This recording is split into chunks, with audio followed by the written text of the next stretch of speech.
my god. We're back at the painting desk. Of all places. Tell me something. Does my face cam look a little choppy? It's looking a little choppy to me, but sometimes it looks choppy to me, but not to other people. Let me know if it is or not. I've been rerouting some things and changing things around, and anytime I swap out all my USB ports, I get a little concerned. Welcome in, folks. Welcome in. Data Nerd and Kursala, thank you guys so much for the gift. Very, very kind of you. And some of my favorite sweet treats, and damn delicious ones, too. A lot of the pre-made baklava and stuff that I've had in the past, it's good and it's sweet, but it comes out a little dry. Stuff is moist, and just, mwah. My face is chopped. I mean, that explains a lot. It's not the camera, this is just, it's how I look. Cookie Mama, welcome in. Aaron Heath Art, good to see you, my friend. I am doing well. I hope you are doing well as well. How are you on this fine day? Ion Raptor, good to see you. Glad you could make it in so early. It's always a pleasure to see you in the stream. Let me move these brushes out of the way. Out of the way here. I feel like an alien sitting at my own painting desk. It's been like over a month since I've sat down here to actually do any work, and today's the day I'm finally just like, get back to it. Sit your ass down, get over it. Let's slap some paint and not give a crap what it looks like in the end. We'll have a nice, relaxed evening of painting to get ourselves back into the swing. Oh no, she doesn't know it's here. No, and don't tell her. In fact, stream, don't tell the wife about the giant box of baklava. I intend to eat that all myself. And all in one sitting. No, I'm dragging that out. That's gonna sit in the fridge and go with my morning coffee for some time. If I ate all that, I would just collapse in on myself like a dying star. Oh my god. Hamburg, thank you so much for the resub. Threshold. Take us to the threshold. How is it that David Toohey came up with such an awesome concept and yet still managed to be such a shitty edgelord who couldn't seem to make a coherent narrative to save his life? I don't fully understand those movies.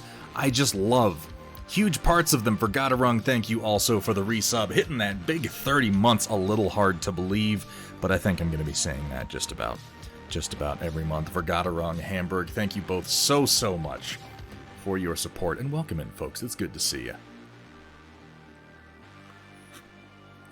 Oh no, we're inspiring Sewer Creature. That's not, I mean, sometimes that's a good thing. His Sewer Creature's best work is just unsettling.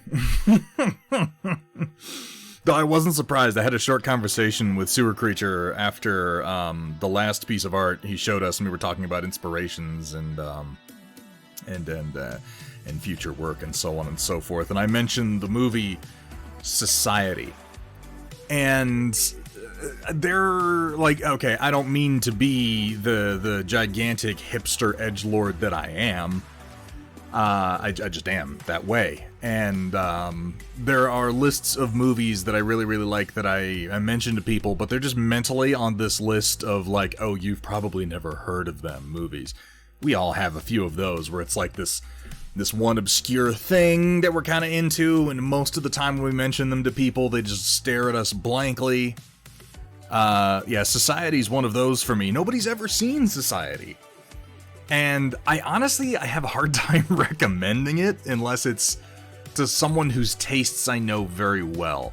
In the same way that I have a hard time recommending, like David Cronenberg movies or Naked Lunch to people whose tastes I don't know really well.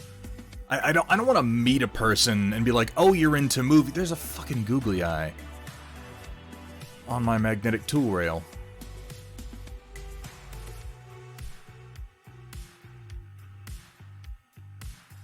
Son of a bitch. Anyway, I don't want to, meet a person for the first time and immediately recommend, like, oh, you should go watch Naked Lunch, because they'll never talk to me again. They'll sit down to watch, or be like, I guess to a lesser degree, be like, oh, hey, person I just met, you should really watch Reanimator. They probably won't talk to me again. They'll watch it and they'll go, oh, what an interesting film. That guy's a fucking weirdo. I'm gonna go watch the latest Marvel release again. And yeah, Society is definitely on there with movies that I have a hard time recommending, even though it's really good. And if you're into that style of filmmaking, you should see Society. If you're into like The Thing, if you're into David Cronenberg movies in general, if you enjoyed, say, Naked Lunch, if you enjoy like Scanners, if you enjoy like Videodrome, you should see Society. But I was unsurprised. I guess not unsurprised. I was a little surprised, and then it sort of made sense when I mentioned it to Sewer Creature, and he's like, oh, that's one of my favorite movies. I'm like, oh yeah, of course. Of course you've seen it. Naturally. To Square, 19 months of subscription, and all I got was this Neil Breen watch party, and you liked it. You keep coming back for more. I don't know what you're complaining about. Thank you so much for the support. Thank you so much for the resub. Reanimator's also good juice. I don't know that I ever saw the sequels. I'm a big fan of Stuart Gordon's Reanimator and From Beyond, which I consider From Beyond like essentially the sequel to Reanimator. I don't know that I ever saw any of the actual sequels to Reanimator. Did they have David Toohey? Not David Toohey. I was thinking of Chronicle of Riddick.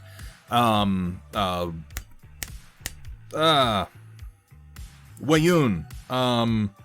Jeffrey Combs. Did they have Jeffrey Combs in them?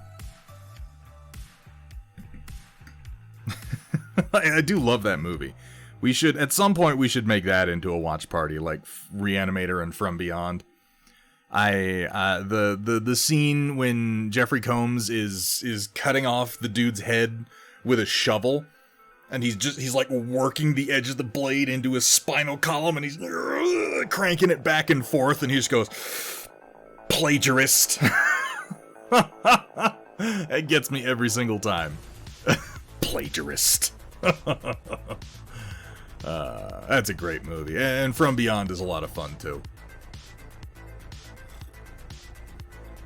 It feels like testicular torsion when you're watching it too, Sewer Creature. It's just confusing and baffling and upsetting and a little painful, but also slightly titillating. Twisted Pair.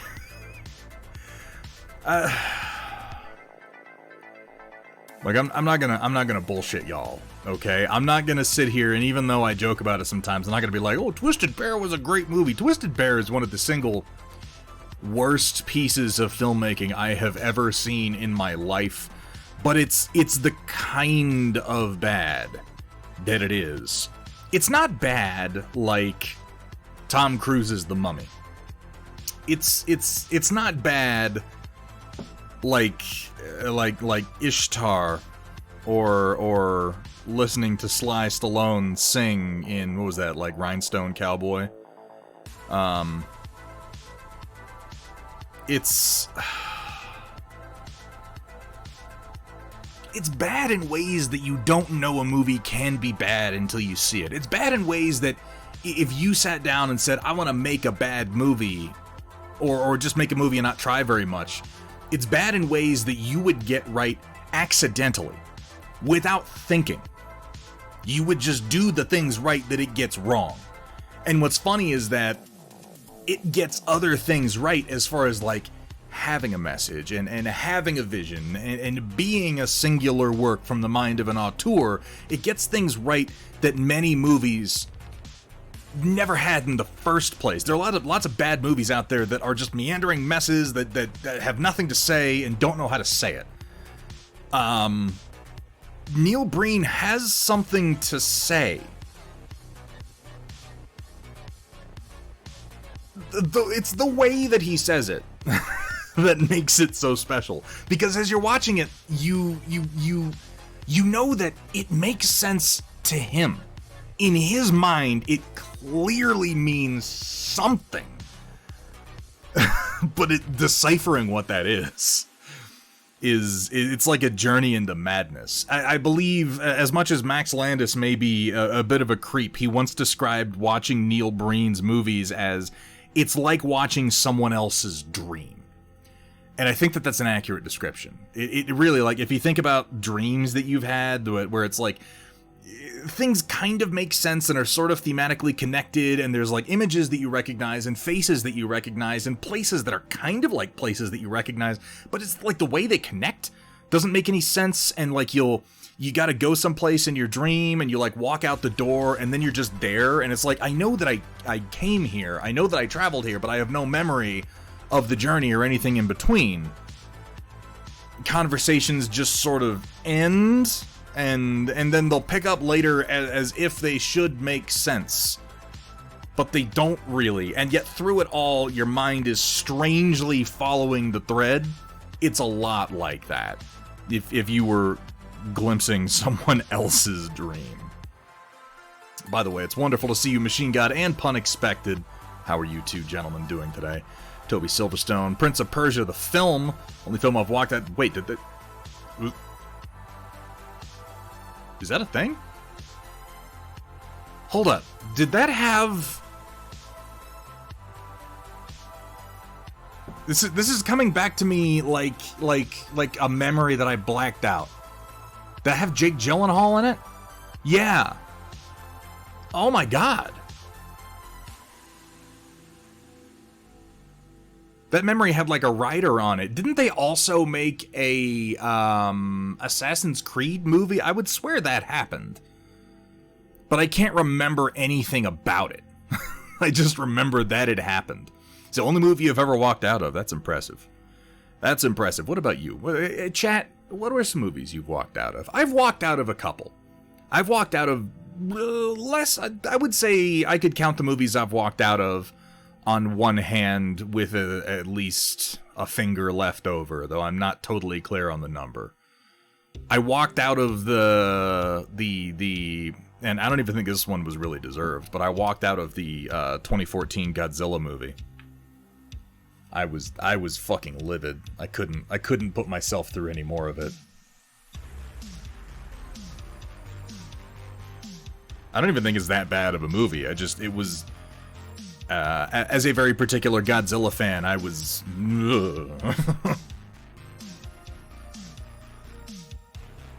Fassbender and Ben Kingsley. Oof. Gods and Generals. I don't think I remember that one, Bulldozer. By the way, good to see you. Automat, also excellent to see you in chat. Walked out of Green Lantern. Who could blame you? That movie was fucking horrible. I just didn't see that one in the first place. I think I saw it on, like, I don't know, Stars or something years later. Deadeye Minis, welcome in, and a very good evening to you as well, sir. The fact that you've never walked out of any movies that either makes you a very... I don't think walking out of movies is something anyone should necessarily be proud of. It's kind of like a very egotistical statement a lot of the time. Sometimes, though, you're like, I'm 10 minutes in, and this is fucking awful. I don't want to sit here anymore. Like, it does happen. Walked out of Watchmen. Ooh, Happy Heretic. I kind of wish that I had. In retrospect is a statement, because I have problems with that movie. But up until the end, I was still telling myself, like, well, the squid's coming. We're gonna get to the squid, and then the squid didn't come. And I was very disappointed. Walked out of Bruno. Okay, I can't blame you for that one, Hamburg Tech. Well, while I personally... I don't hate that movie. I think that Sacha Baron Cohen's movies are maybe the least of his creative endeavors. I wouldn't blame you for walking out of anything from Sacha Baron Cohen, just because that's a thing where it's like, if you're not enjoying it, then you shouldn't be watching it. Some people will enjoy it, some people won't, and if you don't, then don't put yourself through it, because it's not gonna get any better.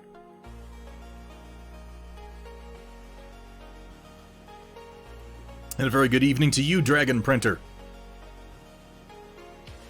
Got so bored after Rorschach got... But, well, you waited till, like, the end of the movie to walk out.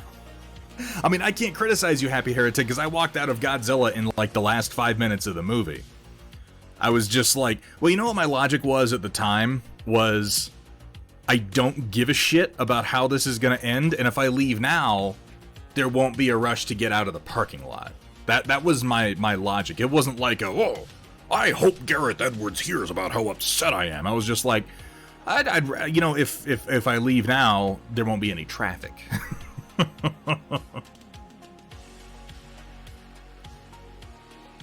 Pun expected, were you, like so many men, bamboozled into seeing Twilight by the promise of sex?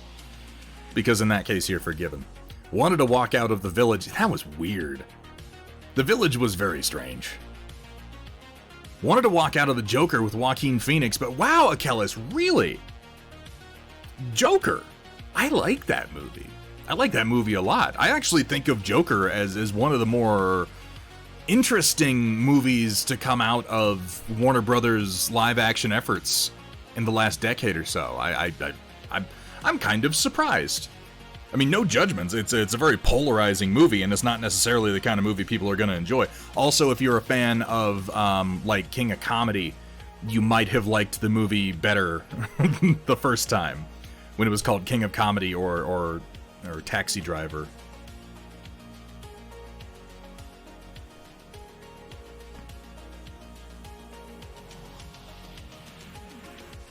I've walked out of plenty of movies during the credits. Ooh. I tend to sit through credits. Like, well, that's not always true. It depends on how well I like the movie. But if I really like a movie, I'll usually go ahead and sit through the credits. I just like to put my eyes on the names of everyone who worked on it, you know? Oh no, pun expected. That's terrible. That's how somebody got me to go see that awful movie nobody remembers called Blood and Chocolate, which was basically just ripping off Twilight, and it was even worse if you can believe it. Local man yells at screen for being stupid. How you doing, Ren? Had too many mixed feelings with it, still don't know how I feel about it today. You know what, Kellis? It depends on how we personally rate what a good movie is to us. In my mind, for my personal definition of good film, or even just I won't say good film, I'll say worthwhile film, because it doesn't necessarily make a movie good.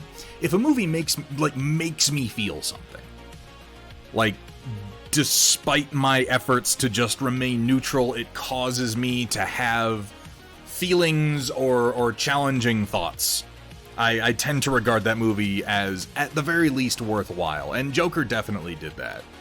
Again, I think it's only natural because I also had conflicting feelings and thoughts back when I watched The King of Comedy, which was the same fucking movie.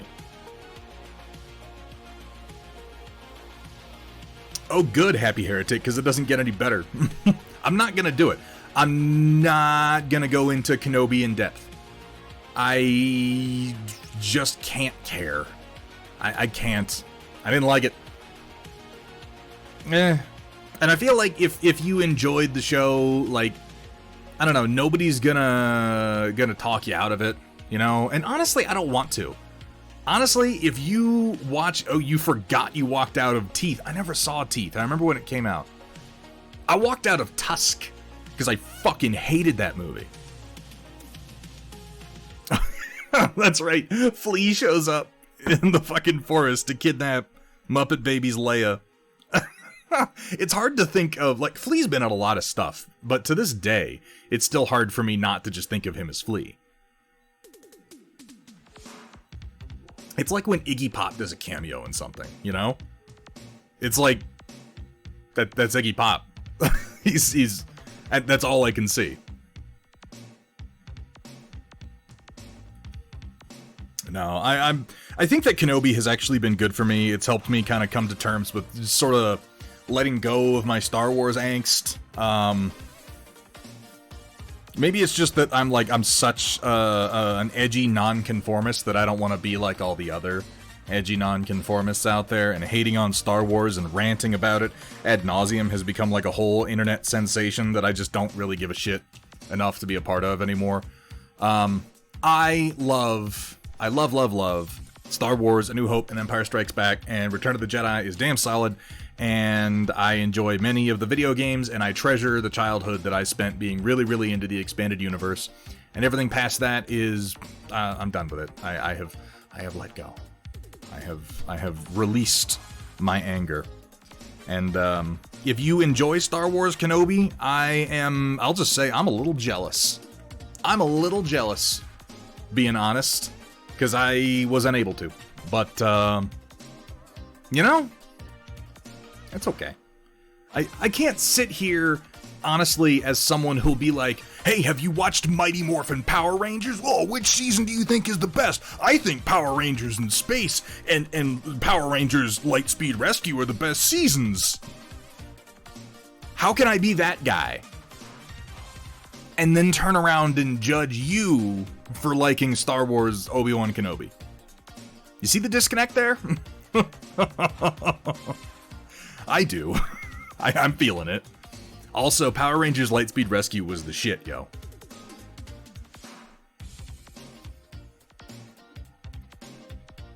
Yeah, Star Wars Rebels is... I think Star Wars Rebels is the pinnacle of Star Wars. It's the most Star Wars has ever Star Warsed. Being a huge sci-fi fan, Bruce Boxleitner is one of the actors that always draws me back to famous roles. Toby Silverstone, do you watch The Orville? Bruce Boxleitner showed up in a guest starring role in an episode of The Orville 2 episodes ago. No, Toby Silverstone, that was Power Rangers Lost Galaxy, I think is what you're thinking of. Kellis, are you talking about the recent one with, what's her name? I can see her face. Shit. I can't think of the actress's name who played Rita Repulsa in the new one.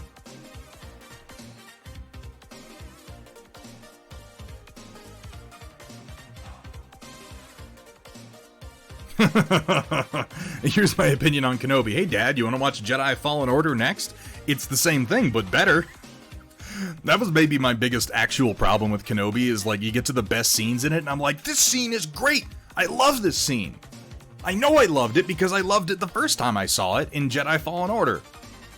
Or, oh wow, this fight scene is great! The thing they did with Darth Vader, it's amazing! I know it's amazing, because I liked it the first time they did it in Star Wars Rebels.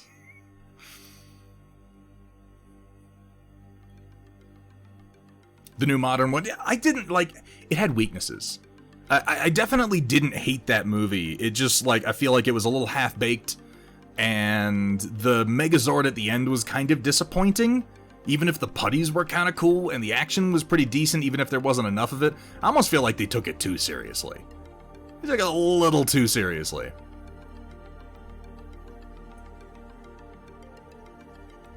Which is funny, Datron Voltar. You would think it would be the opposite, given who it's about and when it's set. I'm gonna finish my tea here, and we'll go ahead and get started.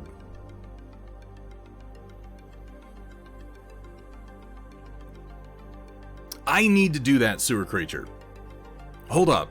Sewer Creature, are you saying you only recently watched Evil Dead 1, 2, and Army of Darkness, which was originally titled, by the way, Army of Darkness: The Medieval Dead? But they you know, there was a bunch of bullshit surrounding the titling of that movie. Sewer Creature, have you seen the original endings for Evil Dead 2 and Army of Darkness?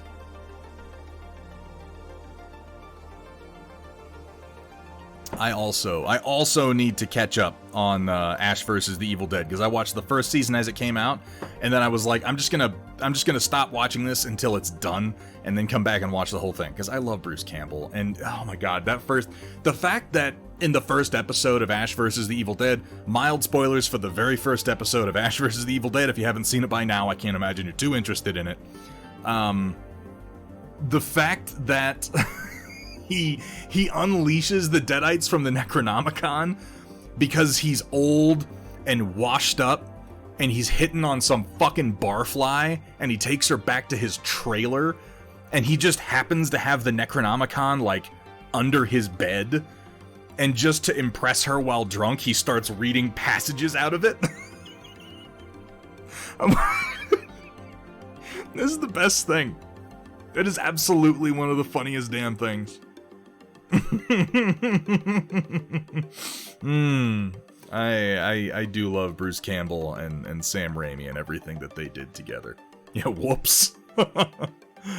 Oh my god. So the original for Army of Darkness, didn't know. So Evil Dead 2's original ending was essentially the beginning of Army of Darkness. It was the initial setup, where he gets sucked into the portal, and then he drops out of the sky with the classic, and then he looks around and there's a bunch of medieval dudes in armor.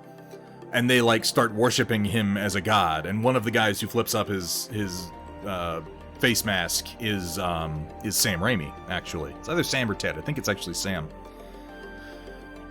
Yeah, because they use film from that in the actual opening of Army of Darkness. There's the initial shot when he falls from the sky, and he lands on like some stones.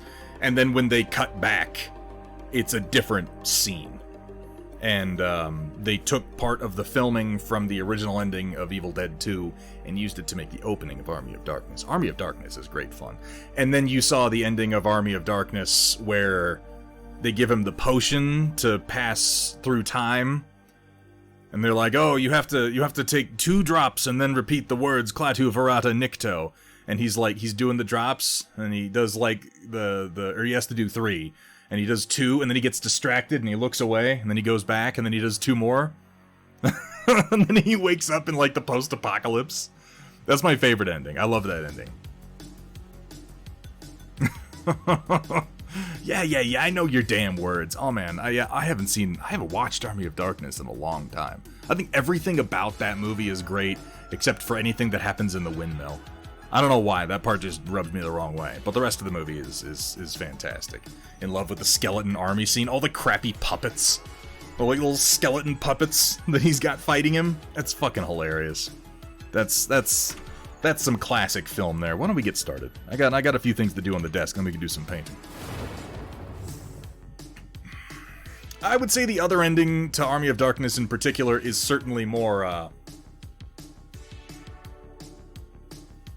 entertaining and probably more satisfying just in like a filmy sort of way.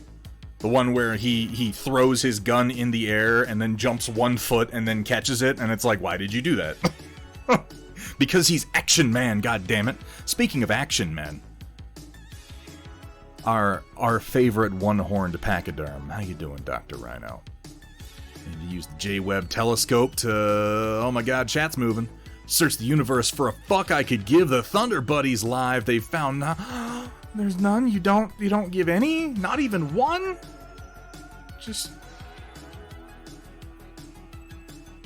They just haven't found the infinitely dense point of the fucks that you give. As it turns out, it's actually more fucks than the universe can possibly contain, just condensed into a sort of white hole, if you will.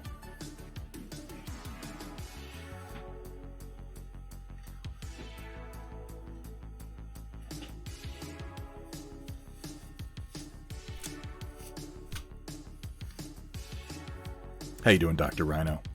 It's good to see you, man. Thank you so much for getting that shout out. Folks, if you're not following Dr. Rhino, you're missing out on one of the best communities and most amusing painters here on Twitch. Oh, no, I agree, Sewer Creature. The combination of dudes in costumes and, like, skeleton puppets. The scene when Ash is fighting skeletons inside the castle, and they're literally just throwing puppets at him. And he's, like, breaking their spines, and they're playing, like, pottery-breaking sounds. It's the funniest thing. I can never get over that. And then the skeletons running away at the end. Run away! Run away! Let's get the hell out of here! Ooh. I got a couple new brushes. I think I'm gonna try them out tonight. This was recommended to me by someone, I can't remember who now. These Princeton Velvet Touch Synthetics. I got myself a number 1 round, and then a number 0 filbert. I'm gonna give these a shot, but they have really lovely grips on them. Really well shaped. They seem quite nice. The price was right. It might have been you, Punexpected. It was a little while ago, and then I forgot. I forgot who it was. Kursala, thank you so much for that Prime sub. Need to rewatch Star Wars, Clone Wars, play all the games as a massive Star Wars fan. I've never played a Star Wars game. So you're in luck, Aaron Heathart. I believe, and please, someone who pays more attention to the details of this, correct me or what have you, but they are re-releasing Star Wars Knights of the Old Republic and Knights of the Old Republic 2. Are they not? Like, they're updating the graphics and the gameplay and releasing them again. Are they not? That's something that's happening.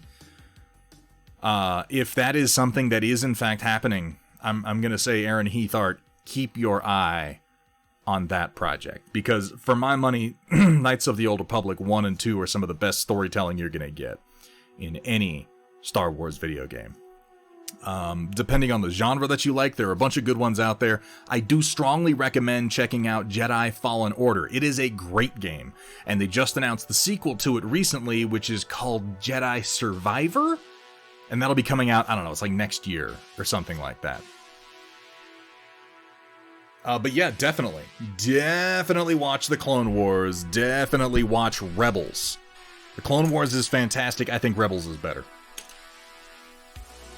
Pod Racer's pretty great for storytelling. Pod Racer may be some of the most addictive and fun gameplay loops that have ever existed in Star Wars video games. This is some very old oil paint, but I didn't use up all my paper, so I'm just gonna use the same one today. Prime Gaming is giving away a bunch of Jedi Knight games right now. I mean, Star Wars Dark Forces, Dark Forces 2, Jedi Knight, Jedi Knight 2, Jedi Outcast. These are all great games. If you're okay with dealing with the jank of retro gaming, because they're definitely older, but the storytelling is it's so good. Just for this stream, consumption of the paint is acceptable. I'm going to bust out that cadmium red, and we're going to get right to it thing. Back in September 2021 so far, they don't even have a release date yet, not even a quarter or a year. Yeah, I thought I hadn't really heard anything about it, but I'm interested in it.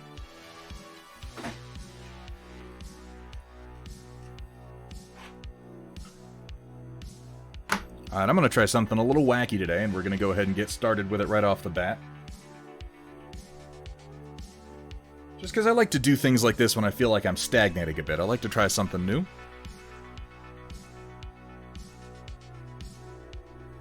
And that thing I like to try is losing the plastic cups that I need.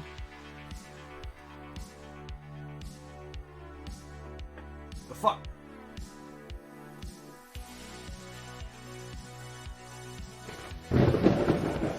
What? Seriously, what did I do with them? Oh, shit.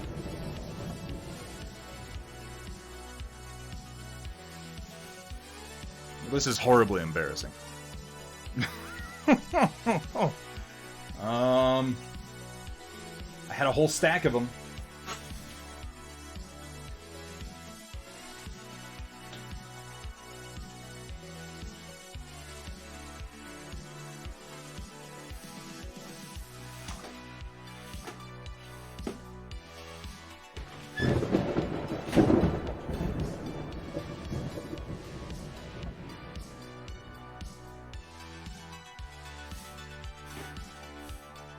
This is what happens. I lose my cups and we start a hype train. Is that what's going on here?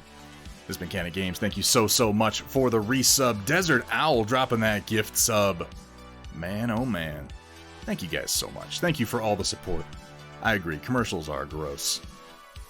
No commercials for you folks. Give me just a second. I have another stack of these in my closet. I'm going to get up and grab them. I would swear that I left the stack out here, but clearly I'm mistaken. I'll be right back.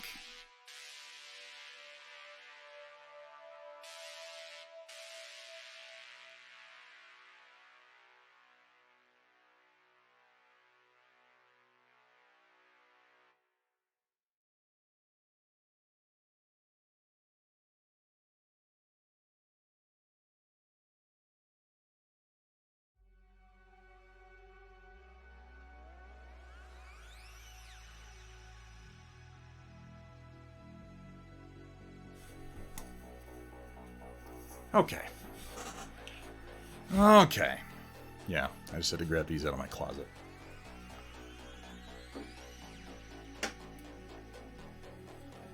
There we go. Get a little white spirits going. You know, Dr. Rhino, I'm just really still enjoying painting with oils right now. And I want to try it particularly on Battletech figures. So I'm not going... Well, I'm just pre-glazing now, so I guess I'm going to do everybody the same.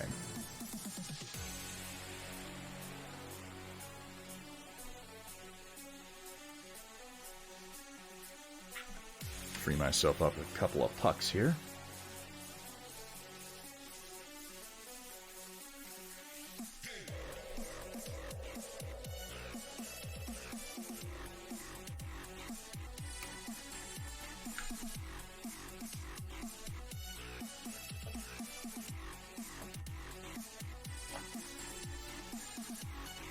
So I have a little lance picked out here of some minis that I haven't painted, but have been sitting on my shelf for a while.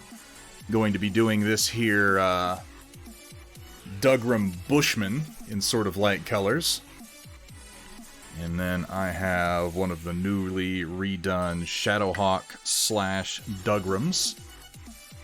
And then I have a Commander Battlemaster here, which you can tell he's a commander because he's pointing. That's always what commanders are doing, right?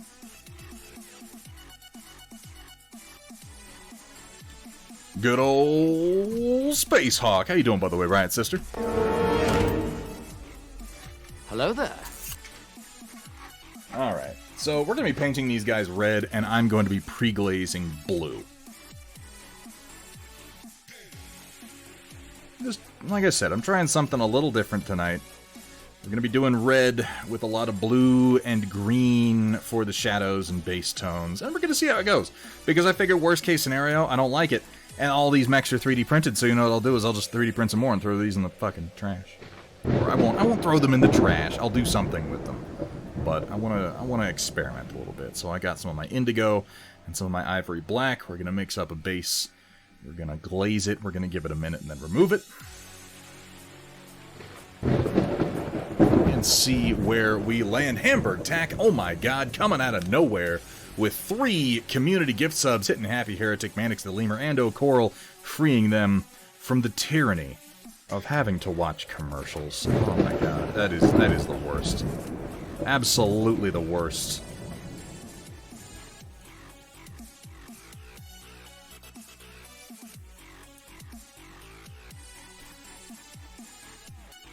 Let's mix up our pre-glaze stain here.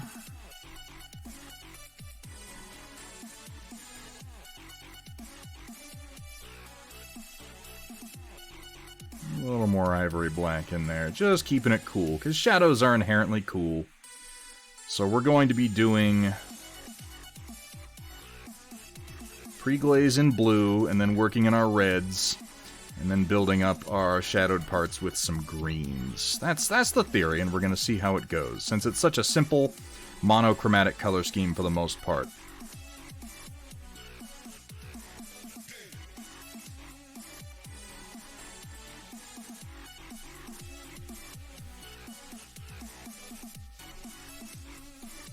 Blown up mech terrain. Wait, where? Who's got blown up mech terrain? So I've got, this is just ivory black and indigo. Is my pre-glaze. I like indigo as a pre-glaze. It stains real nice.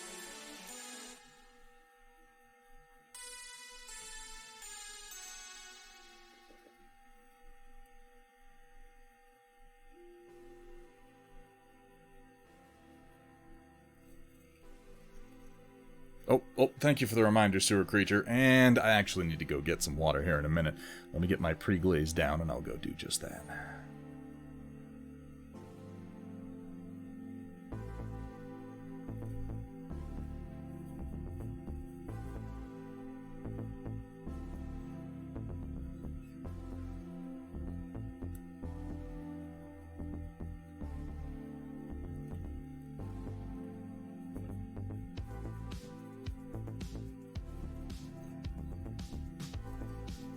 Ah, it feels nice to be back at the painting desk. I don't know, the longer you spend away from it, sort of the more weirdly intimidating it can feel to get back to it, but I'm like, you know, I got models to paint, man. I got models to paint. You know what I just did, too? Being a big dum-dum? Well, you know if you were on the stream the other day, because I did it on stream, I ordered, Warlord was having a big sale, so I ordered myself some new Beyond the Gates of Antares figures. Gonna have to get to. But I continue to want to knock through some armies this year with just simple paint schemes I don't think too much about, so after these mechs we're going to get back to those space dwarves we started, which shouldn't take long. Then we got some space rats, and then we're going to have some Antares armies, specifically the Algoran and some Gar, and probably some Concord to knock out. Simple paint schemes, nothing complicated, no advanced techniques or nothing like that, just getting paint on the models.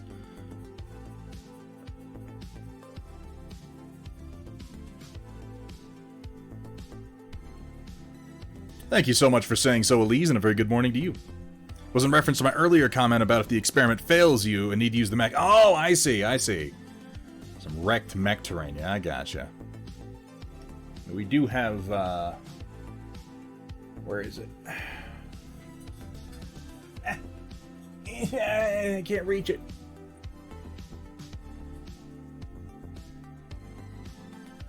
I made this guy and I still haven't painted him. I've done 2 versions of this and I still haven't painted it, and I feel like a rube. We'll get to it.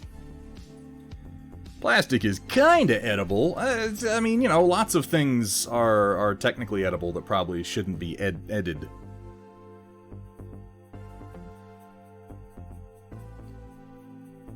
So word is my boy Dr. Rhino isn't going to be painting for a little while. It's a sad day for us all, not getting to enjoy his incredible painting talents, but it will give the rest of us a chance to catch up a little bit, I suppose. I guess we'll just have to settle for his hot takes and amazing interviews for his podcasts. Oh, shucks.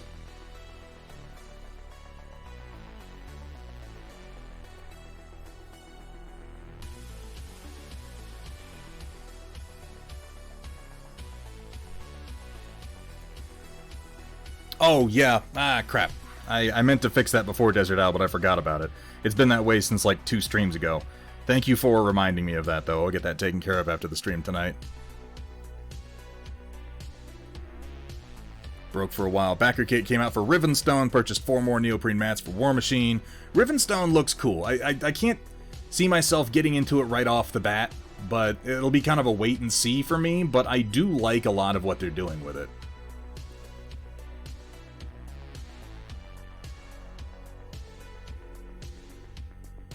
I particularly like their undead faction. I don't know, that sort of cartoony, like Jason and the Argonauts aesthetic really works for me when it comes to undead factions. I like undead factions, but I don't like when they're too, like, pseudo-realistic and grimdark. I like it when they're kind of Ray Harryhausen-esque, you know what I mean?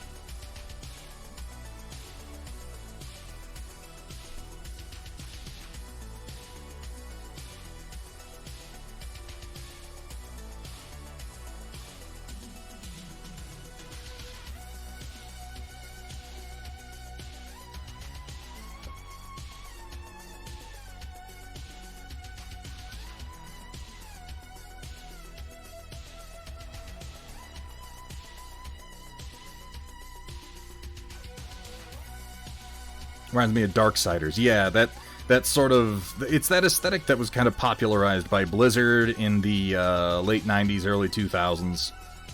Where it's essentially like Warhammer 40k's heroic scale. Make everybody's shoulder pads gigantic and their fingers like 3 feet long. It works. It works as a fantasy style.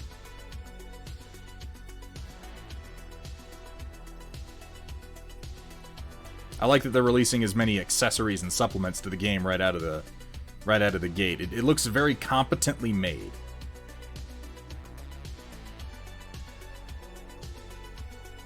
And sometimes the appearance of professionalism is as important or more important than actually being a professional.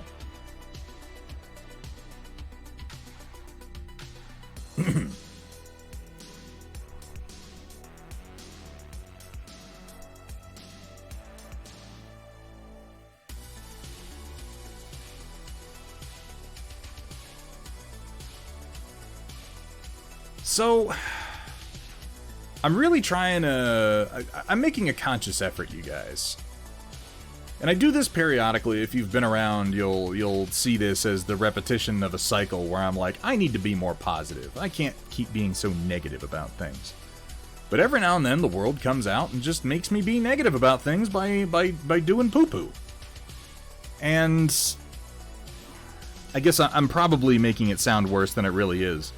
What I'm really leading into saying is that I did not find the season finale of Season 3 of The Boys to be terribly good. It's one of those where it's like the longer I've dwelt on it and the more I've thought about it, the less I've liked it. And it really conflicts me because I thought the season overall was fucking great. I was saying for a while there it was the best season yet, and I don't... I wouldn't rescind that necessarily, but I will say that they did not stick the landing. And that's hard.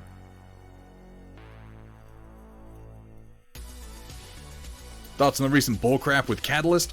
So, are we talking about Elise? These ones already are. The ones that will be available soon are for this multi-pose Di Tommaso. The rest of these that I'm working on, these STLs are already available on my Thingiverse if you want to go ahead and download and print them. They're single-piece prints. Almost seemed rushed. Yeah, a lot of things happened, and very few of them made any sense. And it's like they backtracked on a few of the story arcs for the season that really threw me.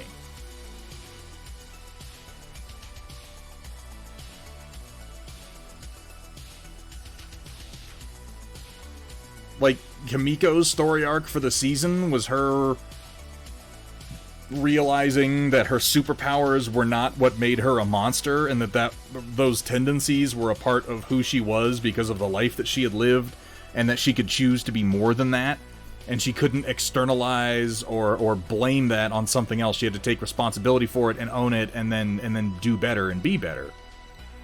And then in the last episode, she's like dancing to Maniac and murdering blue-collar workers. Like, what? Oh, I'm sorry, what? Thoughts on the recent bullcrap with Catalyst? It's my understanding it wasn't really that bad, Machine God. That was mostly a reaction from a particular somebody who is running the Everything Battletech server. Now, I obviously don't have the inside scoop on everything, but from what I've seen, that was mostly just poorly handled on a few individuals' parts, and not necessarily all that heavy-handed from the corporate angle. Painted up the Command Battle Masters. Pointy arm broke. Yeah, I'm gonna have to do a version 2 where I reinforce some of these joints. I wasn't really sure what I was doing when I made them the first time. Looking at wet palettes. Can I use contrast paints with them, or is it not a good idea? As I'm starting to have some problems to do wet my paint down. Hold on. Hold up. I'm getting some acrylic paint to try and see if I like using them with contrast paint that I use. So in my experience, Aaron Heath, you can use a wet palette with contrast paints, with a singular caveat that it's not good for multi-session painting. It's good for keeping contrast paints or Army Painter speed paints wet and ready to use for the single session that you put them down, but you want to use all the paint that you put down during that session, because if you let it sit overnight, which is sort of the strength of the wet palette generally, is that you can let things sit overnight. But if you do that with contrast paints or speed paints, they will become kind of unusable. So I would say yes with an asterisk next to it. In general, though, I do recommend wet palettes. Did I miss any sexual gratuity this season? Do you mean in The Boys? Eternal? There's a scene where a tiny Ant-Man crawls inside a man's penis and then explodes. So yes. Yes, you did. That happens. They do like, everybody was always asking the question, could Ant-Man crawl up Thanos' ass and then expand to full size? And they're like, let's do that in The Boys. Yeah, no, that happens. That's in the first episode of the season. Elise, this is indigo. These are oil paints that I'm putting down.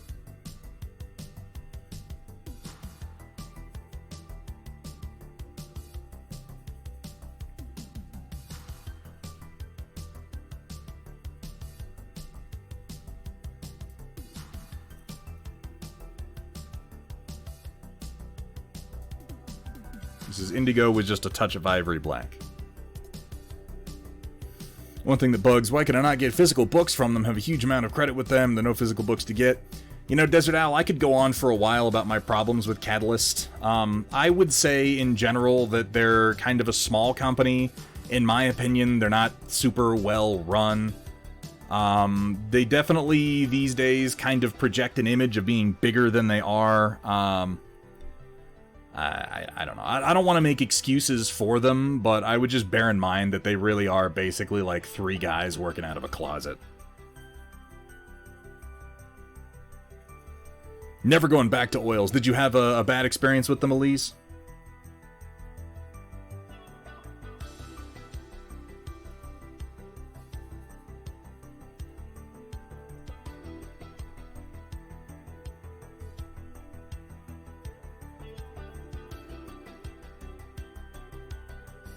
I am saying Machine God. I don't have the kind of internal viewpoint necessary to really give that good of an opinion on precisely what happened. In my personal opinion, our good friend David from Everything Battletech probably could have handled things better than he did. But you're never gonna catch me siding with corporate interests over little artists, even when they might technically be right. It's always a shame to see fan-run projects like that implode.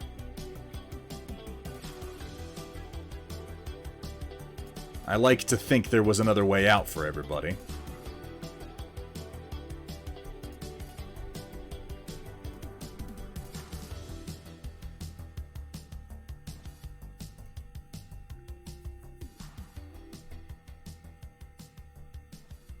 On airplane models in the 80s? Oh, okay. Is the only way to get a bright yellow to purchase one. So how do you mean exactly, Achilles?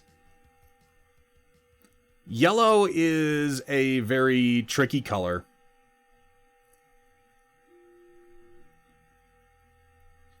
Generally speaking, you're going to have to get something, particularly if you're working in acrylics, you're going to have to get a paint that is a very highly pigmented and very bright yellow. Mixing your own is going to be extremely tricky.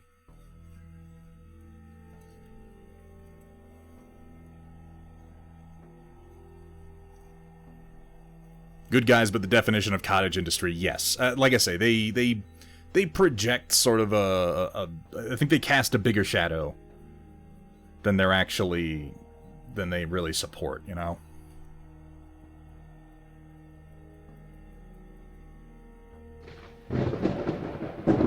Oh my god. Oh my god. Runic Raccoon. Bringing down the thunder, coming in with the raid. Welcome in, Runic. Welcome in, Raiders. How are you doing tonight? Runic Raccoon, how was your stream? What were you working on? I didn't get a chance to stop in before I went live. Opal Shield, thank you so much for the follow. Welcome to the stream.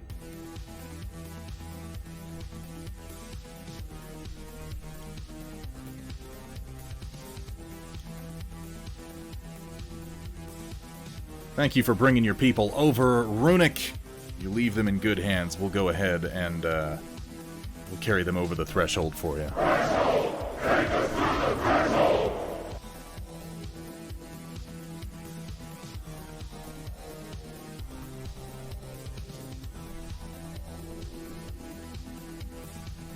So, yellow is one of the absolutely trickiest colors to get right. To the point that you can find many different theories on how to build it up. Runic, what were you working on? Like I said, I didn't get a chance to stop in, but do not feel obliged. Do not feel obliged to spend any more time here than you absolutely must, my friend. You have been streaming. You probably want to get up, stretch your legs, get something to drink, get something to eat, maybe even take a shower. That's usually how I like to unwind, so please don't let me keep you. Got to learn a lot about the wonderful community we all share. Finished a giant Akali model and got started on a paint and swap project. Hell yeah. Sounds productive. It's good to be back at the painting desk.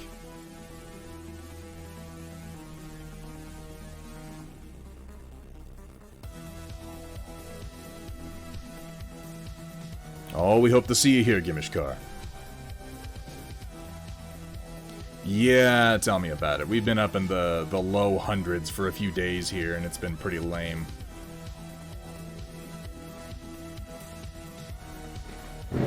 Thunder Chicken, thank you so much for the subscription.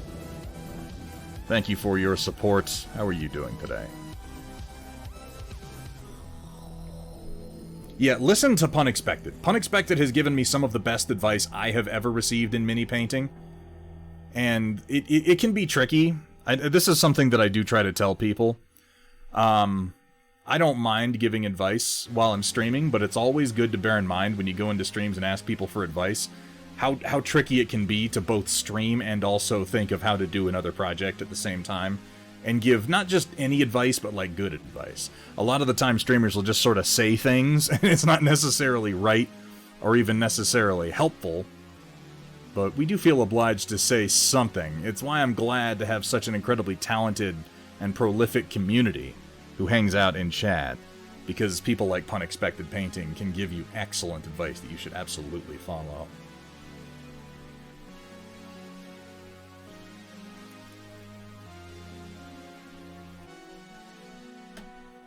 Oh, no apology needed at all, Achilles. None whatsoever. Building up from brown is definitely a good way to do yellows, though. There are other theories on it. Some people like to undercoat in pink. Those are people who like to get a little bit more into color theory.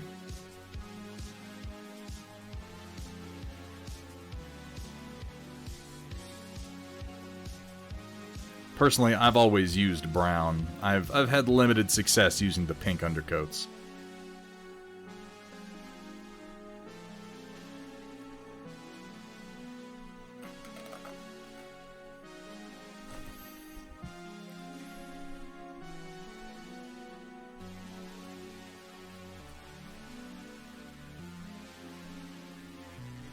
Gotta go get some Panda Express for my roommates. Ooh, Runic, that sounds good. Well, you know, drive safe. Or however it is that you're transporting yourself. So I figured I'd show while I'm waiting for that to kinda set in. We could take a quick look at the other two poses that I have done up for the De Tomaso. We will be getting STLs for this out here in the near future, and I'm going to be sending some printed copies out to people. I have 6 more of these on the print plate right now, but with the way that we broke it up, it's a 4-piece build with the legs and hips being one piece, the torso being one piece, and then each arm being separate.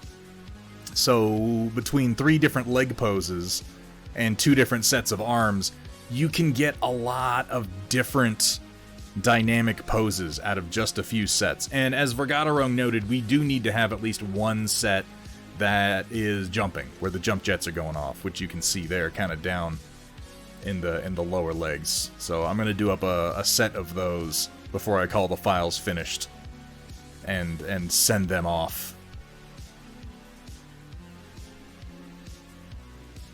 Yeah, I still have yet to do a yellow that I really, really like in oils, but I'm you know, we're working on it. We're working on it a bit at a time. All right, folks, give me just 1 second. I'm gonna hit you with the BRB screen. I am going to, I mean, shit, Vergaderung, I wouldn't mind. I could send you the posed legs. And, well, yeah, let's chat about that on Discord. We'll figure something out. I'm going to get up for just a second. I'm going to get myself some water. I'm going to stretch my legs just a little bit. I'm trying to do that on an hourly basis. And when I get back, we should be able to go ahead and pull the pre-glaze off and get started putting down some colors on these mechs. I'll see you in just a second.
And we're back.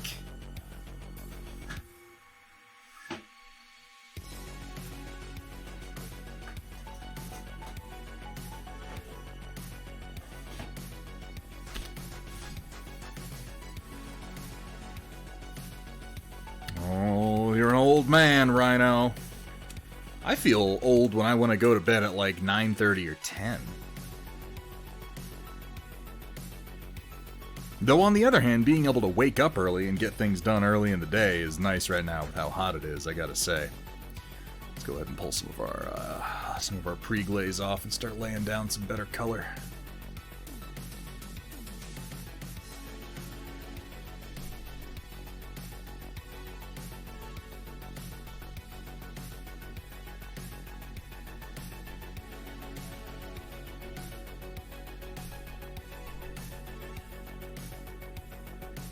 Yeah, I saw that, Riot Sister. I neglected to update it. That was, yeah, I haven't updated that since we did the first Vader. We've done 3 Vaders. And several things since then.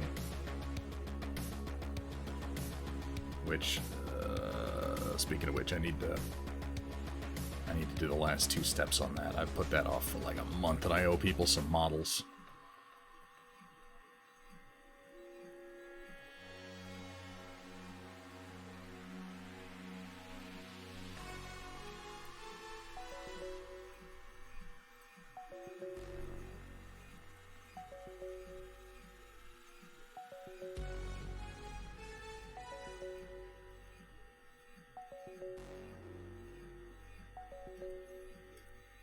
Well, you know, Aaron Heath, I don't worry too. Like, a lot of people like the wet palette method because you can just leave paints for a while between paint sessions. I honestly clean it off more often than that. I mostly use it because I live in Colorado, and paints just dry out really fast here because our humidity is nearly 0. There are a lot of different reasons to use a wet palette. I broadly recommend them regardless. For acrylic paints, of course. I have the, I have this one. This is the Masterson's Stay Wet Handy Palette. I like this one a lot. It's a good size. You can get sponges for it, and then I just use parchment paper inside.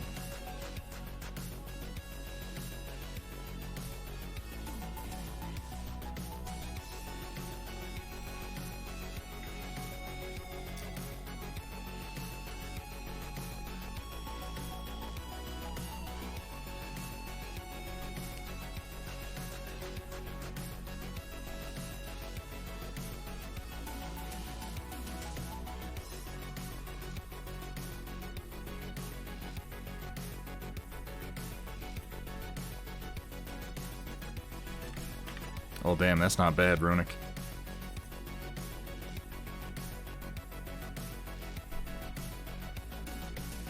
Yeah, don't use the paper that comes with it.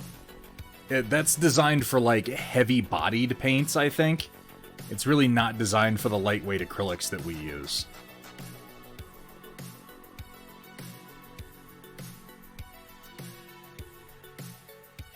Again, I just use, like, parchment paper that you buy at the grocery store for mine, and it works great.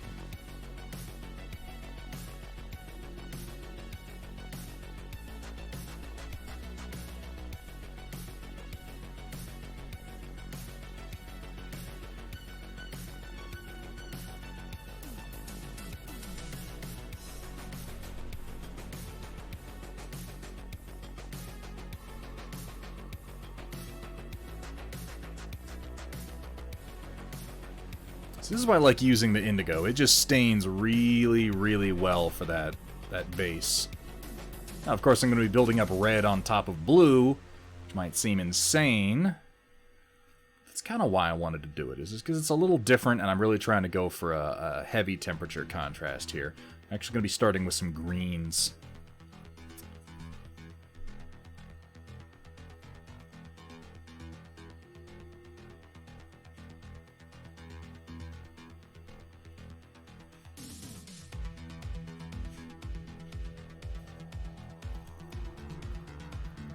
Lessons in Violet. Yeah, I thought about starting with a Violet. I considered starting with a violet, pun expected, but I wanted to try this first. And I'm thinking starting the reds with a violet. Or really with a red that, when mixed with the blue, should give me something close to a violet.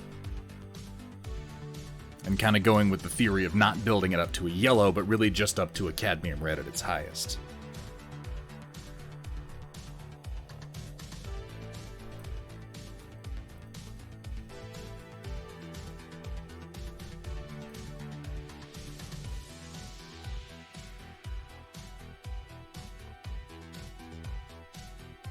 Mind explaining this process you're doing? I'm unfamiliar. Thunder Chicken, I am painting with oil paints as opposed to acrylics.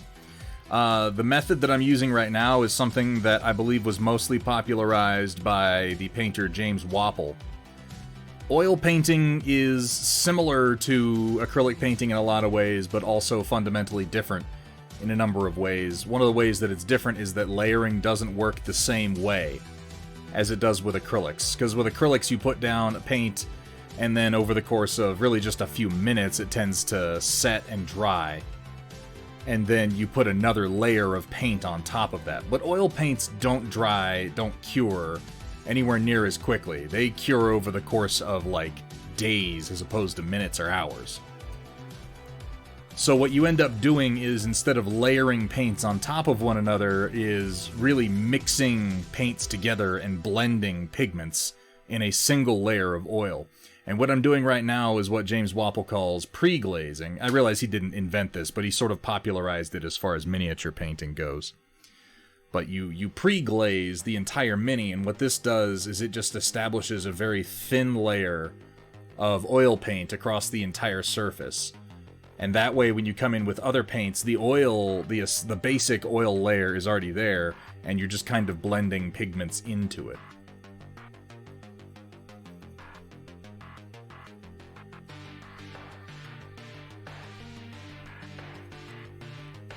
This is the basic theory behind it anyway. I won't pretend to be the best at it. I've done limited battle mechs this way, but we're trying to do some more.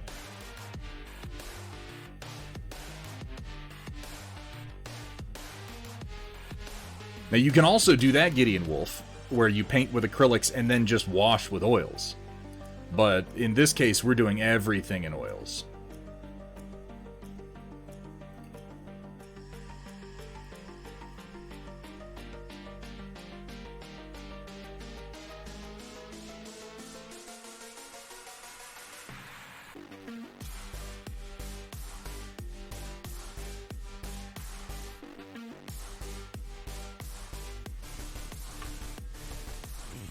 On a speed paint and oil wash kick at the moment, and getting good results too, damn.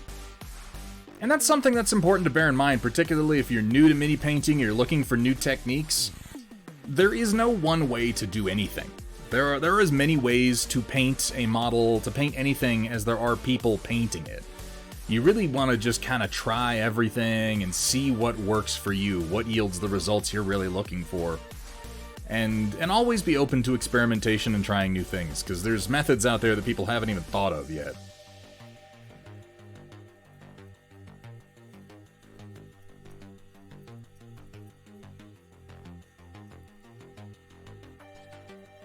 Yeah, no layers, unless you wait a day or two. Then, yeah, you can do some layers.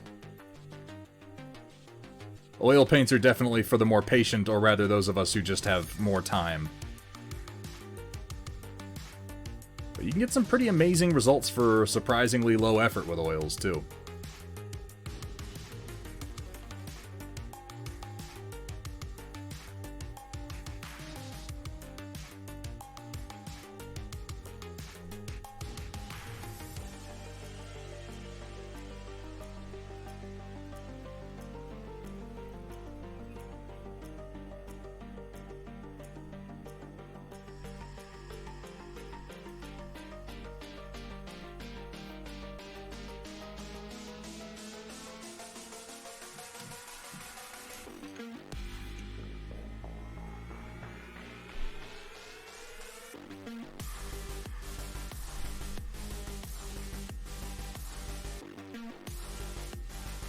But at this point, I'm I just slap on my base layer glaze, and then I'm wiping away the excess paint and just leaving a very, very thin layer behind that has stained the primer coat.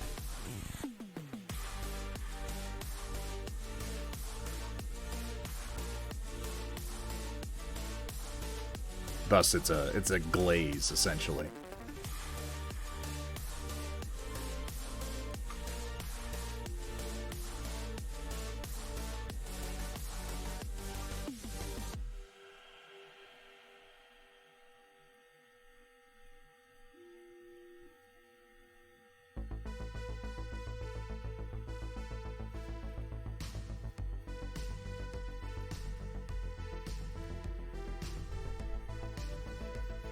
I was going to ask, you had mentioned possibly having a space to put stuff for readings, wondering if that was still the plan. Yes, Cookie Mama, and thank you for reminding me. I'm going to get a channel put up by the end of this week for that purpose. I've been just kind of holding on to it, kind of contemplating a post to go along with it, and establishing some rules and expectations for it. But keep an eye out, and that will go up. And if there's something that you're interested in having me read, that'll be the place to take a look at the stipulations and then go ahead and post it. Mostly just getting people to understand that just posting something there will not guarantee that I will read it, but it will get my eyes on it, and I will consider using it because, again, I need more practice doing the live readings.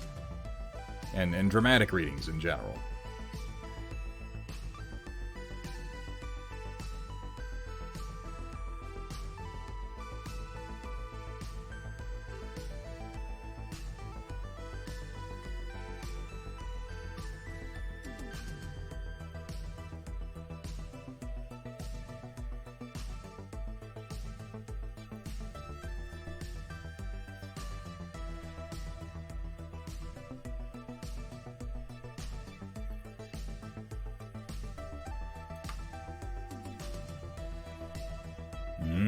Tempura. Now the tempura, that actually has egg in it, doesn't it? I know we've been over this on stream.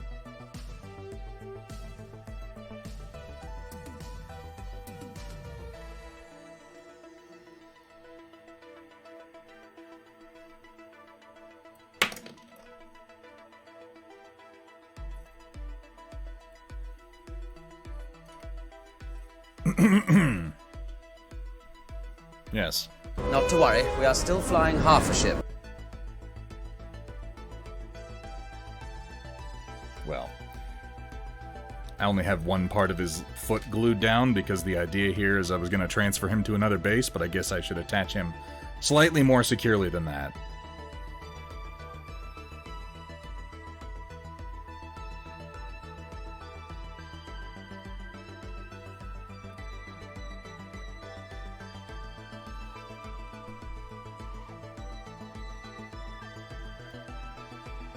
Easily done. I'll just let that sit for a couple minutes.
Spongy, spongy, sponge. I really like how this model came out. I love the little claws on his hands. I think those look so great.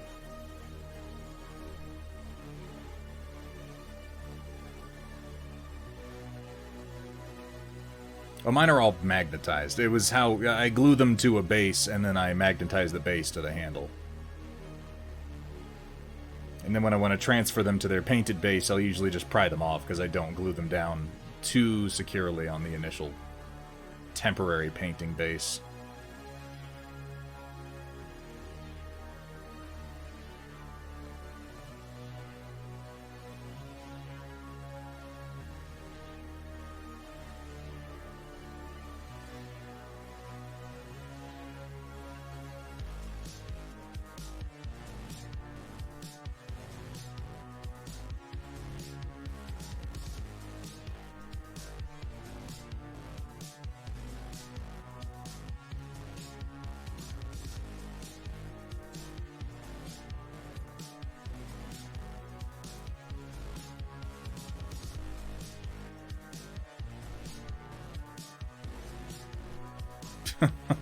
As long as the dog didn't eat the piece of the mini, then you're doing fine, I think. He's just thinking, fucking humans get up to the weirdest crap.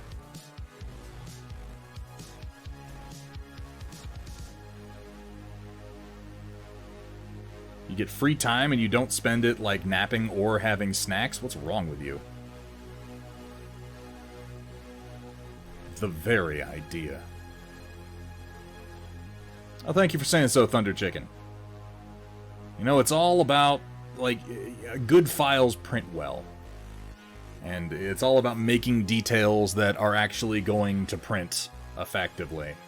A lot of people get lost in the minutiae and they make things that are ultimately too small or too fine to actually print very well.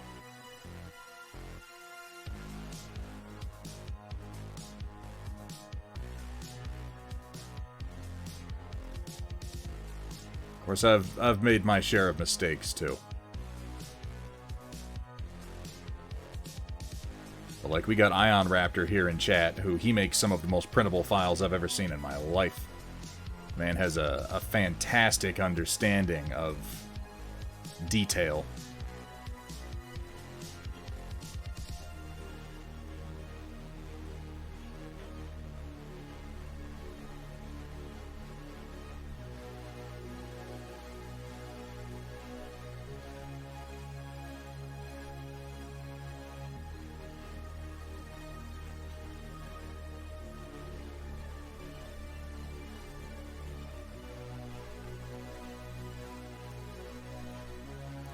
Oh, thank you for saying so, White Fox. Yeah, I'm very happy with how this has come out so far.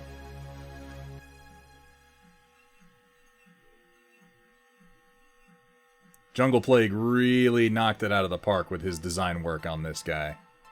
And he had me whispering in his ear the whole time. But the work was ultimately his.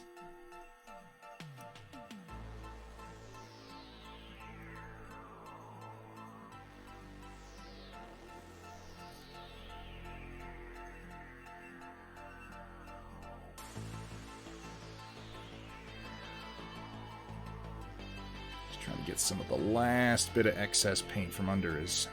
from on top of his hip plate here, rather. You really don't want excess globs of paint when you're doing oil painting. They can gum up the whole damn works.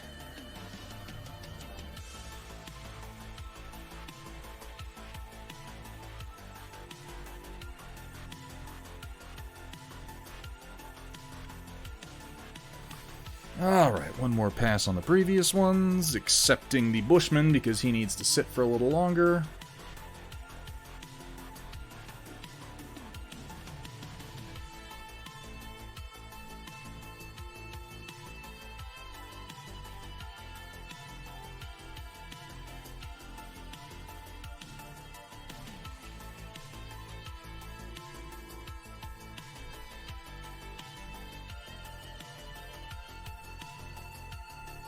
Alright, now let's start experimenting with some red, shall we?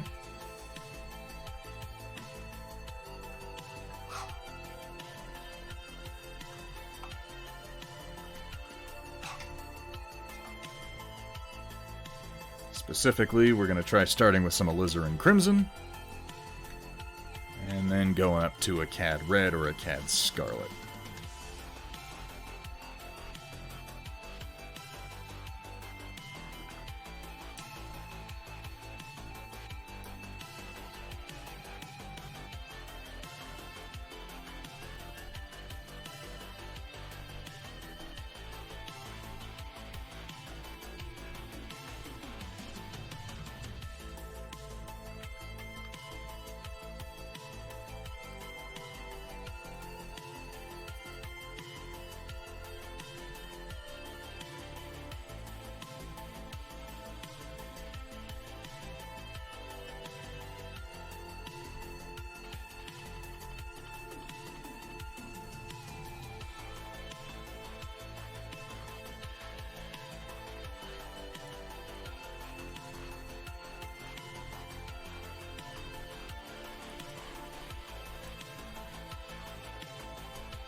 I had to venture into my first mecha model, looking at what techniques I could use.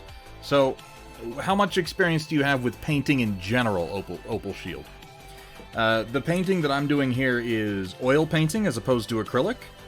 And while I do recommend oil painting, I think it's a fantastic just school of painting to get into. It's something that I enjoy quite a lot. Acrylic painting is definitely kind of easier to get into, particularly for the beginner.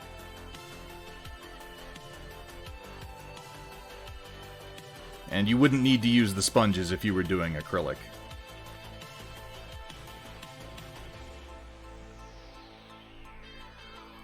About 4 years, most of the Age of Sigmar models, Caradon Overlords, Fire Slayers, Nighthaunt.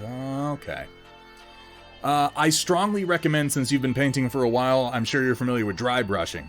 Dry brushing works incredibly well on mecha figures. Another thing you could do if you wanted to start trying oils is oil washes. If you do a basic acrylic job on a model, like base coat, dry brush, and then come in with an oil wash for the deeper parts and the panel lines, it's a good introduction to how to use oil paints, how to handle them, stuff like that, and you can get some really, really good looking paint jobs.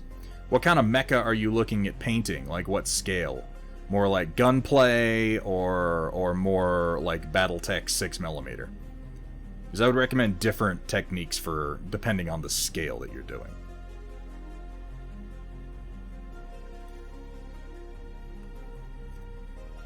First one is a Tau broadside. Okay, oh that kind of mecha. Them's some big boys. Honestly, like, again, oil painting, if you've never done it before, what I would recommend is look up oil washes. Start with oil washes. Do your base coats in acrylic. I don't know if you have an airbrush, but if all you do is just like a nice gradient with the airbrush and then do an oil wash, because oil washing is as simple as thinning down your oil paint quite a lot, slapping it over the whole damn model, and then coming in with sponges like this and wiping off the excess.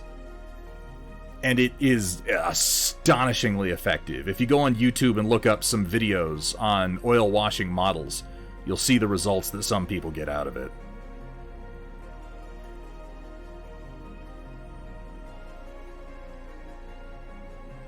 Oh yeah. Alizarin and Crimson. And this.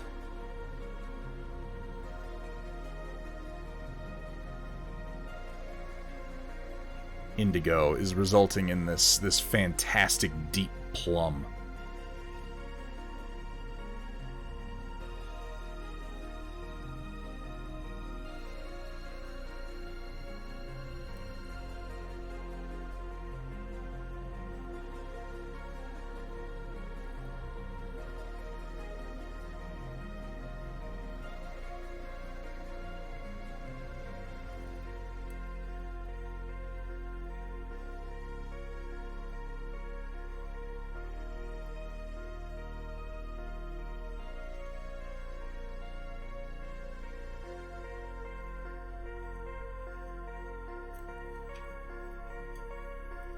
Absolutely, Opal Shield. I'm always happy to recommend what I can for what my advice is worth.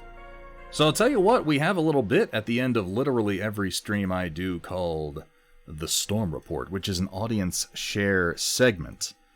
And I'd love to see some of your work if you felt like sharing it.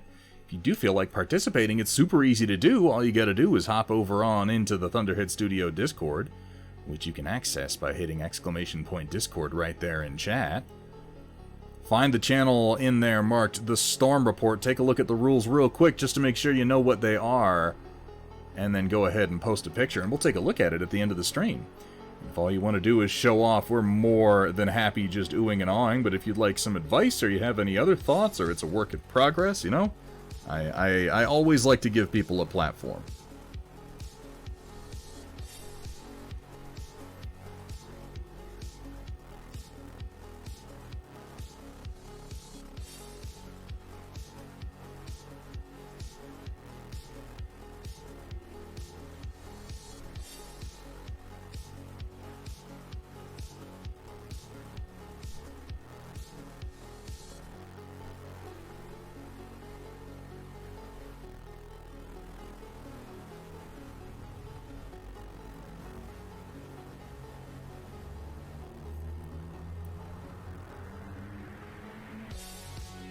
It can be surprisingly difficult to get feedback out there on the internet.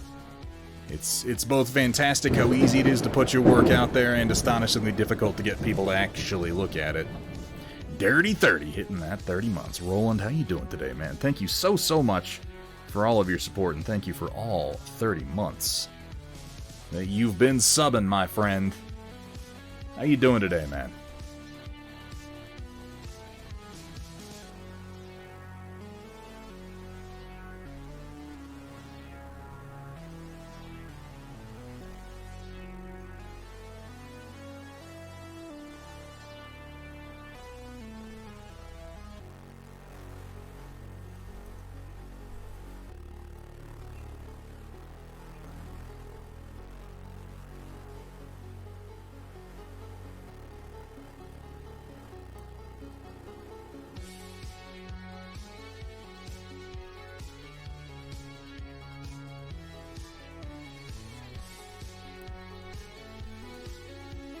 Yeah, what an unfortunate way to describe that.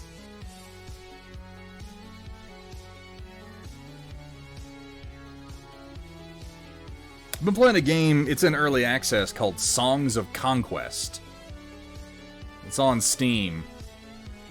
It is early access, so there's only like 2 campaigns of I think a planned 4 that are available right now. But, I mean, like, if you're familiar with the old Heroes of Might and Magic games, it's very much a spiritual successor to those. And it's fucking great.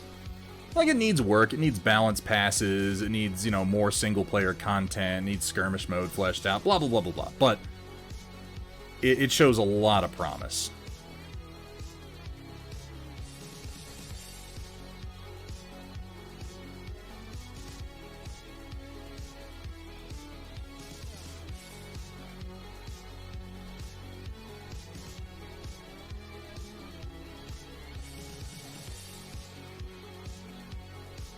It has a really cool, like, pixel art style to it, too.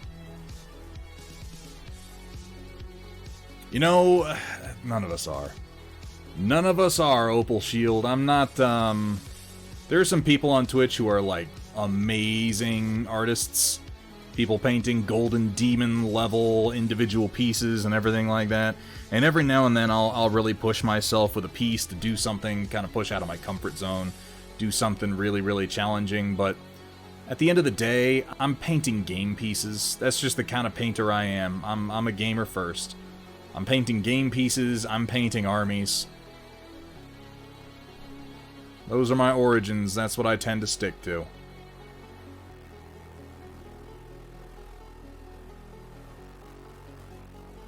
I mean, recently I did push myself with the, we did the limited edition Vader, which I still have to do a couple of finishing touches on.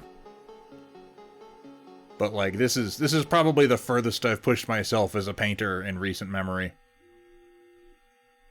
And this was done in oils as well.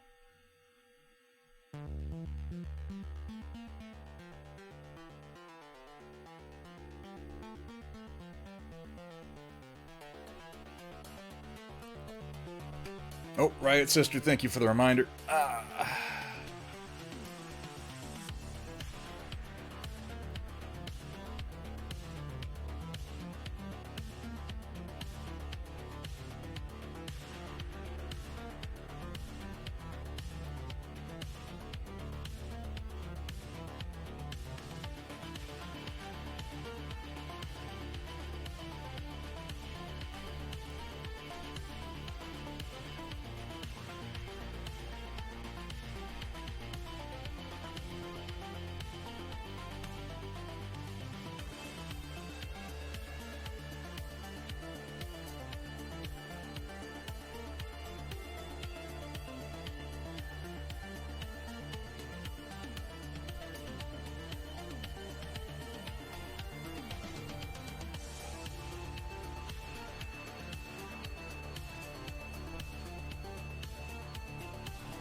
Really liking this, like, deep plum maroon that this is turning into. I'm going to let that sit for a little bit on him. Oh, missed a spot here I want to get. And come back in and try to brighten it up and start building in some highlights. This is really the closest thing to a base coat I'm going to have.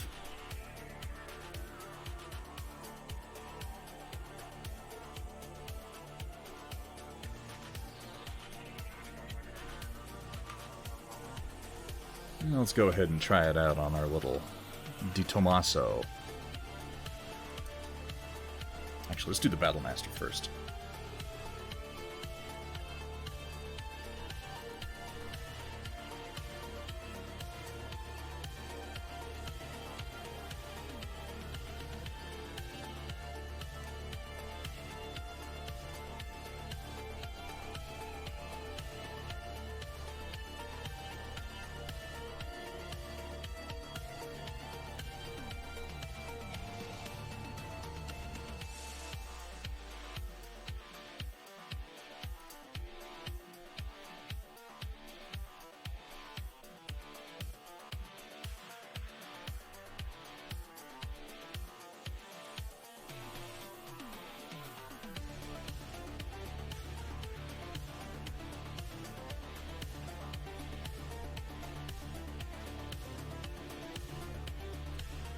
Hey, Dodge, how you doing today, man? You up to anything fun?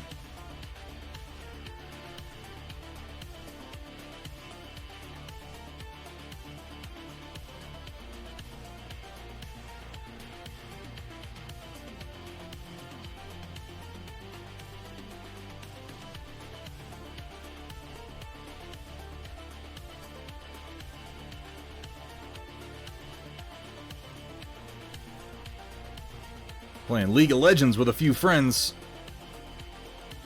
I've never been able to get into those games. Clearly there's something to it, because holy moly do they draw a crowd.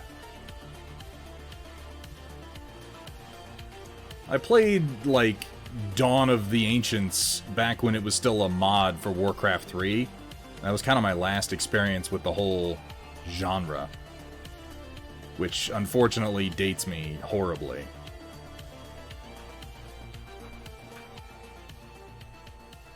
Maxim, not a problem. I hope you had fun. Thank you so much for hanging out with us tonight. You have a great evening, my friend.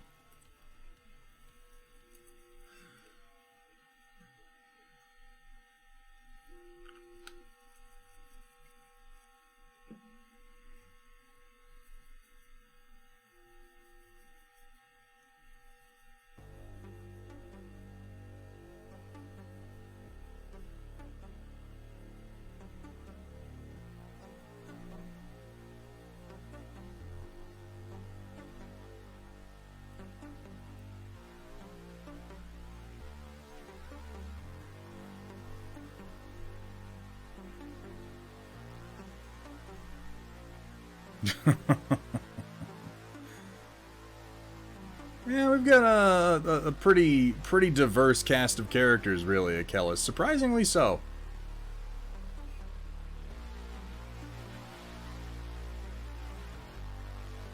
It inspires some hope, though. I would feel a little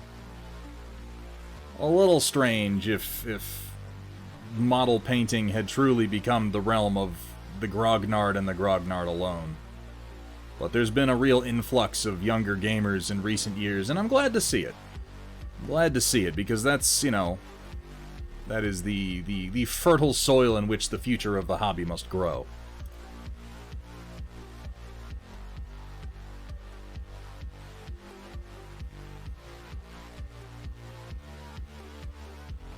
And in a weird way, I think the pandemic actually did the hobby quite a lot of good in that sense.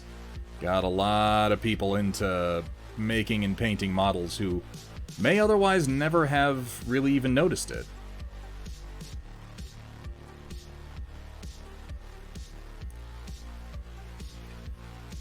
Right? Who knew, O'Coral? How you doing? Oh, I got bad news for you, Roland. We've been there a while, man.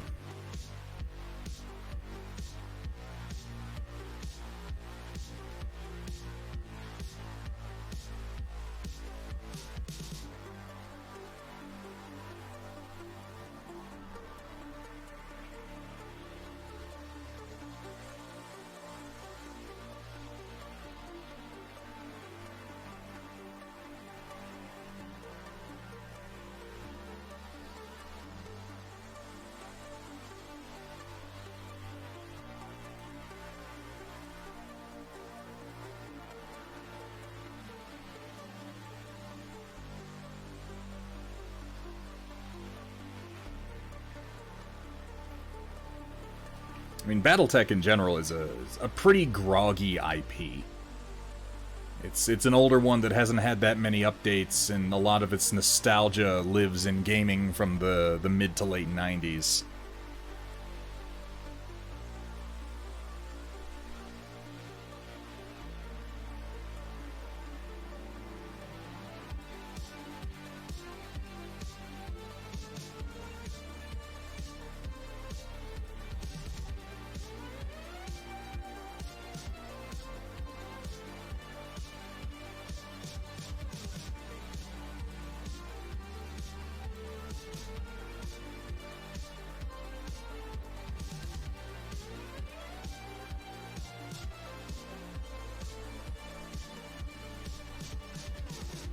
Born a I grognard. suppose you could just go ahead and glorb that paint on anywhere. It's not like we're trying to get inside the lines or anything.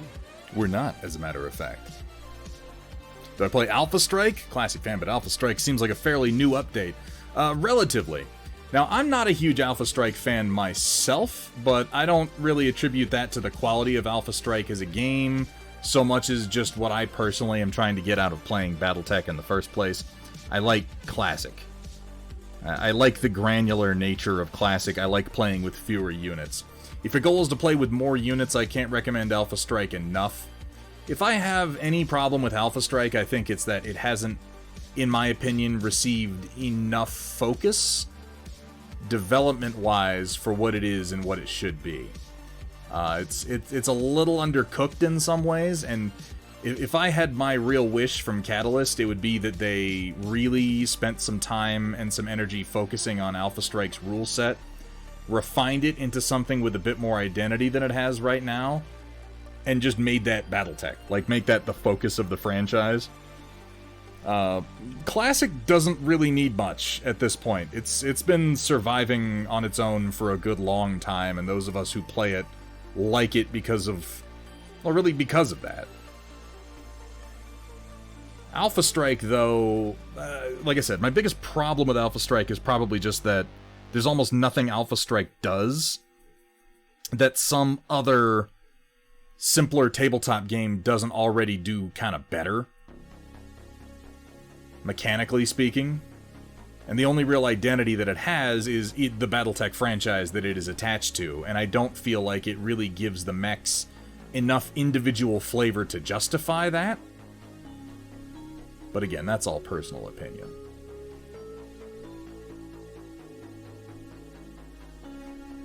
I would love to see a proper run at making Alpha Strike into its own game and being sort of the flagship of the franchise for a while.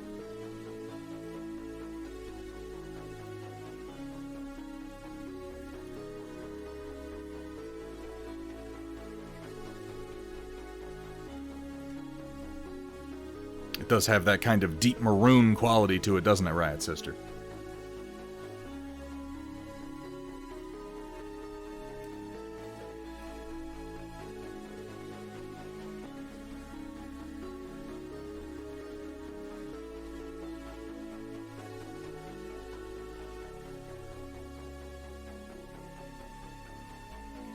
We're going to try to brighten it up and make it redder. But again, this is just some nice casual painting and sort of experimenting with a different way to do red, so... worst case scenario, it doesn't do what I want it to do, and guess what? I print some more. I love 3D printing mechs. I don't have to give any shits at all.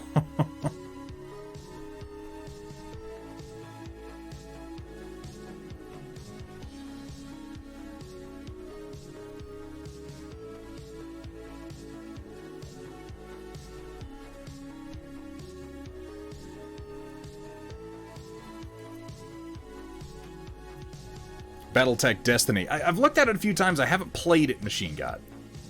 I've heard good things, but I have not had the opportunity to put it on the table yet.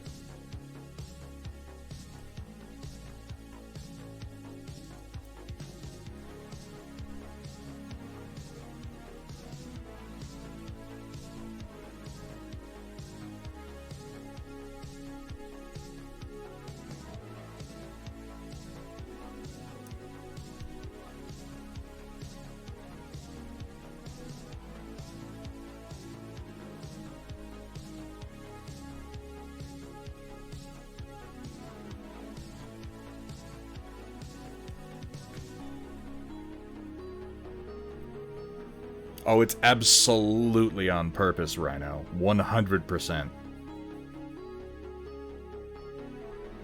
In fact, the only reason I became friends with you is so that it would hurt when I then turned around and ignored you. I've been playing the long game, my friend.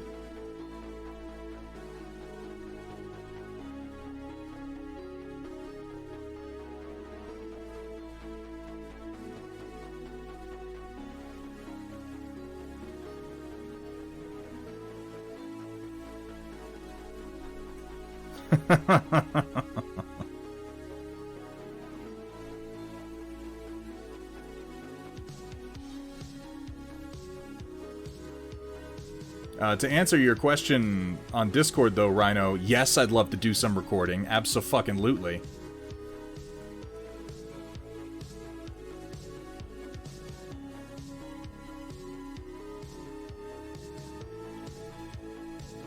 Like, try and stop me. I'll somehow find a way to just break into your Discord calls.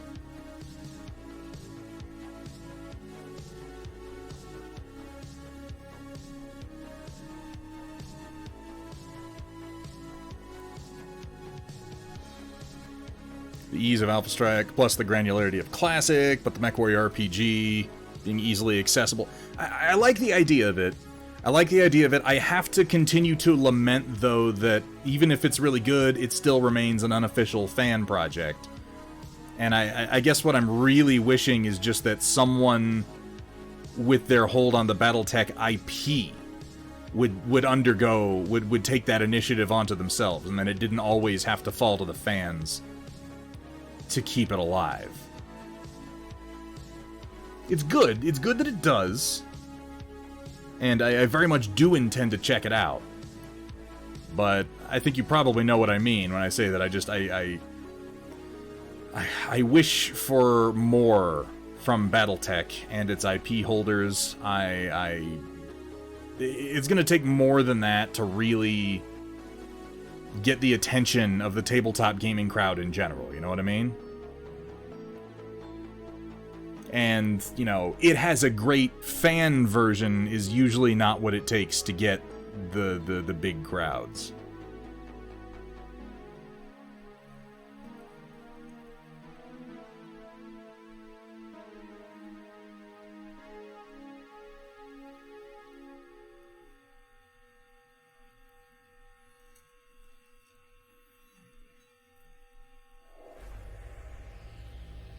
Oh, and I happily will, Dr. Rhino. I love our conversations. Like, the fact that you record them, I mean, you know, I didn't even find out that you were doing that until, like, the third or fourth time that I was on your stream. You're like the Nixon of Twitch.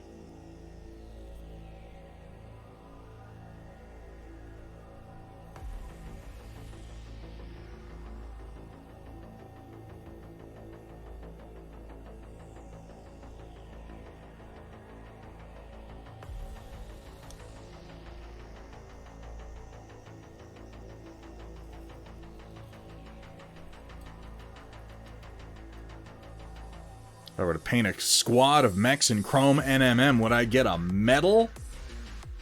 I mean, do you need me to make you a medal? I'll do it.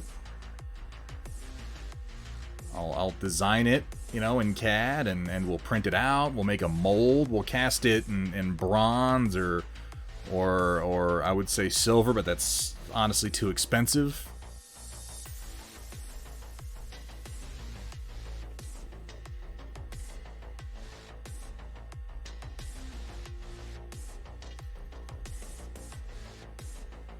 Sure, we could do copper. Copper's nice. Copper's useful. Everybody likes copper.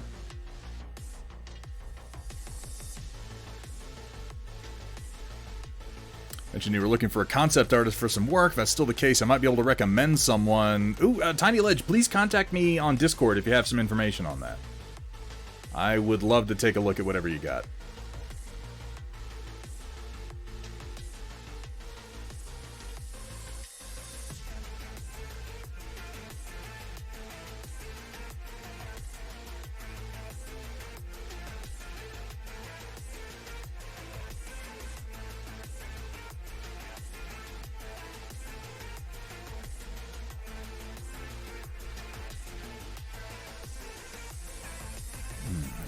that deep color. Now let's see if we can work it up into something a little brighter.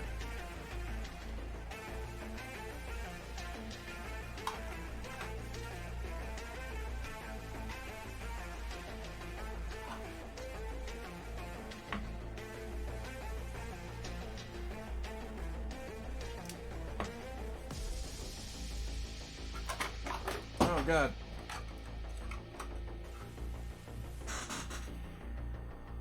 Just dropped the tube of paint. Hang on. Oh, thankfully it's not one that I need.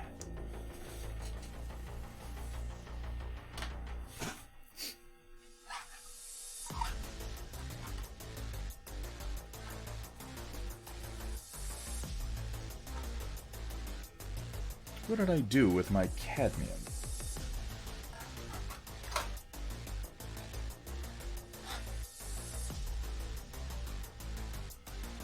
Oh, there it is. Okay.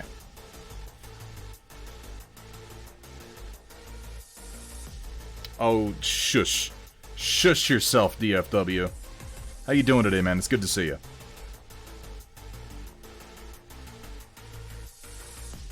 I think you know better than that. Do you have any idea what it would take to get me to rip apart somebody's painting?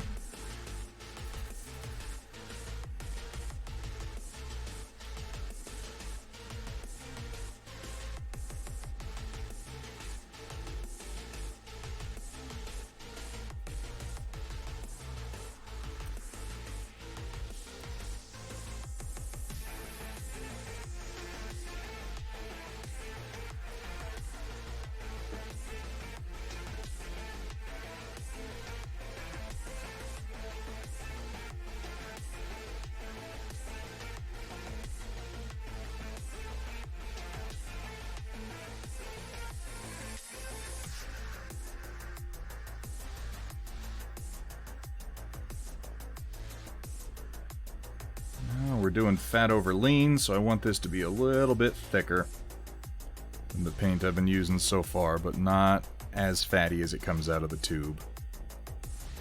And I might need to go heavier than what I'm doing right now, but like I said, I'm just experimenting and I want to have some cadmium red in here at a minimum. We might jump up to a radiant red after this.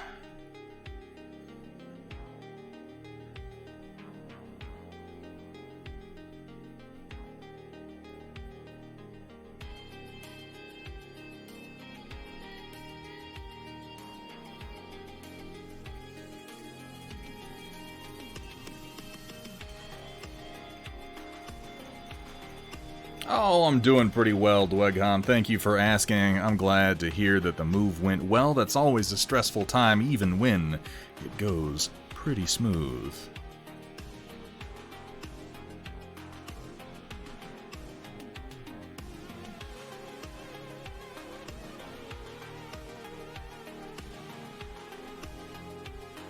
Less is more, and more is way too much. Using linseed to thin. Yeah, that's gonna definitely lengthen the cure times, though.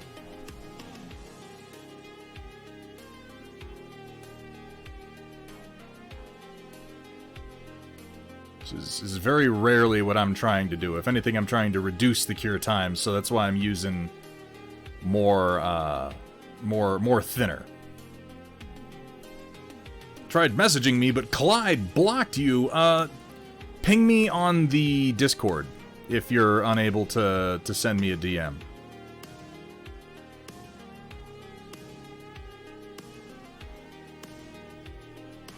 God damn, cadmium red is just so... Whoa!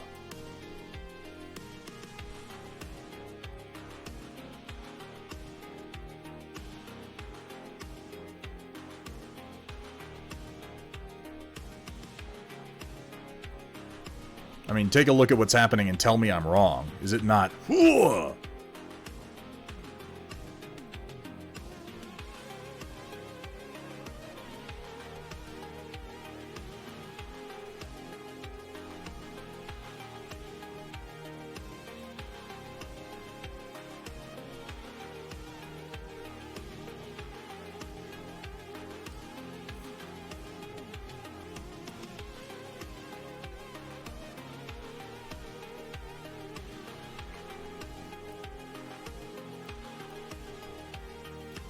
Yeah, and that's mostly what I'm trying to do with this mechanic games.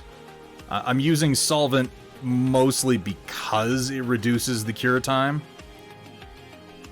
If I wanted to increase the cure time and the working time, I would definitely use linseed oil.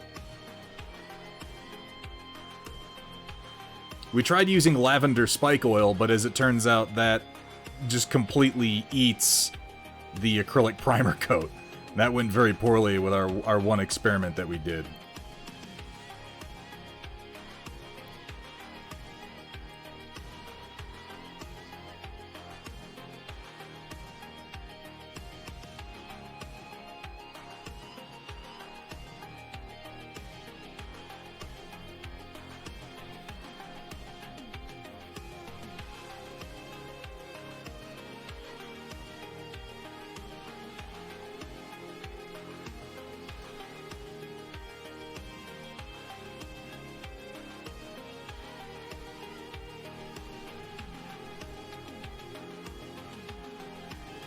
There's really just, there's no replacement for cadmium red. The hues are just not the same.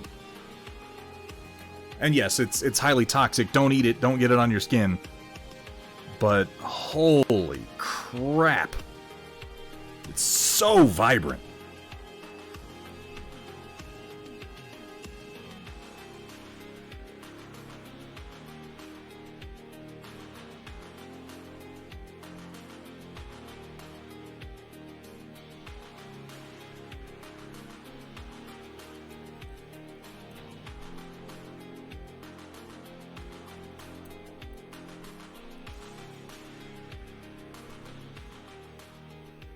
Lol Canoe, we did lavender spike oil.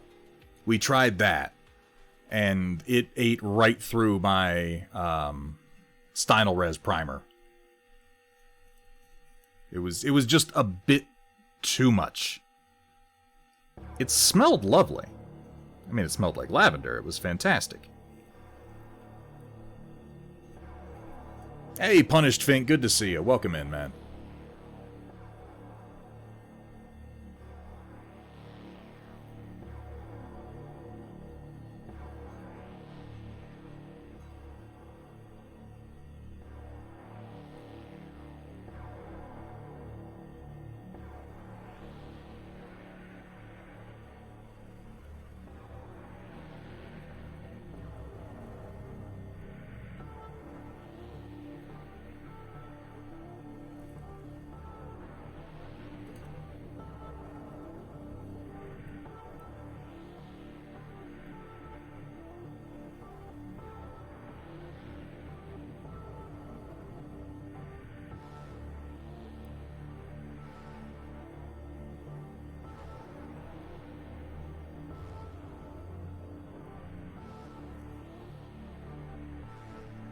Trying to remember to leave myself some contrasting gradients and then come back in and blend this red and not just do all my blending on the first pass.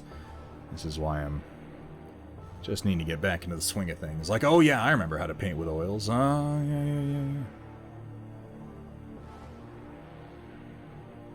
What a concept.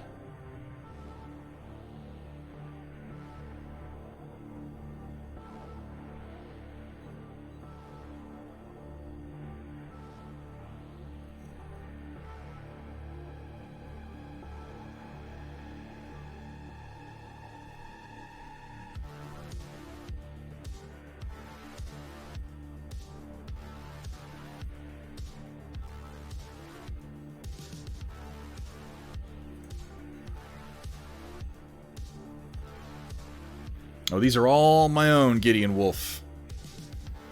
And we're kind of working on the latest one, our De Tomaso.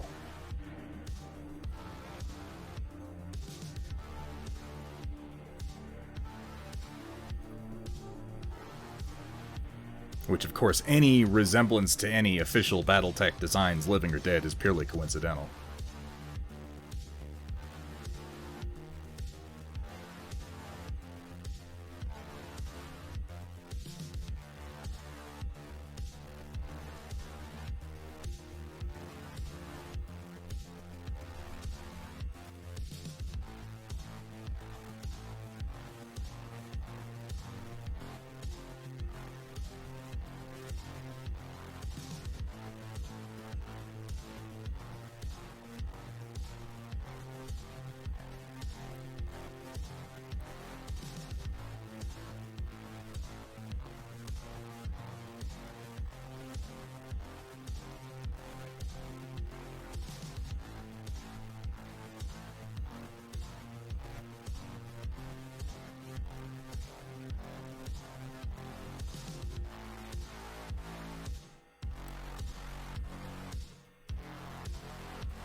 Yeah, I'm doing something a little new with my reds, and at least this experiment so far has been working pretty well.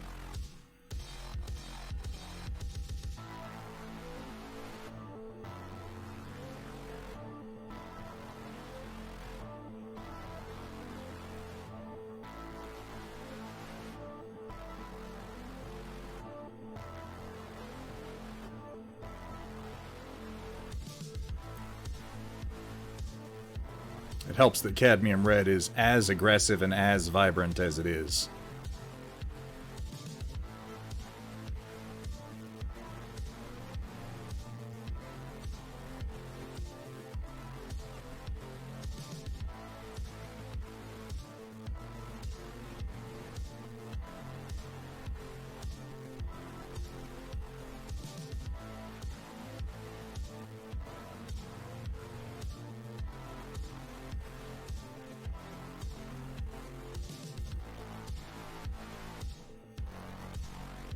You can thank Jungle Plague for that particular joke, Datron. Hey, Gus Schultz, good to see you. Welcome in, man. How you doing today?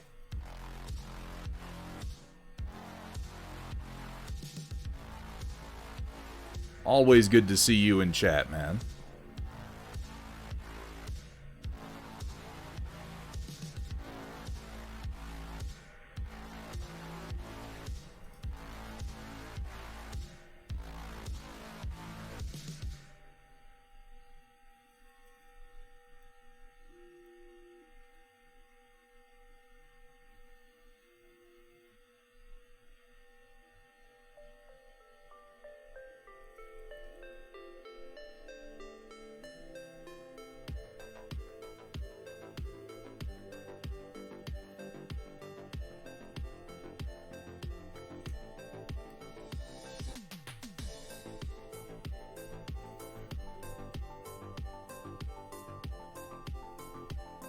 Oh no.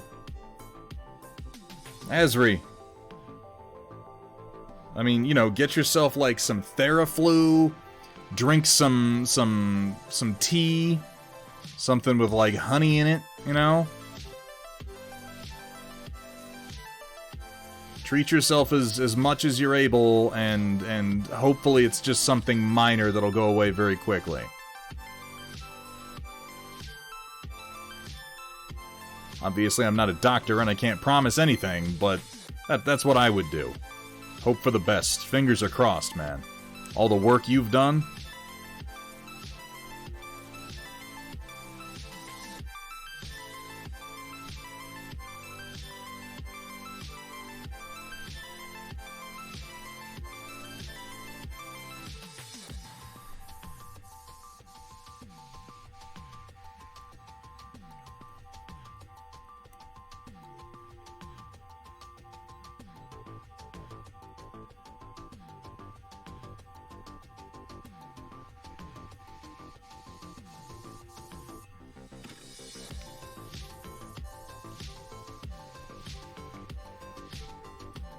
Ah, shit. I am sorry to hear that, man. That's just... ah, goddamn. That's just the way of things, isn't it? Sound like you got some of my luck over there.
Like a bad cold for about a week. Yeah, it's been one of the funny things about it since the beginning. I mean, you know, it's true with most viruses. They say nobody looks like they do in the medical textbook. Everybody kind of gets it a little different, so hopefully it's mild, but the shitty thing is that even if it's mild, you're going to be stuck at home, man, and I'm very sorry to hear that. That's some bullshit.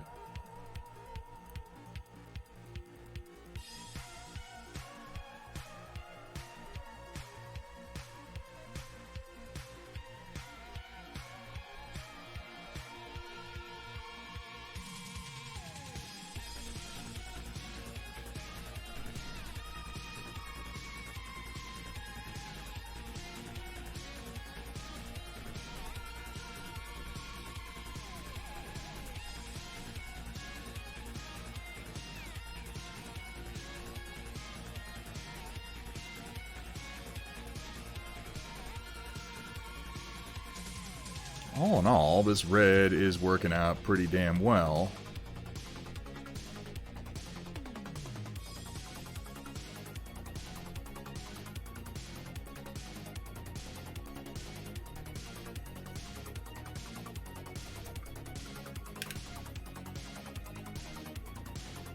Let's grab a soft brush and come in and do a little bit of blending on some of these spots.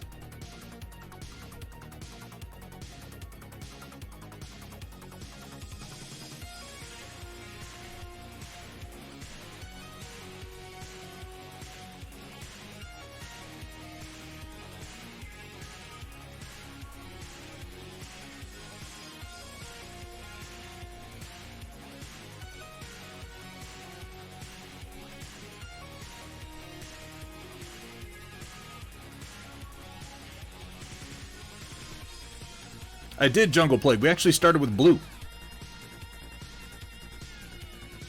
I pre-glazed with blue, and then I went into alizarin crimson, and now this is cadmium red.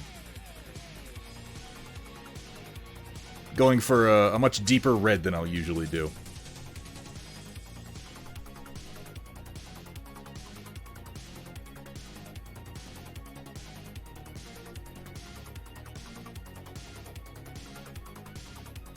You know, cadmium may be toxic as hell, but they've been using it as long as they have for a very good reason.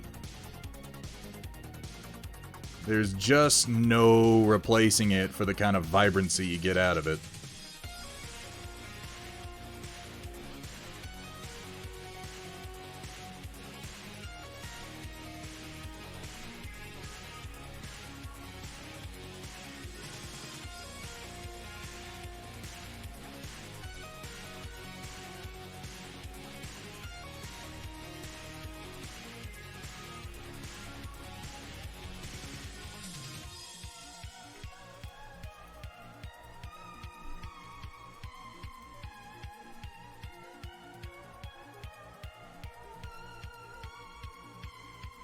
I'm gonna try to stay away from orange as much as I can.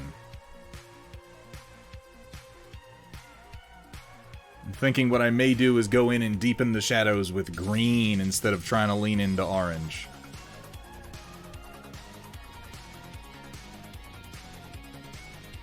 But this is really kind of experimental, so we'll see where it lands.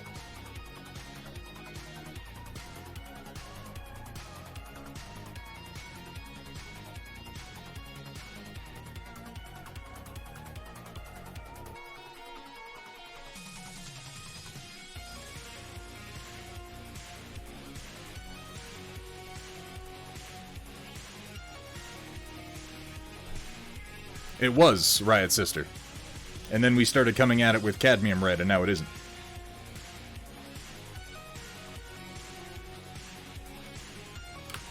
This is what it looked like prior to the cadmium red application.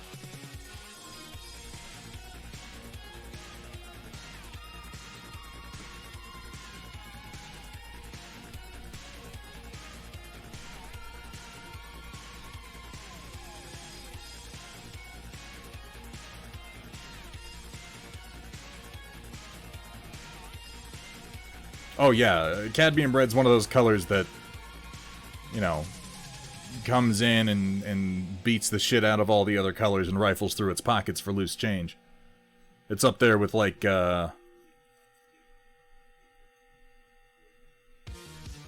Prussian blue, where, like, once you've used Prussian blue, you fucking know it.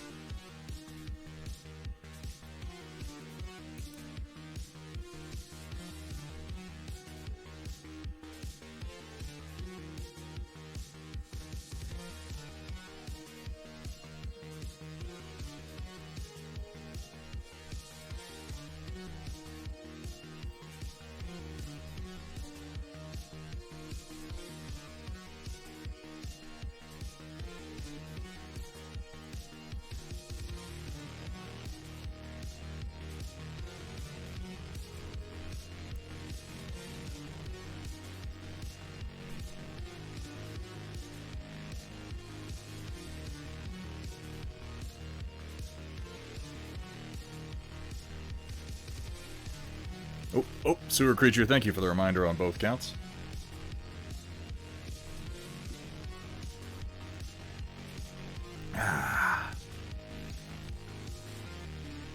Oh.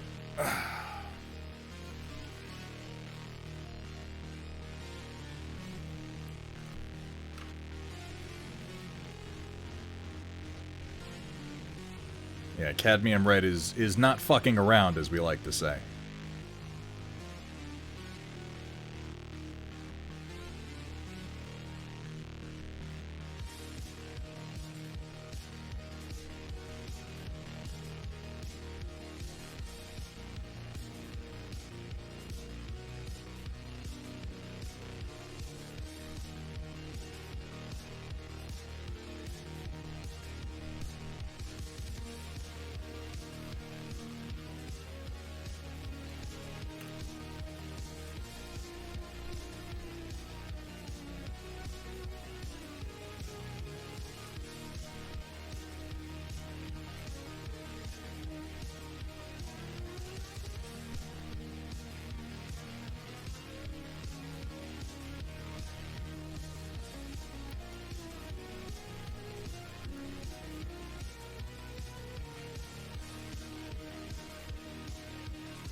As James Wapple is fond of saying, less is more and more is way too much.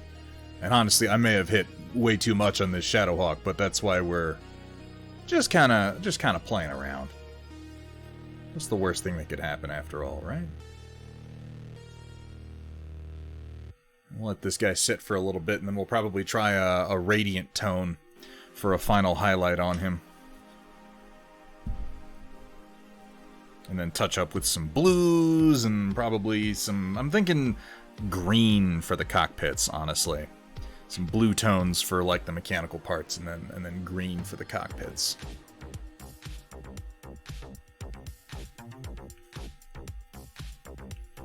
Let's fool around with another one for a few minutes. Let's start putting some CAD red down on our De Tomaso, since that is really our centerpiece here.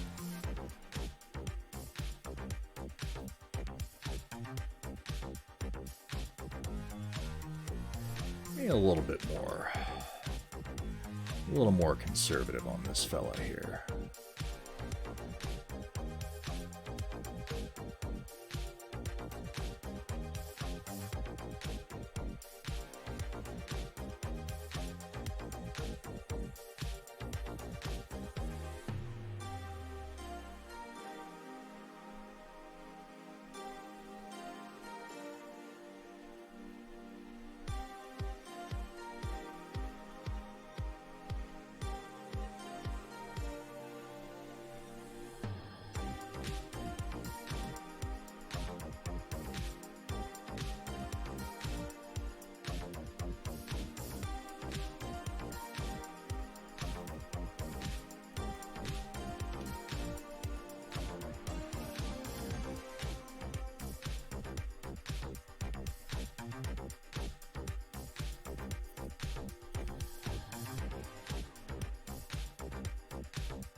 That's kind of more like what I'm thinking. Breakfast? What the hell? So we didn't use dioxazine on this one, Gimish Car. We actually started with indigo. It's indigo, alizarin crimson, and then cadmium red.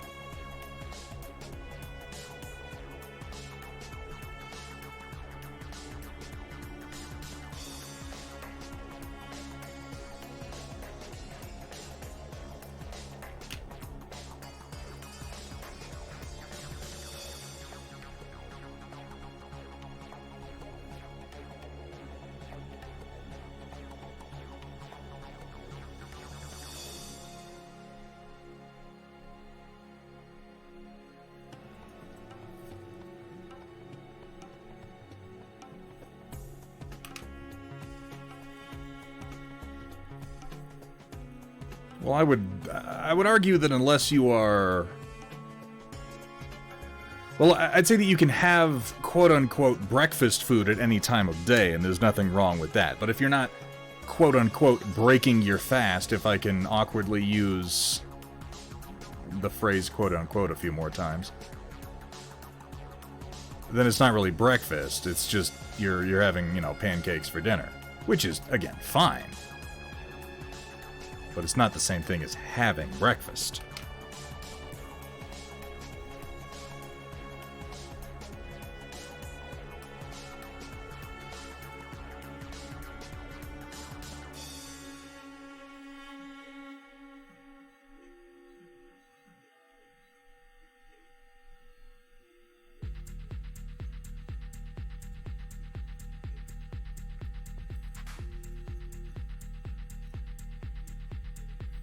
Now, admittedly, if your sleep cycle were offset from everyone else's to the point that you had just woken up, and it happened to be, say, 7:45 in the evening, and you were breaking your fast, then yes, you'd be having breakfast.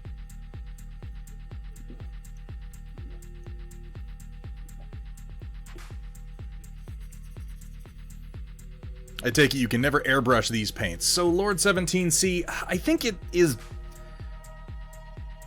possible, technically, to airbrush oil paints, but I don't know enough about it or anyone who has done it. I couldn't say if it's a good idea or not. I mean, I would imagine you can, because it is, you know, a fluid, ultimately.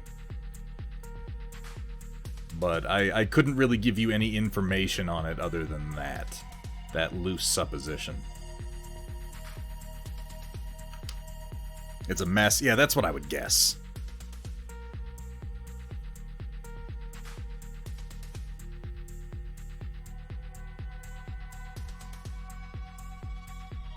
If you were to say, what would happen if I tried to airbrush oils, my guess would be, you're gonna make a mess.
If you're trying to get an airbrush look and using oils, closest thing would be to use various makeup brushes. Yeah, I would think just some real fine blending.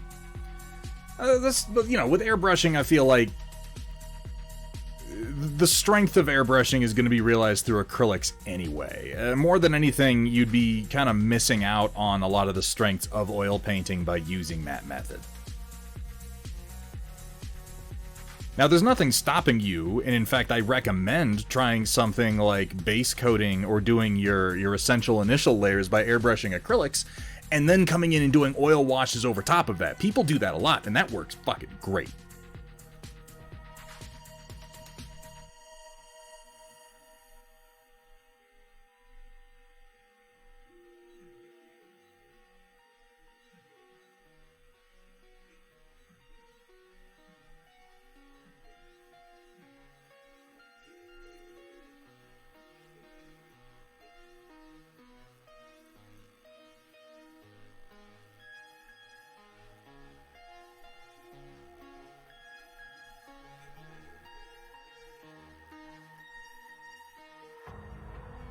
It's sort of the best of both worlds, which also happens to be one of the best two-part series of Star Trek: The Next Generation.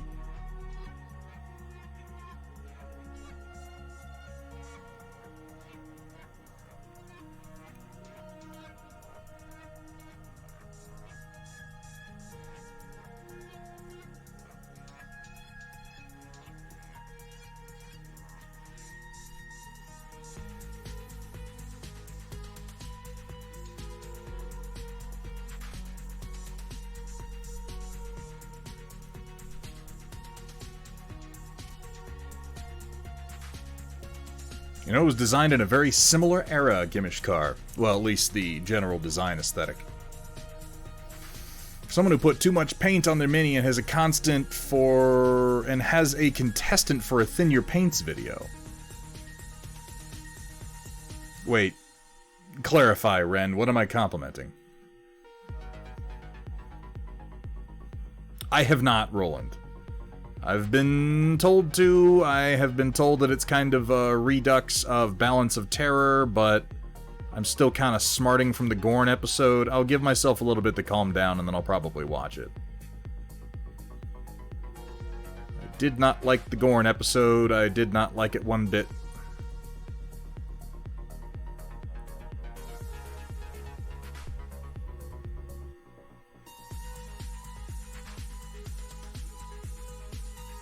I mean, I'd have to see the mini to pull out an accurate compliment, but if someone has used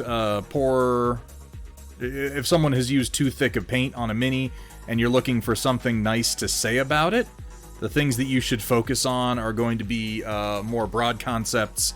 Look for things like color choice, because, you know, whether the paint application is good or not, the basic concepts and color choice can still be good.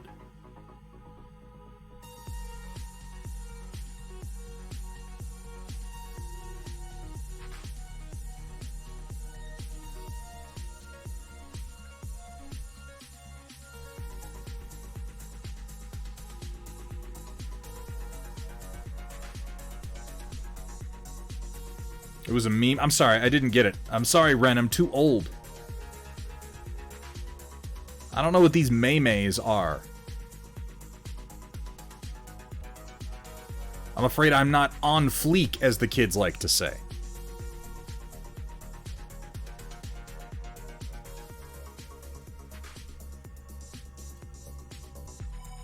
There's not really that much to understand, Lord 17. See, the Gorn have not really ever been featured in Star Trek all that much.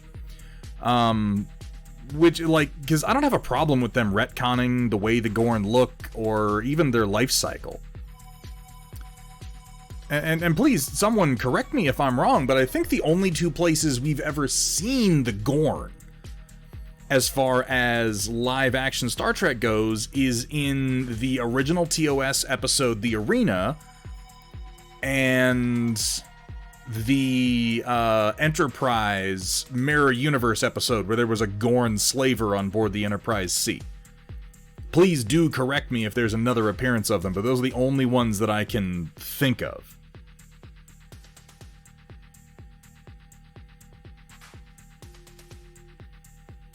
And they were wildly different in both cases. Well, that's the thing, Sewer Creature, is they redid them and made them kind of body horror-esque, but I don't like that, like, at all. Because the Gorn in the arena were just kind of big lizard men. And then the Gorn in the Enterprise episode was a more lithe, quick type of lizard guy, but still ultimately just a lizard guy. And then the redone Gorn for Strange New Worlds is basically a mixture of Alien and Predator, and they, like, spit acid at you, and the acid makes eggs grow in your body and then explode out of you like Alien, and it's like... And the reason that I really have a problem with it is just, it's the meat of the one episode that they're featured in for TOS. Because in the arena, the Gorn are a mysterious race that the Federation hasn't had much or any contact with, really. They've never had any successful contact with the Gorn. But the Gorn invade and destroy a Federation colony. And I believe, and it's been a while since I've seen the episode, so if anybody wants to correct me on the particulars, please feel free. But as I recall it, the Enterprise is dispatched to make contact with them, or at least to investigate the destruction of the Federation colony. And Captain Kirk is then taken from the Enterprise by an alien creature called Metatron. Yes, Gimishkar, TOS is the original series. And I think it's Metatron? I feel like that was the name that the alien gave itself. And he puts basically the captain of the human ship and the captain of the Gorn ship on a planet to sort of fight out their differences. And by puts them on a planet, I mean he teleports them to Vasquez Rocks in Southern California. And Captain Kirk and the Gorn captain then have to basically slug it out, being unable to communicate. And over the course of this, it is discovered by Kirk that... I can't remember exactly how he discovers it. But he discovers that the Gorn weren't just invading and destroying Federation colonies. The Gorn considered that planet to be a part of their territory.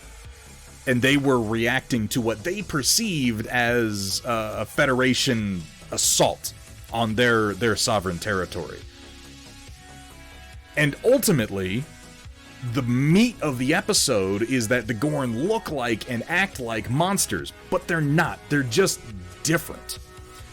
And Captain Kirk refuses to kill the Gorn. He gets him at his mercy. He gives him, the double fist hit a few times, the devastating Starfleet double fist hit.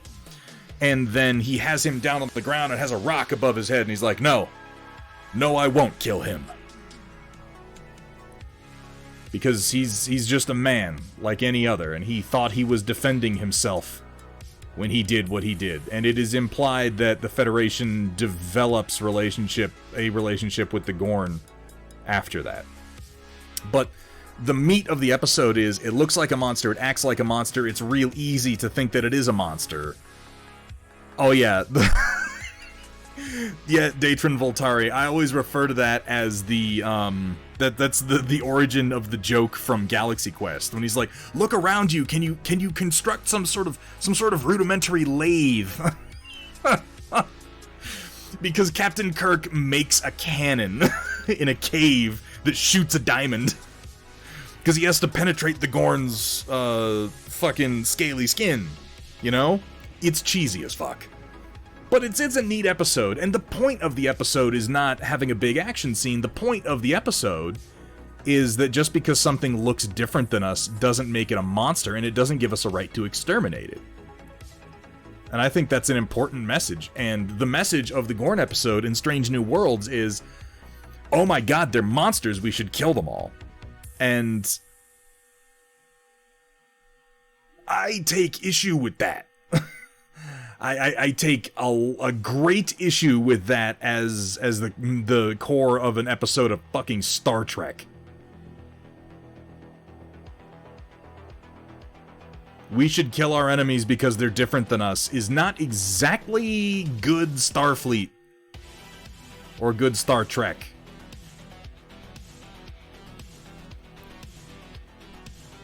The galaxy is full of horrors, let's light them on fire, is not what I think of when I think of Trek.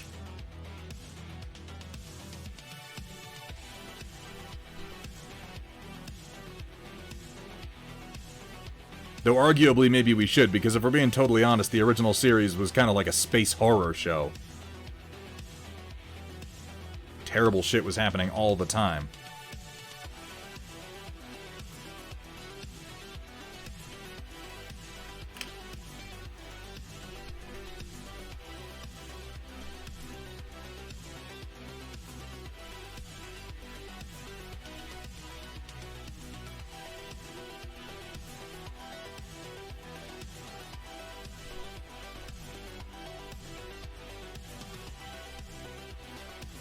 But, you know, if you don't give a shit about Star Trek the original series, and while I do, I'm not going to pretend that you should. It's an old show, and maybe it never appealed to you in the first place. You probably won't give a rat's ass about any of those issues, and you might just enjoy the episode as the kind of homage to Aliens that it is.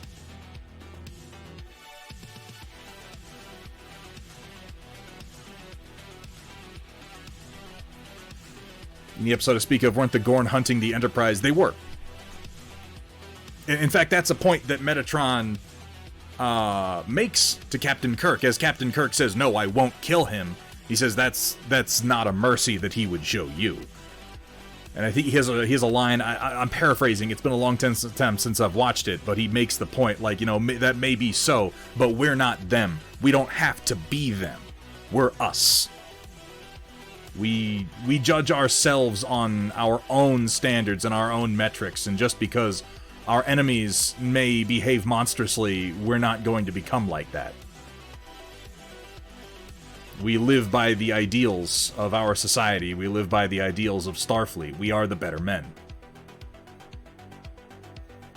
And if somebody doesn't choose to stand up and be that better man, then there can be no communication.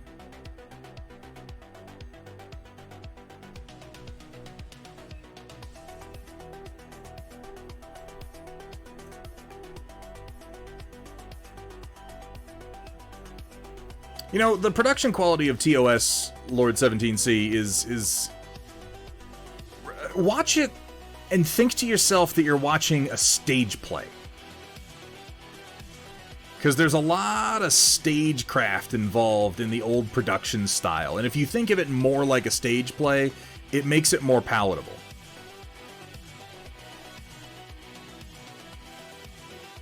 Personally, I really like the old TOS style of almost everything. Does it look as good as things look now? I mean, no, but it has its own charm.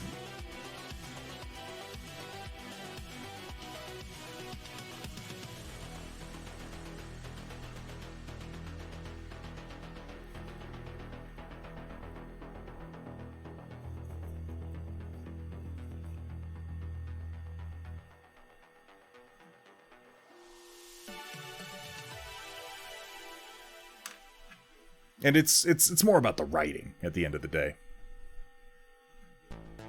And not every episode of TOS is perfect. I won't pretend that it is. Some of them are really pretty shitty, honestly. But others are very thought-provoking and interesting.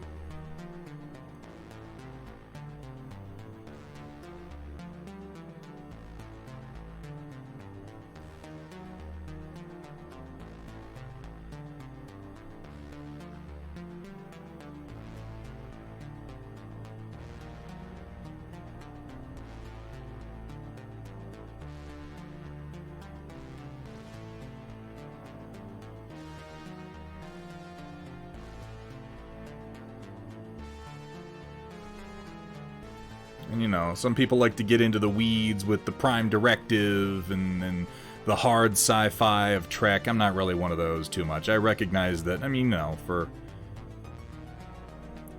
every episode where Kirk has a really great and forward-thinking speech about how we need to behave towards our enemies and the future of mankind, he has another one where he's like, I know what you backward savages need. I'm gonna read you a copy of the U.S. Constitution, and that'll set you straight. And it's like, I don't know about that.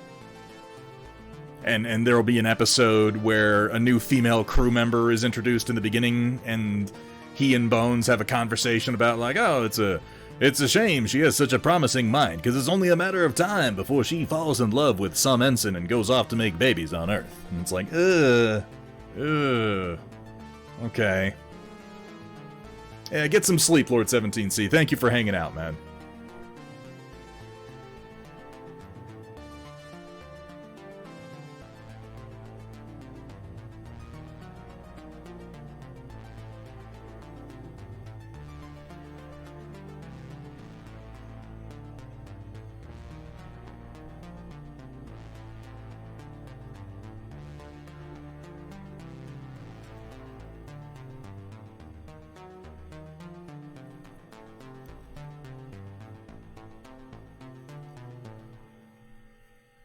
Oh, like Elite's Machine God? I mean, I do. They're one of my favorite alien designs.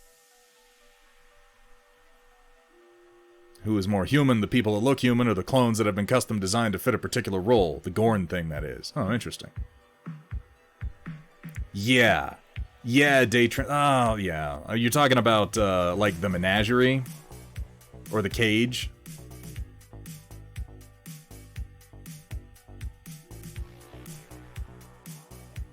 You know, I read a funny story about that, and Majel Barrett playing number 1, and then her disinclusion. And the story, as it's gone for years, has been that they didn't want a woman on the main crew, on the bridge crew, and that's why she was removed. But it's my understanding that the production on TOS actually just had more of a problem with Majel Barrett herself. And that Roddenberry ultimately kind of made up the thing about, oh, they said that it couldn't be a woman. To spare her feelings more than anything else.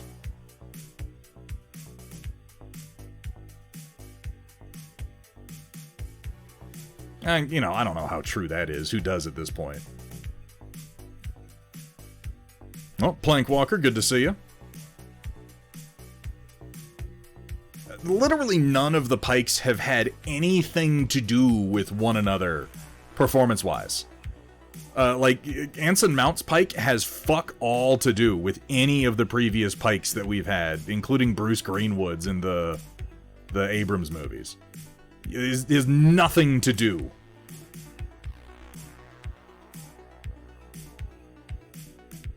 They're all completely different people, but I'm fine with that. It doesn't really matter. The original Pike was in essentially 2 episodes. He was in the cage and he was in the menagerie.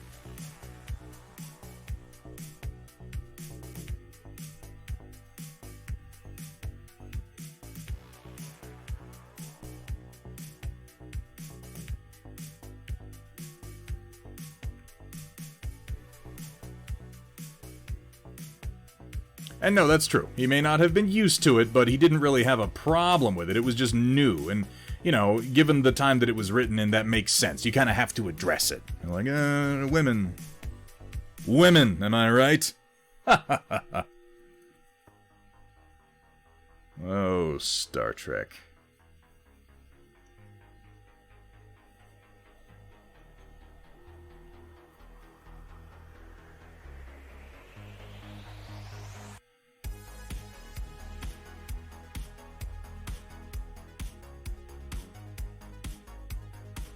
Hey, good to see you, Mafik. Welcome back, man.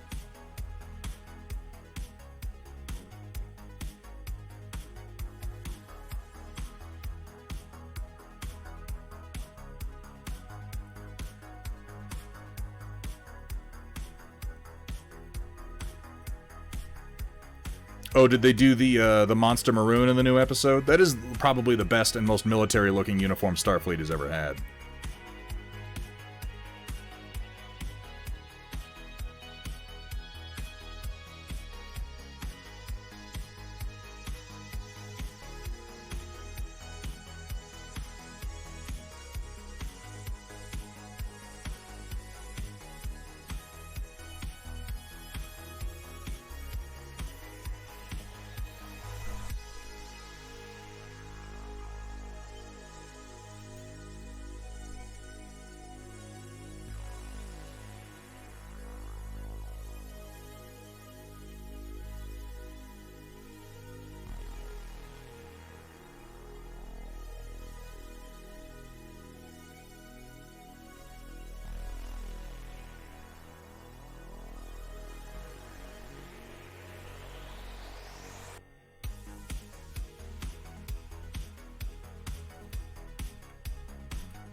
I've just struggled with a number of things in Strange New Worlds, and it's because I'm a stickler, and it's because I'm impossible to please, and I recognize it.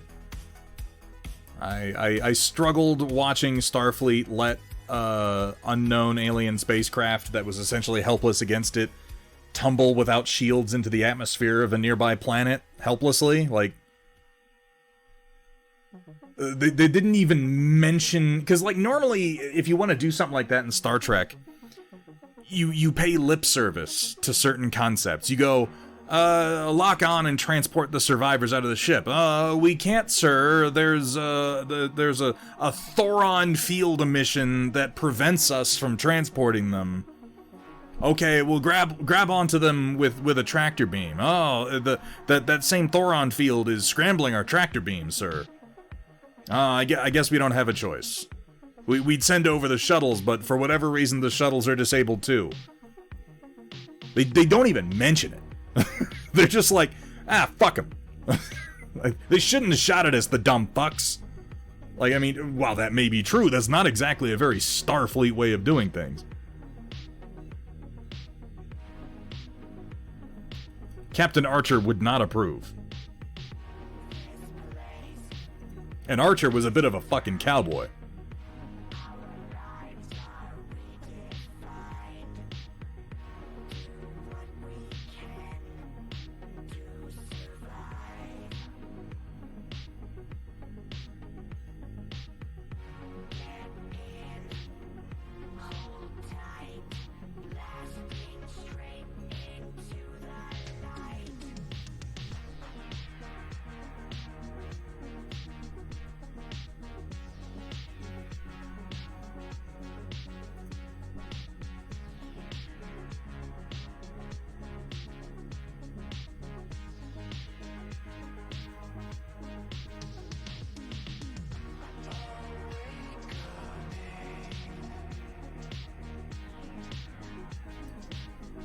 Let's do a little blending here. Yeah, O'Brien was recalibrating the shuttle's flux drive capacitors. Exactly. You throw out some nonsense. Yeah, that was my problem with the Gorn episode too. Like, I'm fine. I'm perfectly fine with someone going, can we communicate with the Gorn? Can we let them know that we're not a threat? And someone goes, they're impossible to communicate with at this stage in their life cycle, sir, for XYZ reasons. Or, we've tried and nothing has worked, and this is our only option now, is to kill them. I'm like, I mean, I don't love it, but okay. You can get into situations like that. Fine. Yeah, the Makos would have, but, you know, that would have been a point of contention. They would have addressed it. And maybe my biggest problem with that one with the destroyed ship is, given the way the rest of the episode went, if they had followed Starfleet protocol, or even just the rules of basic human fucking decency, and tried to save those people, the crux of the episode, like the meat of the episode, would have gone very differently. They would have learned about the thing that they learned about at the end of the episode much sooner, and they would have had more of a moral conundrum instead of just blithely wandering into a terrible situation.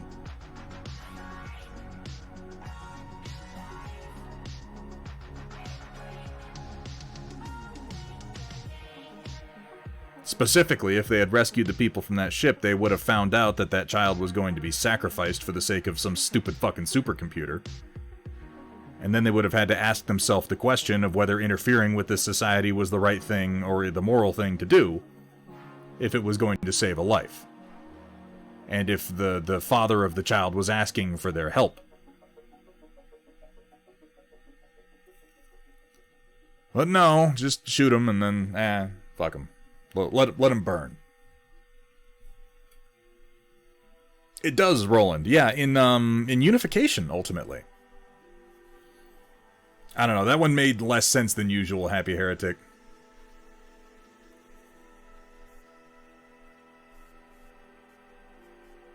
What's funny is, I could have seen that episode had they rescued the crew and found out about the terrible secret and the child sacrifice ahead of time.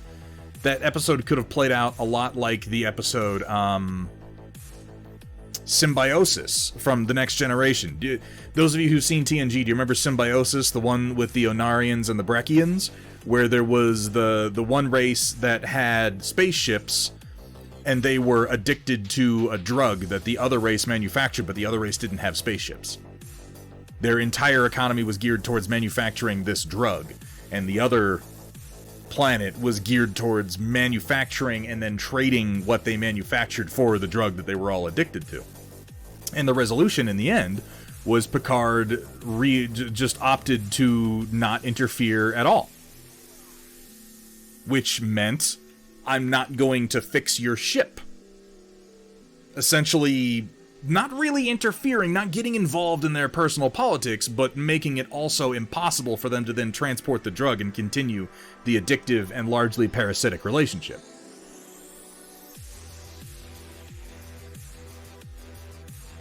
And they could have done the same thing in that episode by having Captain Pike just go like, well, we can't get involved in your cultural issues. We can't get involved in your political issues. So all we can do is contact the closest colony and have them come get your people. It just so happens that the closest colony is essentially a colony of political dissidents and rebels, but that's not really our problem. Bring me the blood of a small child. Yeah, that is kind of how that episode went.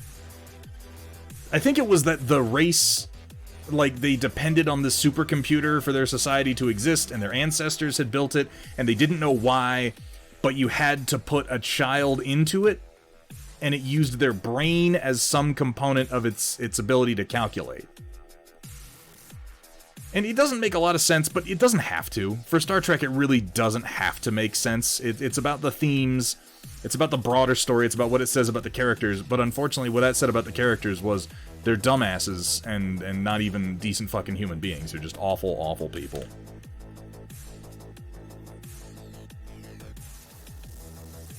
X Braun, thank you for saying so, man. It's good to see you. You're gonna call it the Prime Directive. Well, that'll never stick. Yeah, like, I chuckle at moments like that. I am not without the capacity to chuckle at funny little moments like that. Because before that, it was General Order Number 1, and it had been developed by Captain Archer.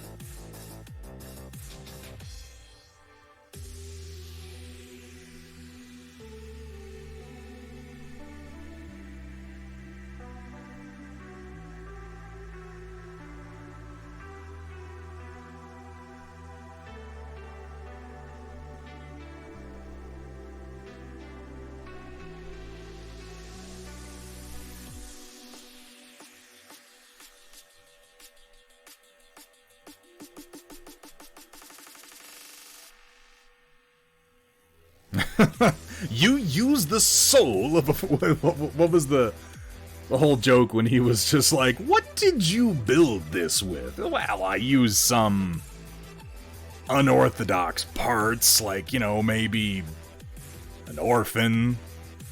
Did you just say an orphan? Well, not the whole thing. Which parts? It's just the heart. Your machine is powered by the heart of a forsaken child?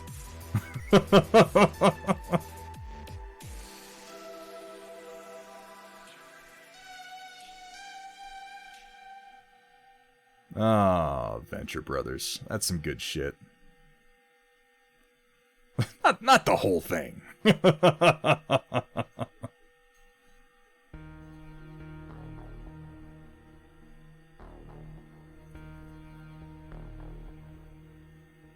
Like somehow that wouldn't be as bad.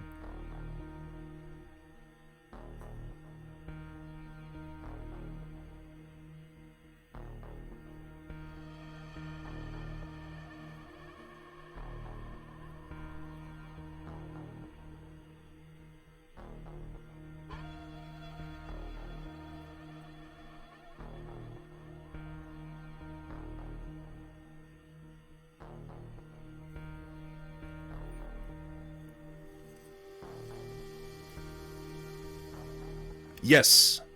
Yes, indeed, X Braun, we are using oils, which I slowed down a fair bit when I got to this model and working up its reds, but I feel like it's paying off.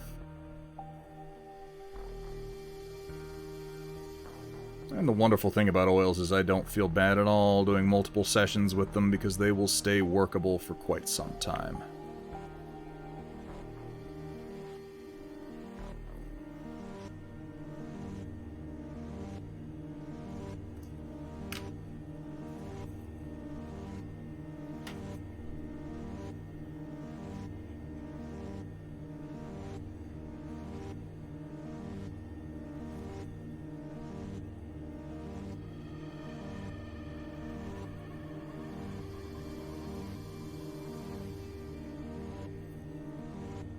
I'm loving this red, though. I think that all together as a sort of light lance when these guys are done, they're gonna look fucking great.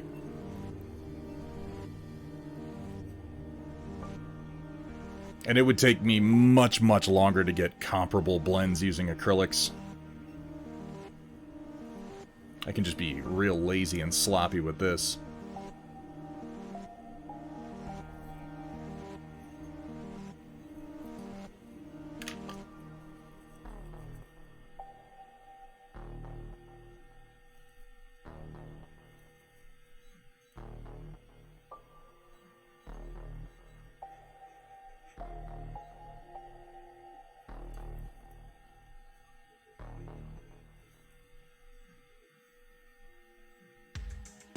I don't know what the fuck was up with that last song, but it sounded almost like it was done by John Carpenter in his early years.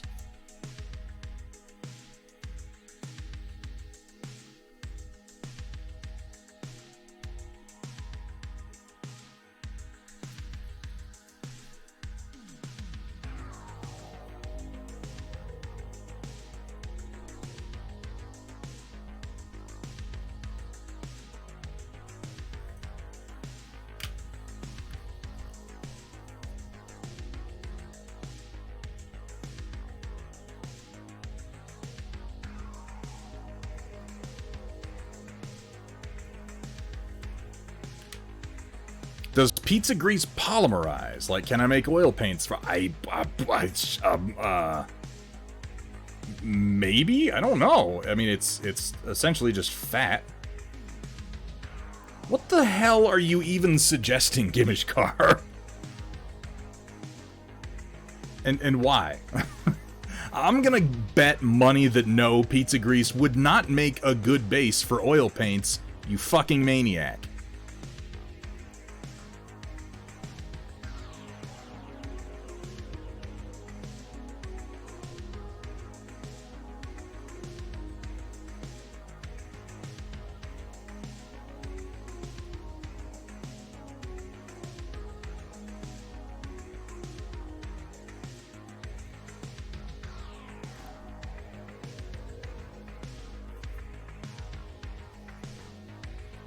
I just want to finish up this application of cadmium red to both of these models before I stop, because then it's just the other two that need the cad red, and I can focus on our Shadowhawk and our Panther. But I think that these reds, once they get a little bit of a radiant highlight, are going to be just fucking gorgeous. Particularly once I work up some more blues for the parts that I've left.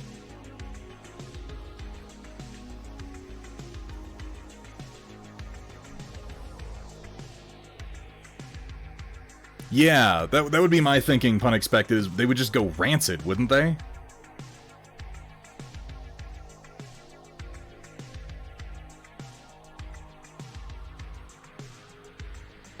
Don't give Sewer Creature any fucking ideas. I'm gonna paint a model that rots. We're gonna paint the most realistic Nurgle figures you've ever seen.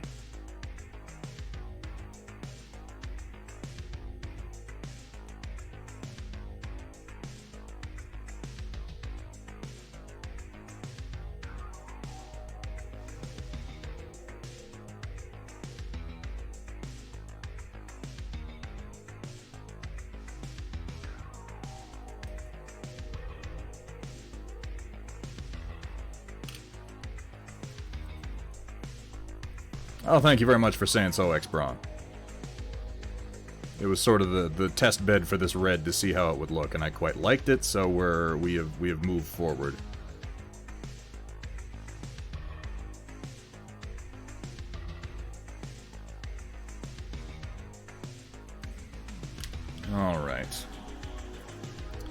That is the Essential Cadmium Red. Really only a couple steps left that I want to do on this guy, and I'll probably knock a few of them out before the next stream, and we'll see if we can't finish him up on Thursday is going to be my goal.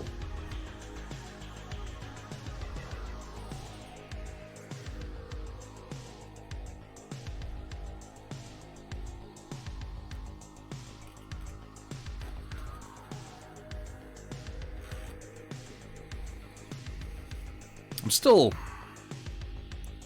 Well, tonight has been fun. I haven't painted in like over a month, and I needed to kind of ease back into it, and this was a good place to start, is in with something fresh. I'm really loving the red that we're building up on this guy. It seems really nice and rich to me. I still may come into the shadows and work in a couple of greens in the deepest spots, and then we'll go ahead and hit the edges and a couple of the highest volumetric highlights with a nice cool radiant color, I'm thinking.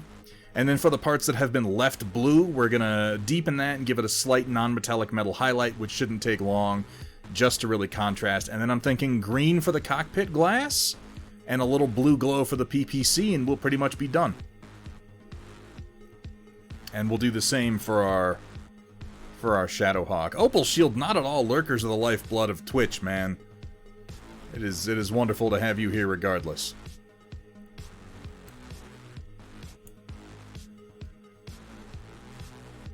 I'm really very happy with how this red has come out. I think I'm going to do more of this. Oof. It'll look better in the photography, too. I like this deep, kind of purplish red, you know? Woof. And I think this guy just looks fantastic with a coat of paint on him. Alright, folks, give me a couple minutes. I am going to take a short break, get some more to drink, stretch my legs a little bit. When I come back, we will roll right on into the Storm Report and see what you fine folks have been sharing with us. So don't go anywhere. I'll see you in just a minute.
So, Gimishkar, a long time ago, I started weighting all of my models. Now, in the beginning, and on that model I had up there, I just used to put like pennies or nickels or kind of whatever I had that had a decent density to it there on the bottom. And more recently, since I print all my own bases, now I do washers on the bottom of literally everything, making them both weighted and magnetic, which is really quite convenient. Steel Warrior Studios!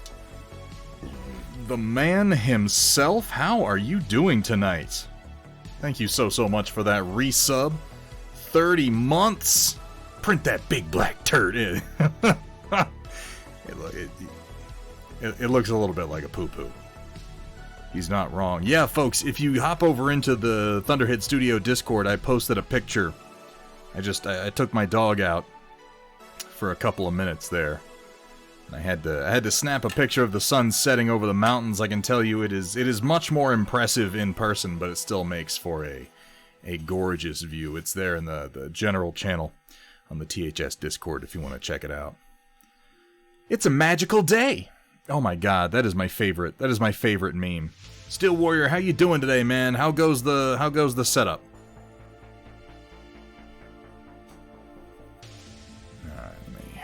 Let me get some things moved out of my way here. I didn't use my new brushes today. I meant to. I'll have to use them tomorrow and on Thursday. I just defaulted to using my Game Envy Phalanx brushes because that's just what I'm used to. It's what I go to without thinking about it. How silly. Yeah, I can imagine it, man. Did I leave my water? Oh my god. I got up and I didn't bring my water back. Hang on, I'll be right back.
That was a very special sort of stupid there.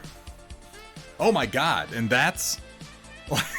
I'm like, I just got up and I didn't bring back my water, and 8-Bit's like, now's the time. He's not looking.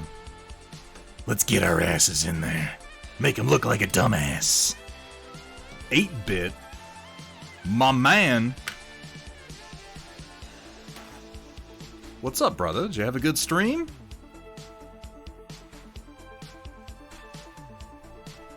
I'd imagine you probably, I would say that you need to hydrate, but I figure you've probably been slurping enough of those GW fluids right out of the tap, you know what I mean? Skull fenestrated, what does that mean? What does skull fenestrated mean? Why am I out of focus? Defenestrated is to throw someone out a window. Which, it always amazes me that is something that has happened enough times that we need a specific word for it while I fix my camera's focus. But what would it mean to skull? Is that to throw someone's skull out a window? Oh my god, so blurry.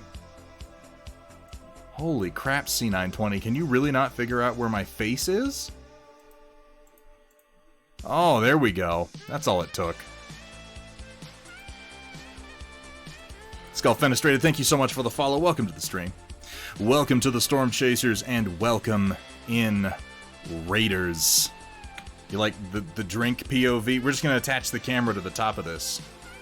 You see me come in every time, like... I don't know what that looked like, but it wasn't attractive. I'm almost certain. Cha. Thank you so much for the raid. Thank you for bringing your people in. We're towards the end of our stream here as well, but it is always wonderful to know that 8-Bit's over there just thinking about me. He's probably been talking about me for like the last 20-30 minutes of his stream. I mean, it's okay. You don't have to tell me. We can protect both his privacy and his dignity. We can just pretend that he has been just painting models, you know, and browsing Games Workshop's various sales, and maybe even gluing some plastic together. But we all know what was really going on. Matt Yee, good to see you, man. How are things? New Star Wars is godlike. I don't even have the energy. I don't have the energy to argue with you, 8-Bit. Sure. You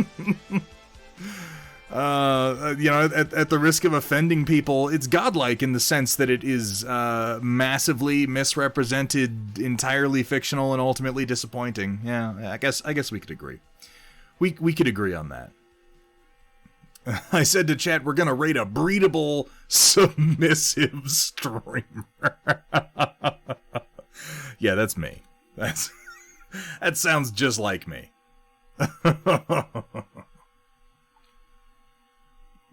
The existence of the word defenestrate means someone can also be fenestrated. Yeah, I'm assuming that means to be put into a window. We've been working on some oil painting in red tonight.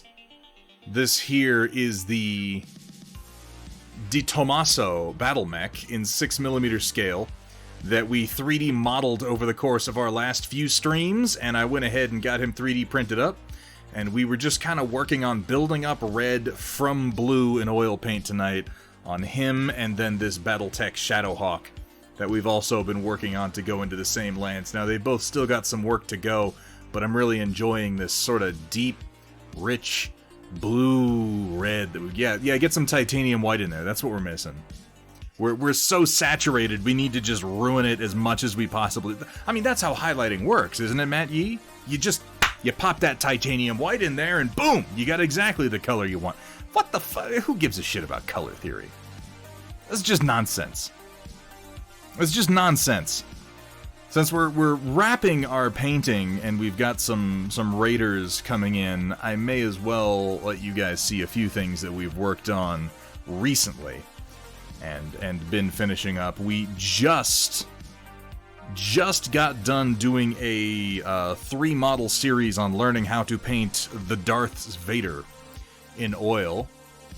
This was our first one. I say just, it was like a month ago. The thing is, I haven't painted anything for like a month. So, you know, technically, we're right in there. This was our first Vader that we did. Color theory, is that a new Games Workshop paint? Yeah, it's one of their contrast layer technicals. You get it in like a half-size pot. I know that excites you. You know what the best part about this one, 8-Bit? The new Games Workshop paint pots come with a flared base. Just for you, buddy. Just for you. Sewer Creature, thank you for the reminder. What were you working on over there, by the way, 8-Bit? Yeah, this was our first Vader, which came out pretty good. And I need to put this in the mail to somebody because they won it in one of our giveaways. It came out decently. We were trying some OSL effects on it. You need the Warhammer Plus subscription. You need to pay your monthly fee for color theory. You don't want to lose that sub. And then we did the second Vader, where we tried to go a little bit more intense with the OSL and a little bit more blue with the armor and the fabric, and that came out pretty damn good. What is that? Why is there a bit of schmutz? Get off of there. Schmutz on my model. And then we brought all of that back around to working on this Star Wars Celebration 2019 limited edition Vader, where we applied all of the previous lessons learned, to do something a little bit more adventurous, and I still do want to do 1 or 2 finishing touches on him. But I'm overall very, very happy with how he came out. Do I 3D print my own mini? Yes! Yeah, this, the mini holder that I've got right here, which has multiple bits. This is actually my own design that I've been using. You can tell, because I put my logo on fucking everything, because I love it. But it has a weighted base, it has a flared base, most importantly. And then these are little magnetic pucks, and I put washers in the bases of all my minis, and then I just magnetize it to this portion that has the trigger on it, and then this portion magnetizes down to the handle. So that I can paint, and I can rotate it around, and I can use the trigger, and then I can pop it off and just hold it by itself, if that's what I want to do. And then I've got some other versions that can go on there, like this one that has the sort of ball bearing so you can move it around and rotate it. Does it grind pepper? That's, you know what, that's for the Mark II. But don't you worry, Yi. We're all over that. We've thought of it. It's gonna grind pepper. It's gonna have a subscription model for heated seats. It's gonna be the best, just the best. Yeah, it's worked out pretty nice. And here in the near future, we're gonna go ahead and do a little work on our limited edition Luke Skywalker that we also got. I don't really like play Star Wars Legion. I just like these characters because Empire Strikes Back is one of my favorite movies, so you're gonna love my nuts. It's good to be back painting again, though. We took a little break. I've been working on these Forge Fathers dwarves from Mantic's Firefight. Their recently released new edition of that game, trying to do some like heat glowing hammers. We're going to be getting back into that in the next week or so. For just $5 a month, it won't fling your model off the table. I do not guarantee that. It will fling your model off the table probably a couple of times. Do I sell them? Jake, I don't sell physical copies of them. The files for this holder are available for free on Thingiverse.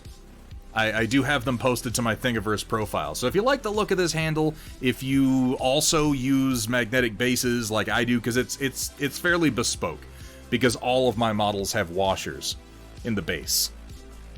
Like, this is the thing is, I 3D, like, I design and 3D print pretty much all of my own bases. And as a result, I always put recesses for big steel fender washers. And it just works magnificently well with this handle. And I like it better than using putty. And I have a couple of different styles of trigger. There's a shorter one and a longer one. I was I was literally painting these assholes before that happened.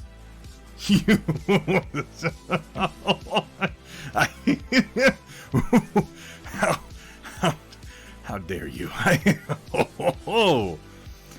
Man, oh man. That's... Whew. That'll get the blood pumping right there. That's what I needed. Let's do the fucking storm report. For those of you who just joined us, we have a bit at the end of every stream known as the Storm Report, where we review some submitted art from the community. So I think we should go ahead and get to it. How much do we have tonight? Looks like, oh my god. Okay, yeah, we should start. All right, locusts and gentle mechs, get ready to feast your eyes on glorb paint and wet palettes with the occasional culinary atrocities. This looks like a lot. Tonight's Storm Report, brought to you by viewers like you.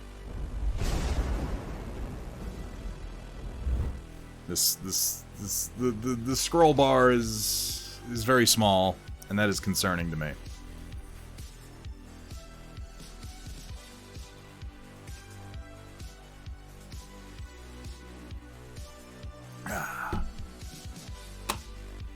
How have you been though, Yi? I haven't been able to stop into your stream lately. I've had a lot of stuff going on the home front, but I'm getting back into painting after a short break, and hopefully going to be spending some more time on Twitch. Where's my face? Oh my god!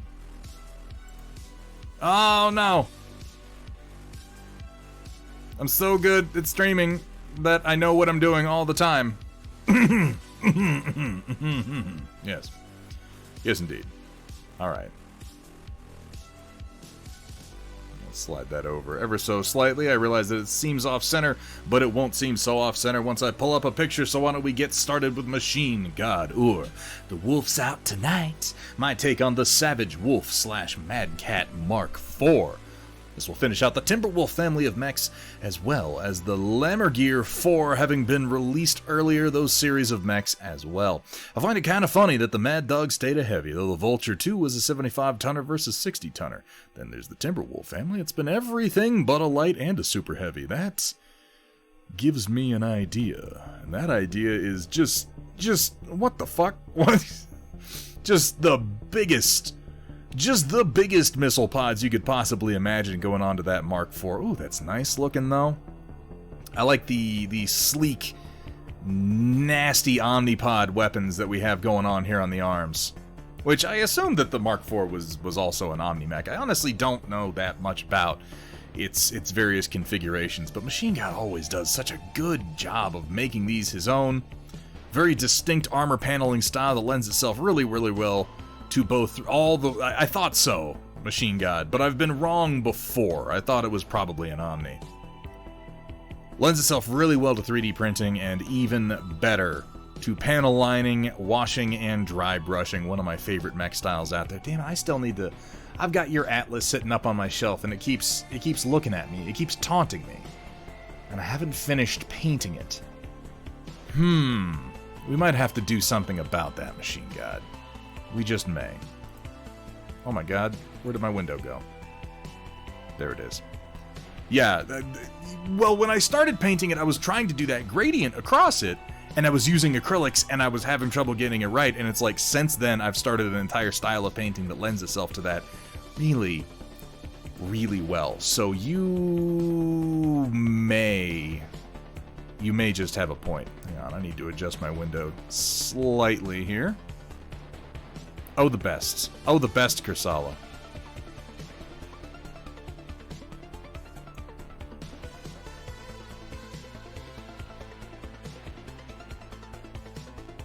Where the hell? Oh, there we go. Okay. I was confused about where my window was going to wind up. Now I can see everything that I need to see. Alright. Coming down. Here we have from Speedtran. Took a shot at drawing, drew a bunny. I quite like this. Simple and proportional. Like, I wish I was as good at sketching. This is simple shapes being combined into the body of a bunny rabbit, and it is already beyond what I'm capable of in a two-dimensional sense. I mean, it shows a lot of promise. It's certainly recognizable as a bunny. We have a lot of really, really talented two-dimensional artists on here. And if you're just getting started, Speedtran, keep going. We have a lot of people who do not just two-dimensional art, but two-dimensional art specifically of animals and animal types, anthros, if you will, which is like its whole own thing. How you doing, Crypt Shadow? It's good to see you. 'Tis but a baby. Really nice work. We all gotta start somewhere, and you know, it excites me almost more to see people at the beginning of their journey than, I mean, don't get me wrong, I love seeing really talented artists on here, and we have some amazingly talented artists. Like, I mean, between Gus Schultz and some of the work that he's done with constructing models from the ground up, entire dioramas, and then painting them using incredible OSL techniques. Some of the work we've seen from Matt Yee, some of the art that we see out of artists like Tobin Lord, out of Mafik, some of the art that we see from Rock and Robin Workshop. Like, we have some amazingly talented people. And we have a lot of people who are just getting started, just dipping their toes. We have a lot of people who didn't know that they were allowed to be artists. And honestly, myself included, it's only fairly recently that I realized I'm allowed to really pursue this. I'm allowed to enjoy it. I'm allowed to take myself seriously. I'm allowed to grow, and it might seem obvious to a lot of people, but throughout my life, it hasn't really been obvious until fairly recently. So, if it's something you want to do, get started. The journey of 1,000 miles begins with a single step, or another phrase I like to use is, they say the best time to plant a tree is 20 years ago, and the second best time is right now. Very nice work, Speed Trainer. Keep it up. It is recognizably a bunny. Hypothetically, would anyone know where I could find a Mad Catz from the Mech Warrior SNES game era? First of all, leaf painting. I like how you spelled that like those horrible, horrible knockoff fucking controllers that you would always, like, make your little brother use because the fucking analog sticks would break almost immediately.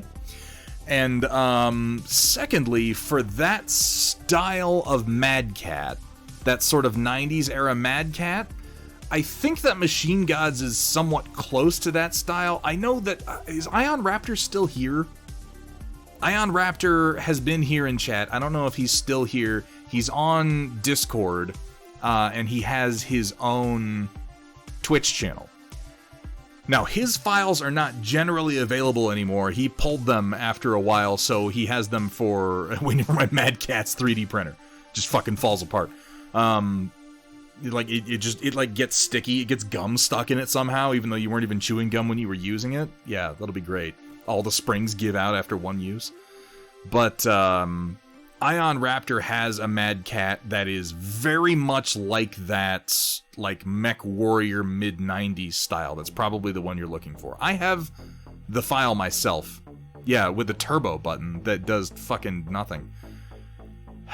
I would say contact Ion Raptor on Discord, or just, like, ping him in my Discord. You should be able to @ him and ask him about it. He should be able to send you that file. It's probably, like, I have one around here someplace. I have the file, I could send it to you, but he pulled all his stuff off of, like, Thingiverse and whatnot, and I don't want to distribute it without his say-so, but it's probably the one you're looking for, Leaf. It's very much the classic Mad Cat. Here we have from Shiny Mew Paints, was doing a calibration test on my Taz workhorse and made this. Hopefully y'all can see it properly in the picture. Is that like a Pokemon card Lithophane? Is that what I'm looking at here? This is a Pokemon from after my era. I don't remember which one this is. It's some sort of plant type. You know, you could 8-Bit Sweater. PLA is made with sugarcane. I still don't recommend eating it. It's a Gardevoir, the over-sexualized one. There are sexualized Pokemon?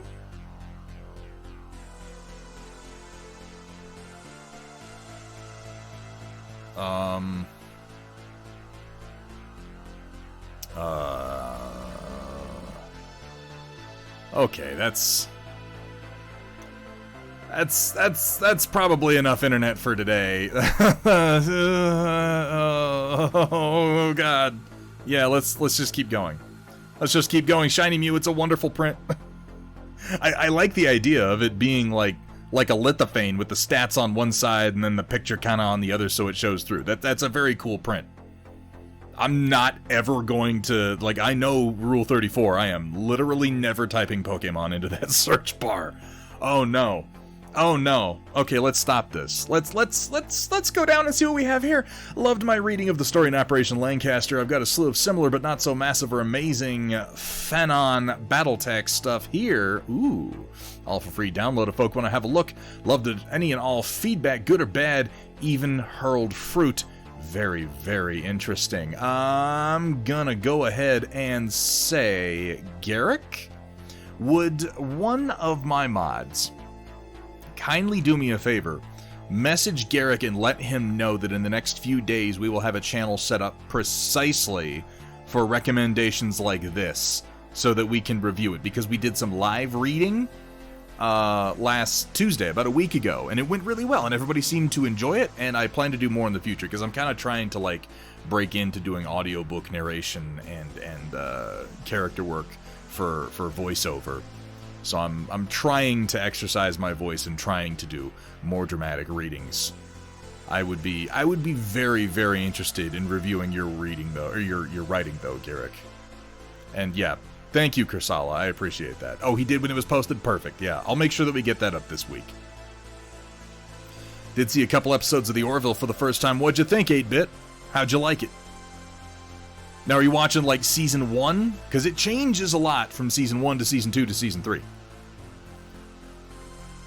Very good, 8-Bit. Yes. Yes, it's very sci-fi. That's true. Can give you a little pat on the head there. That's a little scritch under your chin. That's just for you, buddy. That's just for you. Yeah. Oh, you like it, don't you? Oh. You can see because he gets his leg going. That's when you know 8-Bit's happy. Sewer creature, thank you for the reminder.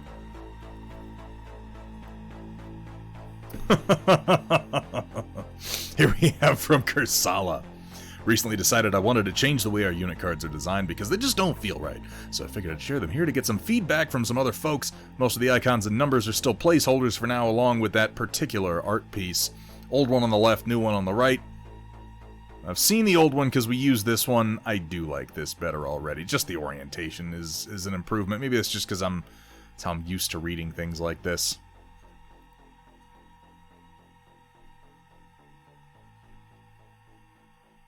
And yeah, it's just the formatting that has been changed. We haven't really dug into the numbers yet, I can see.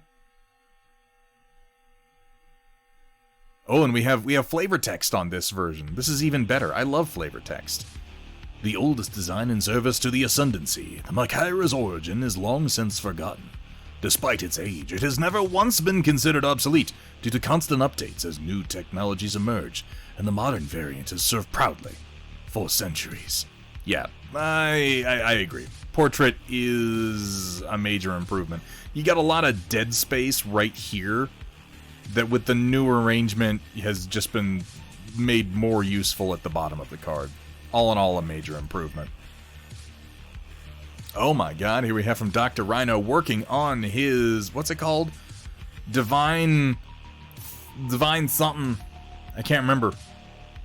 This is the new Old Dominion hero from Conquest, The Last Argument of Kings. Fallen Divinity, thank you so much, Nocturnal Mint. I can never remember the damn name of it. I love how you came in and picked out the exposed ribcage. And for that matter, the horrible harpy feet. Ugh. In fact, done a pretty good job picking out a number of details that I wouldn't really have noticed otherwise. It's a very busy model. All in all, the Fallen Divinity is a very, very busy model, and if a painter doesn't go in and spend some time highlighting some of the details, a lot can get lost. Bald eagle feet. I just see a harpy when I look at it. And I like the one horn sticking out here. I think Tobin Lord is probably into that too, knowing him. All in all, really nice flesh work in particular. Like, I mean, you know, I don't want to focus. We got so much to focus on here. We got the horrible bird legs. We got the weird, like, rotted muscle leading up to the tattered feather wings. But we should really focus in on that thigh right there. You know what I mean? I mean, look at that. You get that, that big muscle right there, and you got that little bit of shading coming in here. Just, ooh, that soft curve going right up into the bony exposed rib cage. You just want to, roll for initiative. Am I right? It's a joke about wieners. So here we have from Unexpected. Updated pick in the reply/thread. Look at that instead. Did some more work this week. Finally coming together. Backdrop needs cleaning up. Let's look at the other picture. I mean, speaking of going to horny jail, good God, pun expected. This whole thing is so, I mean,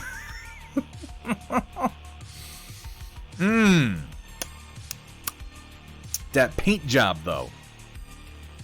Oh, this is really nice. The OSL has really come together. See, this is the thing about good OSL is it's hard to nail down precisely what makes it work, because it's an environmental effect, and it's one of those things that either reads right or it doesn't. And what makes it read right are details like the shadow of our kitty cat here.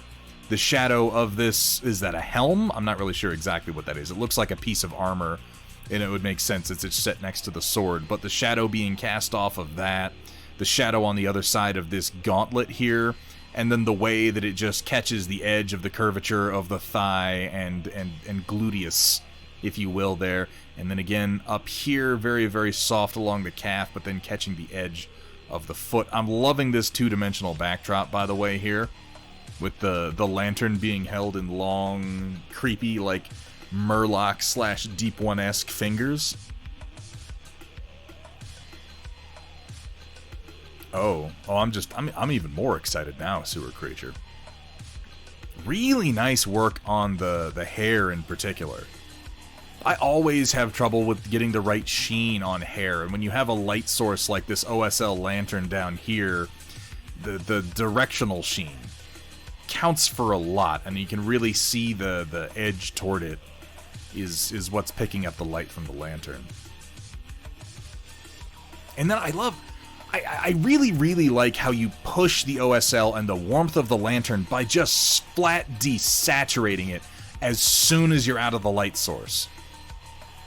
Like, the skin almost reads as gray. It is in heavy night shadow. It's moonlight is what I'm getting from it.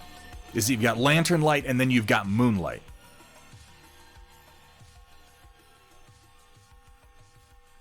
For everything that's going on with this mini and all the things that I should be focusing on, it's the kitty cat that gets me.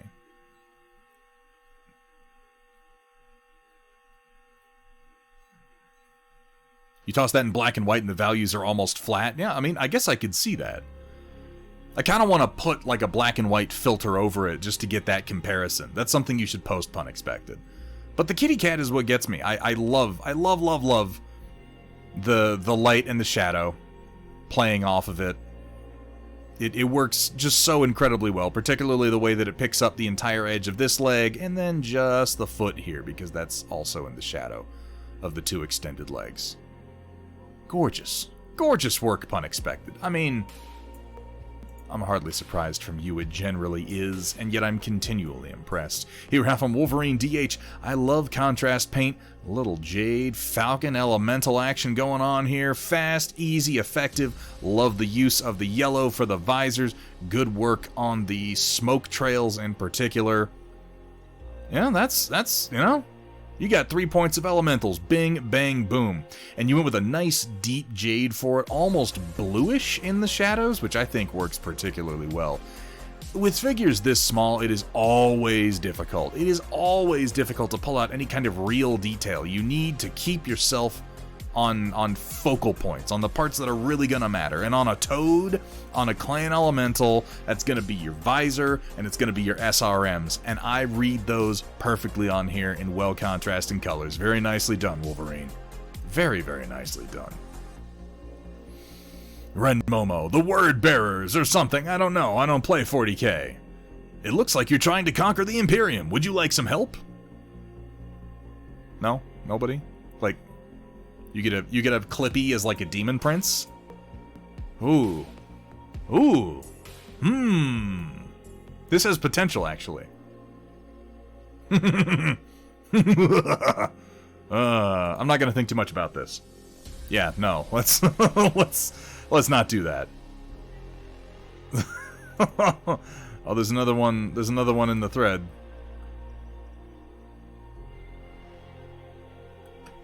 Yeah. I mean, that is the joke. I like how his helmet says "Born to Die." It's a nice touch.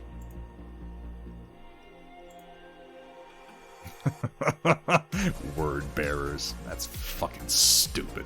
Here we have from Garrick the Mackie Carl, done by Matt Plog for me. I always love seeing Matt Plog art. He is so stupidly talented. The depth of his work, the texturing, the dynamic nature of so much that he does. This is one of the most static pieces I've ever seen him do, and it's obviously supposed to be, because old Carl55 here, rocking that Steiner crest. Big Mac. Oh, that's... So for anybody who might not know, we might have some people who aren't aware of the role of the Mackie in the Battletech universe. The Mackie is the first battle mech. The Mackie was the very, very first bipedal, mechanized weapons platform that could be called a battle mech, that also utilized the neuro helmet integration system that mech warriors use to pilot these machines. It's generally fairly primitive. There have been a lot of renditions of the Mackie over the years I really, really like. Now, like, this style of design, the sort of chamfered, blocky legs, is something that a lot of modern, like, CGL battle mech designs have that I'm not a huge fan of, but in the context of the Mackie, the sort of brutalist look of it works really well. I like the sort of barrel chest and the continuation of that kind of chamfered design going all the way up into the torso, and then the kind of spaceman helmet. Now, the Mackie has always had kind of a goofy, round face on it, but this particular realization of the almost EVA suit-style helmet is excellent, and I like the way he's integrated all the weapon systems, the sort of primitive arm, and then our big nasty autocannon. And of course, a couple of mooks back here for scale, talking about how this thing's stupid. Battle mechs are never gonna catch on. This isn't gonna be a thing. Thankfully, they probably won't live to see the end of the second or third Succession Wars. Mackie looks trustworthy. Mackie's a good guy. Garrick, that is a fucking cool piece of art. Matt Plog is always worth the money. He's an incredibly talented artist, particularly when it comes to Battletech-specific pieces. He has done a number of them. We have our own, the Borealis, designed by our very own Project Dark Fox. Once we got the final version of it designed, Sumitha commissioned a piece from Matt Plog for that. It's one of my favorite pieces of art. Here we have from Sphere, finished up the Strategos for a friend. Now I have ideas for my own. You're a wise man, Sphere. You're a very, very wise man, because you didn't make the mistake that I often found myself making when I was doing commissioned painting, which is I would paint my own first, and it would be okay. And then my friend would go, you should do that model for me. This happened when I did General Veers for Star Wars Legion. And mine was okay. And then my friend says, I'm gonna give you money, you paint mine. And I was like, sure, I'll do that. And his looked so much fucking better than mine. That still wounds me. But once you've painted a model once, yeah, you come out with all the lessons. You've figured out how to do it the right way. Though I gotta say, this looks damn fine. I really like the sort of warm gold that we have here in the shadows for the armor, and it contrasts so well with that kind of regal purple. Really nice work on the armored skirt, and I particularly love the Serpentor-style staff that he's got going on here, Sphere. I cannot wait to see your personal version. Sewer Creature, thank you for the reminder. Oh god, I'm terrible about slouching.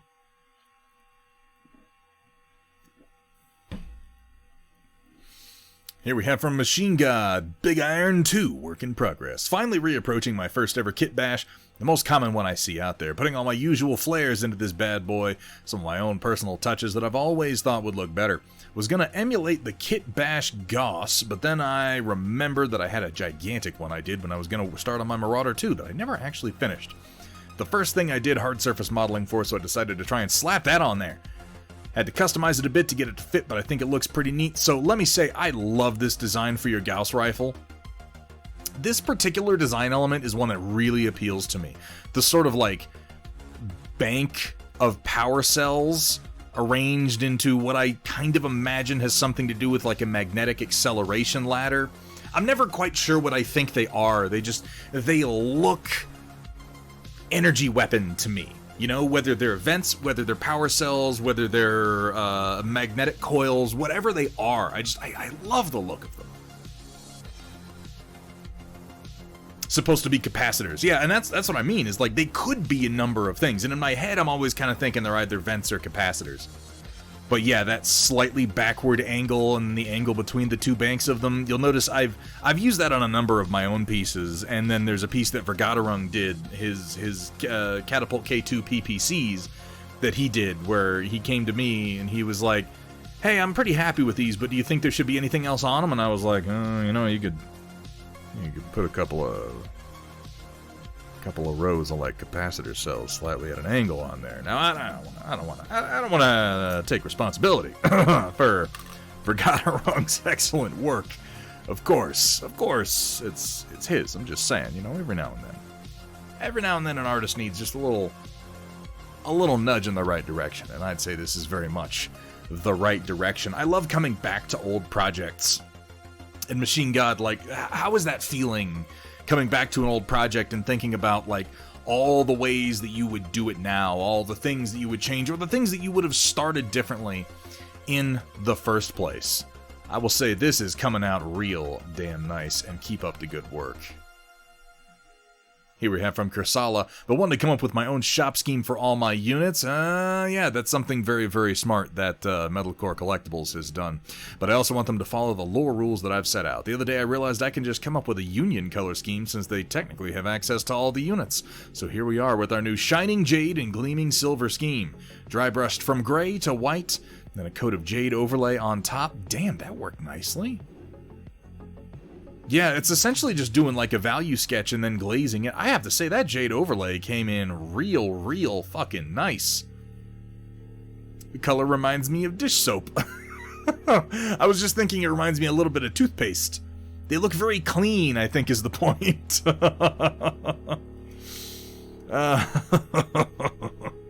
Woo! Oh, I like it.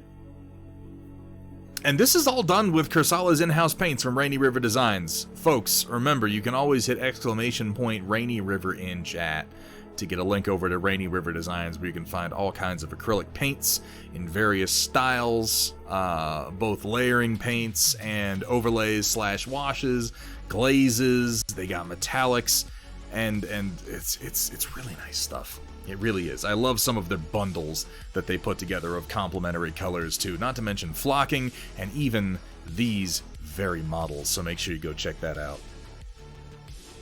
The jade is my favorite one. Yeah, no, it looks really nice.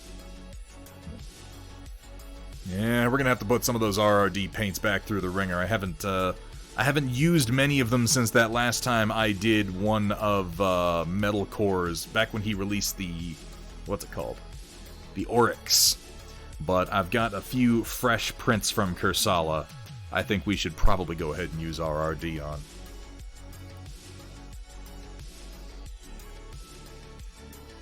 Well, here we have from Printer Dragon, Hextech Hill Kit Bashing. Built a land bridge / arch in the Tinkercad using a couple of Thunderheads Hills from the Piedmont Bluffs set. Very happy with how this turned out. I saw this over on the Steel Warrior Studios Discord and really like what I'm seeing. This is well done. Now, I'm planning on having some pieces very much like this in some upcoming Hextech expansions. We're going to have some integrated sets with both installations and natural terrain, and we're probably going to have some archways, but I mean, this is as good as I could have done at Dragon Printer. This came out really nice. Looks very natural. I like it. I like it. If I can equal your efforts, I will consider the effort a total success. I particularly like how it actually arches up somewhat in the middle, and if I'm not mistaken, when we saw the disassembled version of it, you've even got some triangular keys worked in there, which is very smart. I use triangular keys for almost everything. It works really nicely on a hex grid. Well done, Printer Dragon. Here we have from Scud24. This apparently exists and is in fact made with crab.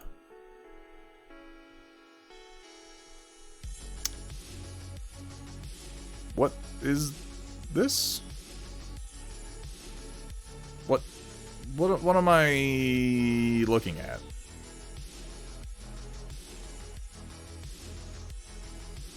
Is this a booze?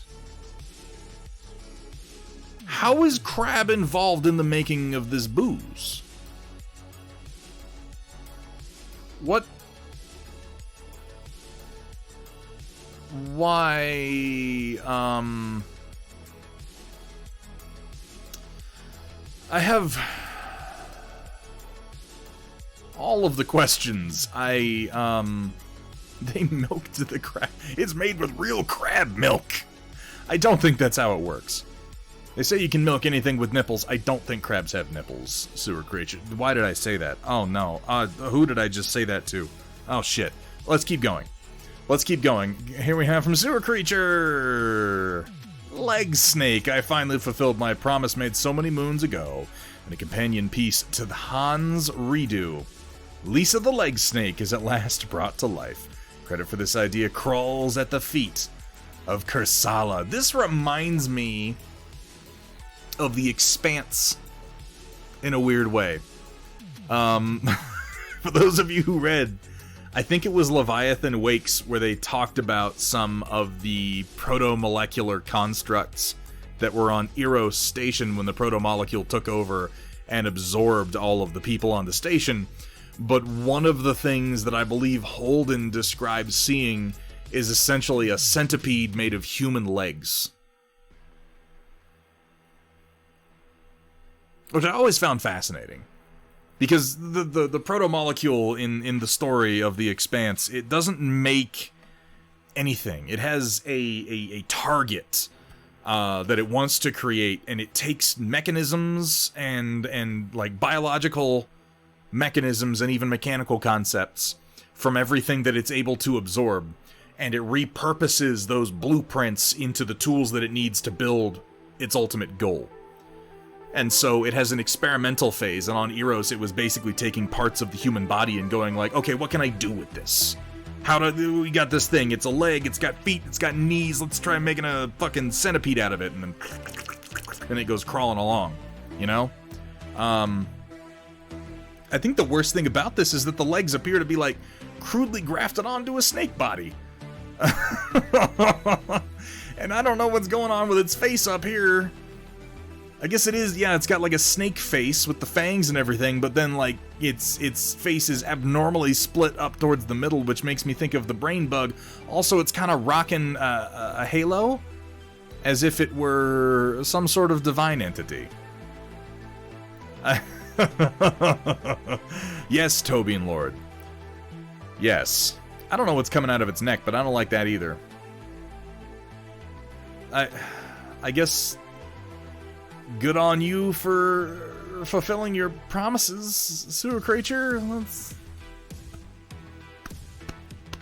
That's its tongue? But isn't this its jaw? Its tongue is coming out underneath its jaw? Because I see fangs here.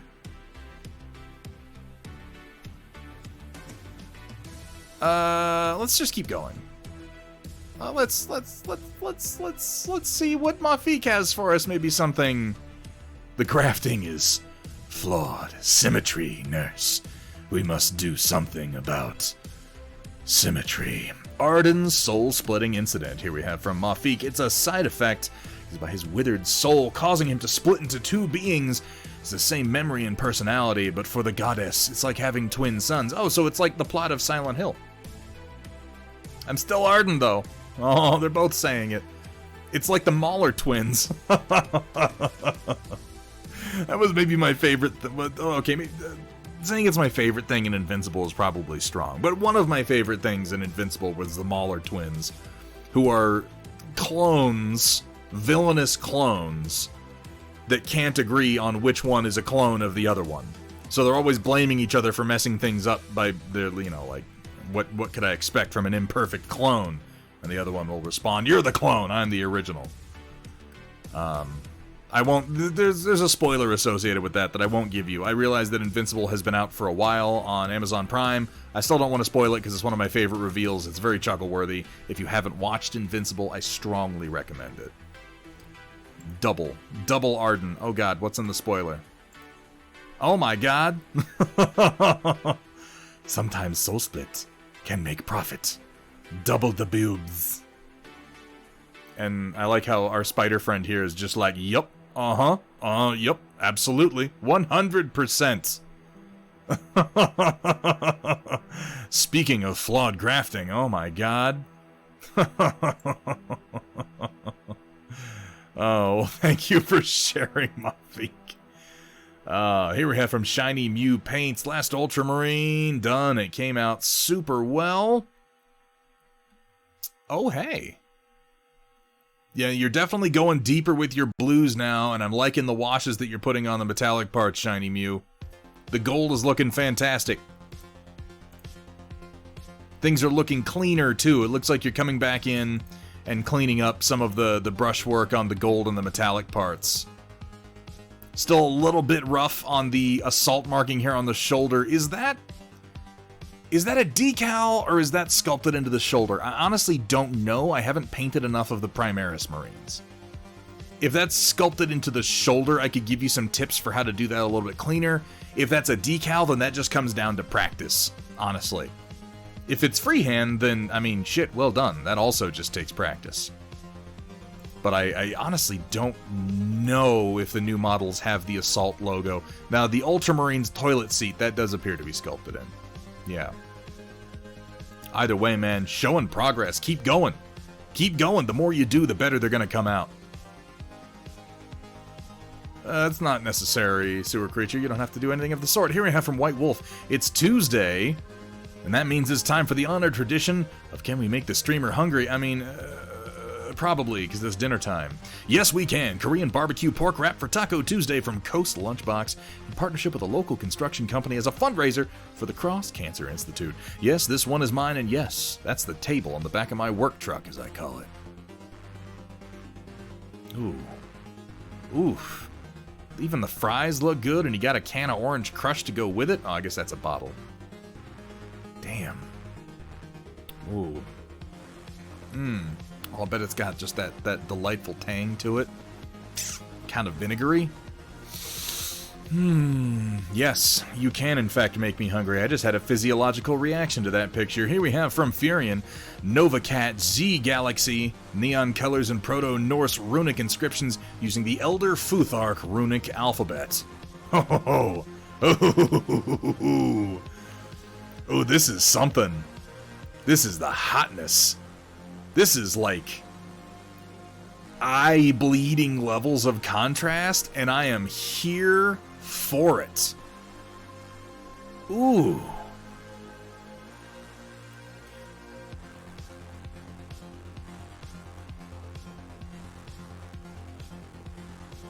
I like the little bits of rune kind of scattered in the dark blue areas. This is a lot of detail for models that are this small and have this few flat areas, but you've actually worked them in pretty well. I like our standard numerical decals are also a nice touch. But damn, that blue and orange? It's hard to do blue and orange together. Blue and orange is one of those color combinations, kind of like green and red, where it or red and yellow, where it's like really easy to do red and yellow and look like, oh, they're the McDonald's mechs. It's really easy to do red and green and the Christmas mechs. It's really easy to do orange and blue and have them just look like they're advertising for the Denver Broncos. But this reads incredibly well. I love the slashes of orange, and keeping your blue dark really, really helps that pop. This is gorgeous. I realize this is an established paint scheme, but it's not one that I'm super familiar with. It's supposed to have a distracting paint. The mission successful. Like I said, this is eye-bleeding levels of contrast. That's well done. I like the diversity of the texture on the bases as well. The larger rocks mixed with the dirt texture mixed with the tufts. Simple but effective. Really well done, Furion. Here we have from Happy Heretic. Started painting up some mechs for Clan Hell's Horse's Mechanized Star from Iota Galaxy. These two are 100% speed paints with some pigments and an oil wash. I was supposed to get a bunch of vehicles from eBay today, but they haven't come yet. Still liking how these bad boys are turning out, though. Can't wait to get the full force painted up. And I mean, as I was saying earlier, anybody who's interested in getting into oil painting, consider just starting with oil washes, because it's so simple, it's so easy to do, and look at how these colors pop. And this is just, as he said, this is just speed paints.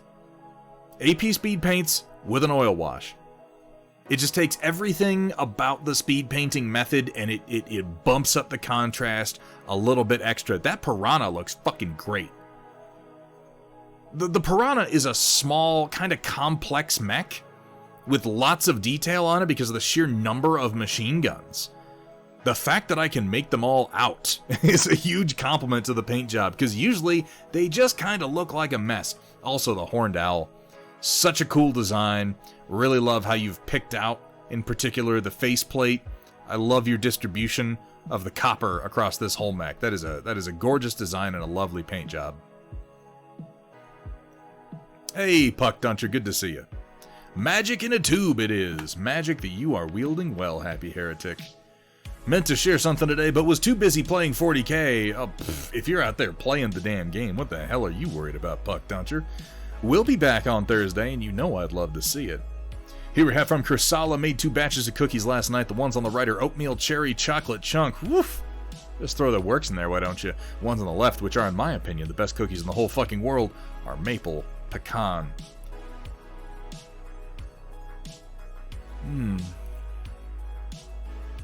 I mean, yeah. Goddamn. You know, you're lucky. You're lucky I've got a whole box of Middle Eastern pastries in my fridge right now, because I'm gonna lay the fuck into those after this. I love oatmeal cookies, though. You start mixing in some sweets, oof. Lordy lord. Here we have from Ion Raptor. Starting to up my render game, adding contours is really selling the cartoon/anime style. I think if I really went nuts, I could recreate a cel-shaded look. This is something I need to do more of. My renders are kind of weak. I've only recently started to even really try to make them look a little bit more professional. I guess it's just a long learning process. This is looking fantastic, though. And yeah, the little bit of glow there in the center. This particular shading style, it really does lend itself very well to the anime style. Also, man, your Bane, your Kraken, this mech just looks so fucking cool. I love the way you did the head on it, and the big chest vents look so nice. Oh, absolutely not Kursala. No. That's out of your damn mind. I consider myself very lucky to have one of these mechs that I have successfully painted up. I still need to put them on the base. It overshoots a standard hex base by so much, I'm just going to have to diorama the guy ultimately. Lovely work, Ion Raptor, and I look forward to seeing some more renders out of you. I also look forward to picking your brain, because again, I'm not great at doing the rendering myself. Here we have from Nanotanks, the minis from Nemesis, definitely not aliens, for a friend. Why would you ever think that these have anything to do with Alien or Aliens? They have no similarities at all to the design of those particular creatures. Why, these smaller, pale, fleshy monsters certainly don't look like anything from that franchise either. I love this, slightly metallic? I guess it's probably isn't color shift, but it's like a deep blue purple soft metallic we have here. I like this base with the horde pouring out and the like goo coming out along with them. Just those little scorpions, little scorpion monsters with long semi-phallic heads. That ain't nothing. Look at the whole mass of them. Oh my god, they're huge too, these poor bastards. I mean, our standard beasts are like 3 times the size of a person, and it doesn't take much to get even bigger than that. Holy hell. I'm not familiar with this game. I've seen some of the minis for it. Automotive paint that's been toned down with some clear paints. Very, very nice. I do like the fleshy colors you've gone with for these. We'll call them scorpions. We'll call them scorpions. That's fine. I didn't realize how big they were, though. Particularly in scale. Like, look at a human. And he's kneeling. Okay, here's a standing human. And then here are what appear to be, like... I like the sort of dual... They're not quite tails. They're like... weapons coming up over the shoulders. They almost remind me of, like, necromorphs from Dead Space, with the two big blades coming up over the shoulders as the primary weapons. They also kind of remind me of, like, the Lickers from Resident Evil. All in all, really cool alien designs, and certainly somewhat inspired by some popular franchises, but ultimately, there's nothing new under the sun. It's all about how you combine those familiar parts to make something new. This is a cool-looking set. Damn, nanotanks. I'd love to see some more pictures of these individual figures if you feel like posting it in the showcase. I'd love to see them. Here we have from Opal Shield. Here's my latest finished painting project, Rakenor, the Grim Hailer from Age of Sigmar Night Haunt range. All but the metallic were base painted in contrast paints, then just a whole lot of dry brushing from there. Feedback is greatly appreciated. This is a much more vibrant color scheme than I am used to seeing on Night Haunt armies. The blues and purples are nice. I love the way the blues fade into the purples on the wings. I think for being contrast and dry brushed, it's really very effective. The only suggestion I would make is maybe you want a couple more spot dry brushes to create a little bit more focus on some of the pieces that are further out. You have a nice focal point in the face. It has its own color and it's well highlighted. The body, you know, the arm and the face here, this looks excellent. I love the green coming off the candles. Again, that creates a nice focal point at the head here.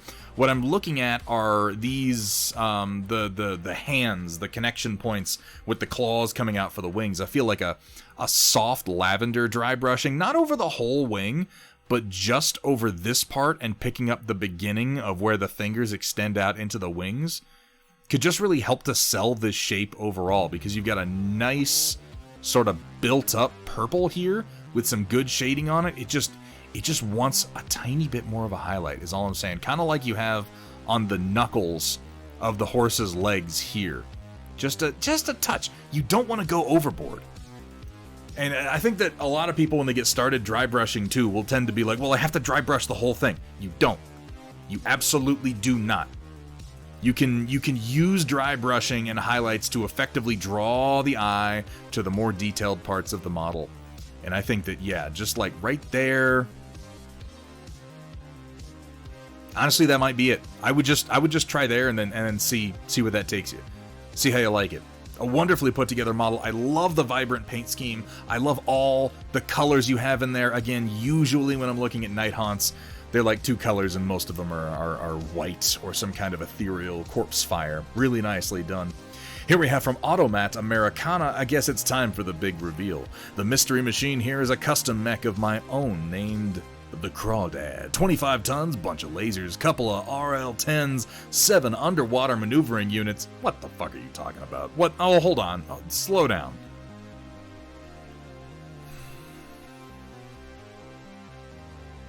You designed an underwater mech? What are we doing? What are we doing, Automat? Jump boosters, tiny pinchy claws, and Pharaoh armor. It's an amphibious scout and ambush mech with some lore I'm working up but won't share here. Started it because my modeling had grown kind of stale and I wanted to push myself with something less geometric and more curvy. Okay, you know what? I'll allow it. It did come out looking... Knowing that it's meant to be amphibious, I actually like a lot of the design elements more. It has to be aquadynamic. I like the wings. I kind of like the way the missile pods are built in. I imagine it has impellers, maybe, on the back of that. The pod cockpit also makes more sense to me, and the fact that it has such a wide view down.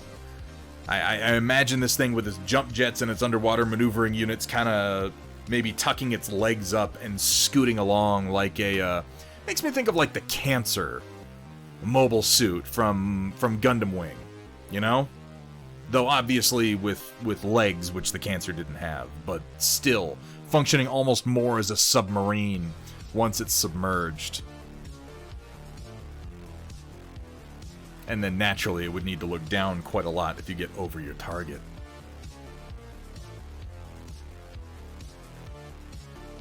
Okay. Alright. Yeah. And he's got one on his butt there, too. Isn't that adorable?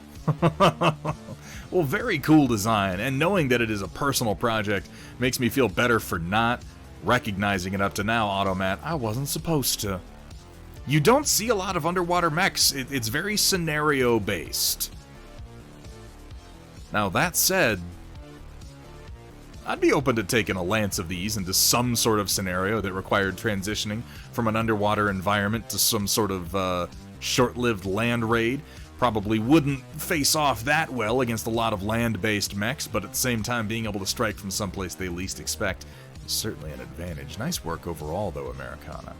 Here we have from DFW Dwegham, working on that shore trooper. What the? Oh my god, dude. This looks nice. If I was going to criticize this at all, if you need me to criticize this, Dwegham, I'll do it. And the only criticism I'm going to level is that I would love a little bit more of a bright ivory highlight on the armor to separate it more from the undersuit, because the rest of these colors are great. I love the soft blue. I love the red. That's in keeping with their appearance from the movie. I might do something with the base, add in some extra colors, like maybe some green. They're supposed to be beachy, so maybe some yellows. Make it like a real soft kind of sugar sand look.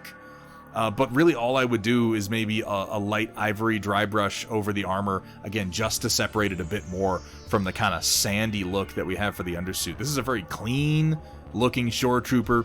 You've done well on the blaster, you have done well on the freehand, and you've done well in getting the nooks and crannies of the armor to really pop out. I would just focus on the ridges and the highlights, and I don't even think that would be a whole lot of work. If you're doing a whole unit like that, they're going to look fantastic, Dwegham. Here we have from Aaron Heath Art. I haven't posted here and figured I would share my painting of my Warhammer model Primaris Redemptor Dreadnought. We are always glad to see some work out of you. Ooh, the Redemptor Dreadnought does look good. Like, I have my aesthetic issues, and I only feel the need to mention this because I complain about Games Workshop as often as I do. I have my aesthetic issues with the direction the Primaris Marines have gone in general, with the way their combat doctrines have shifted, and it's mostly just old man yells at clouds stuff like, back in my day, the Space Marines were one way and now they're another. Like, I can't deal with the fact that time continues to pass. And don't get me wrong, I love the boxy, shitty old Castaferum Dreadnought. It is one of my favorites. I have so many good memories associated with it, and it is just so janky and boxy with its stubby little shitty stompy legs on it. Like, it's adorable. But the Redemptor Dreadnought is just fucking good looking. I love all the new weapon points like these ones, which I think are optional, either like storm bolters or rocket pods. It's a good design, and it looks like this one is going into one of the most popular legions. Our Ultramarines, boys. Well, that's coming along real well, Aaron Heath. I would recommend really just the same thing that I've said to Shiny Mew the last few times that he has been working on Ultramarines. Always remember that it's real easy to come in and just clean up the edges of your metallics after you've applied them, and spending that extra few minutes to clean up your metallics and really define the shift from flat to metallic, and tossing like a wash on there to give it some depth, like that could take a paint job like this just so much further. I'm loving that blue that you're working with, though. That's coming in nice. I do miss the stumpy stomps, damn it. I like the old Dreadnoughts. I remember back in the day we'd play 40k, and if you had a disagreement, you would take your Dreadnought, and your opponent would take their Chaos Dreadnought or their Metal Wraith Lord, and you'd put them in a tube sock, and then you just start spinning them, and the first person to brain the other person was obviously right, because the guy who lost was bleeding out of his ear. Here we have from Nocturnal Miniatures. Started work on my Team Yankee squad of 3 of my M4A1 Abrams Wolfpack squad. Ready to roll. First time trying camo. Oh, I like it. I'm not like... I don't want to say I complain about camo schemes. It's just camo schemes is not something I really do, ever. I like bright schemes. I like gaudy schemes, for the most part. But if you're gonna do camo, I almost discourage people from doing realistic camo, because realistic camo helps things blend in. And that's kind of the opposite of what we're trying to do when we're playing tabletop games. You almost don't want something that's gonna actually blend in, because then you're not really noticing the model.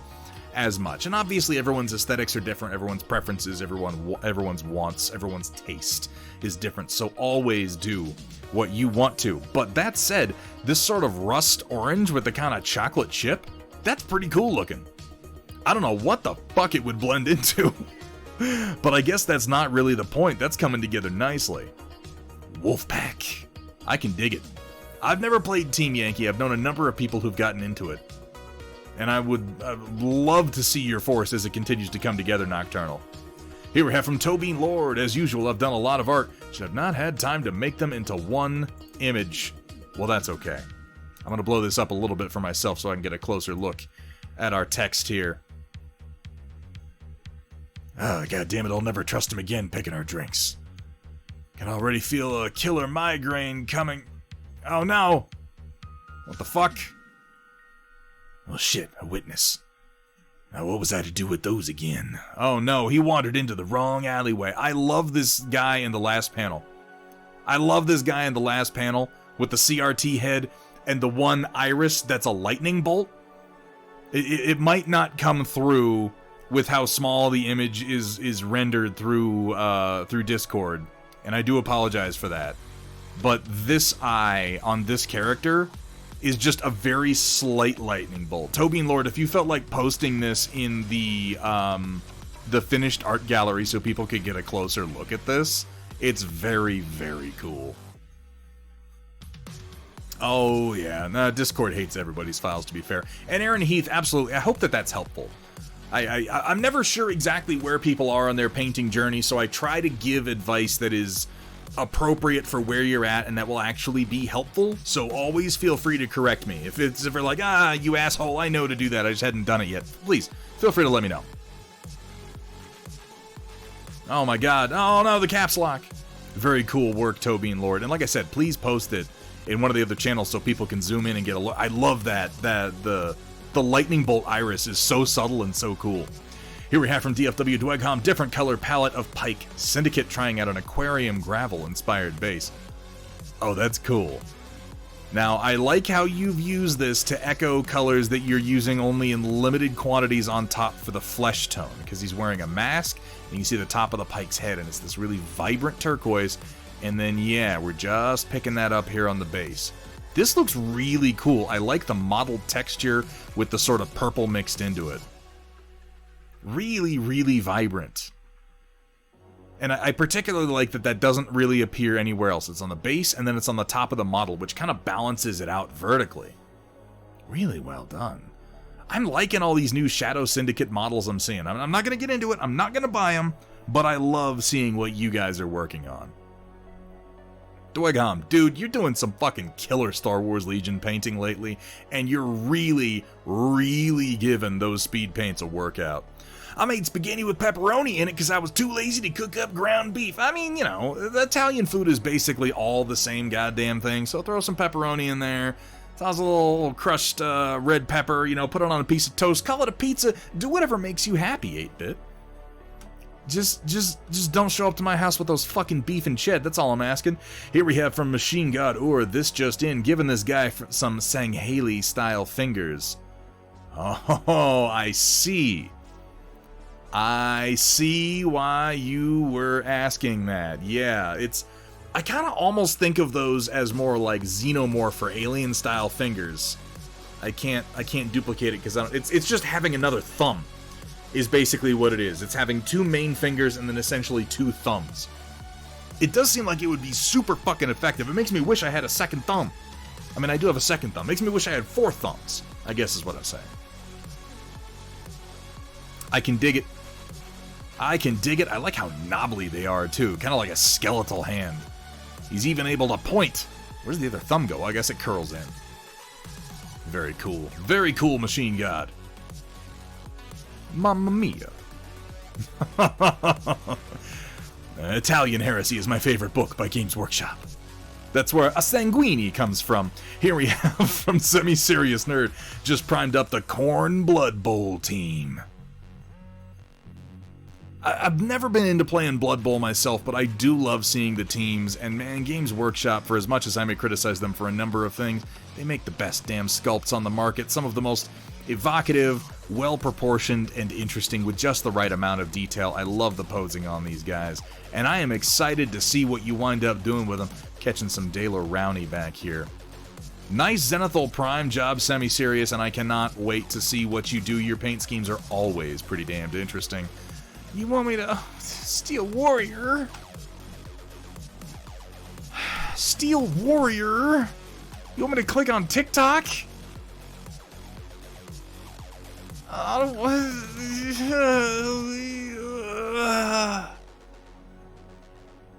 don't want to. I fucking hate TikTok.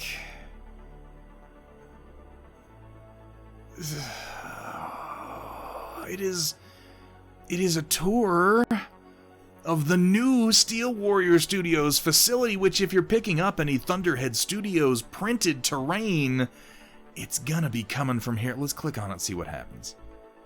If this sells all my data to China, I am... Oh my, I'm gonna be so irritated. Wait, I don't even think I can play it. I can't. I'm sorry, Steel Warriors, I can't. If it doesn't just link the video straight into Discord, because that's how I have this overlay set up, is it's just a Discord window. I'm terribly sorry. I'm terribly sorry, Steel Warrior. If you can just post the video, you could just post the video, you know, then I could play it. I could make that work. All the people are flossing on the TikTok. TikTok is not on fleek anymore, as the kids are known to say. It does require work. I'm sorry. Well, look, you can have a picture of it. The point is, holy crap, you guys. Steel Warrior Studios has been in the process of upgrading facilities, doubling his printing capacity, which means that anything you've been thinking in the past about ordering from one of his many talented creators that work through Steel Warrior Studios. I mean, you know, also Thunderhead Studio has stuff there. You know, also me. The production capacity is about to be just absolutely fucking insane, and I am incredibly excited to see what he's capable of churning out. All right, here we have from This Mechanic Games, 1 mini getting a base, 1 getting some primer. That sword is as big as the person is. I realize that's a silly thing to complain about in a mini, it's what struck me immediately. Has a bit of a Frostmourne-esque thing going on with the runes going down the blade. I really like the single pauldron and then the fur on the other side. Getting that base. All right. I'm digging the kind of blue tone that we have here and the sort of deep maroon. I can't wait to see where the rest of this goes. And then we're just getting some primer down on our Legionary bro over here. This is a big fella.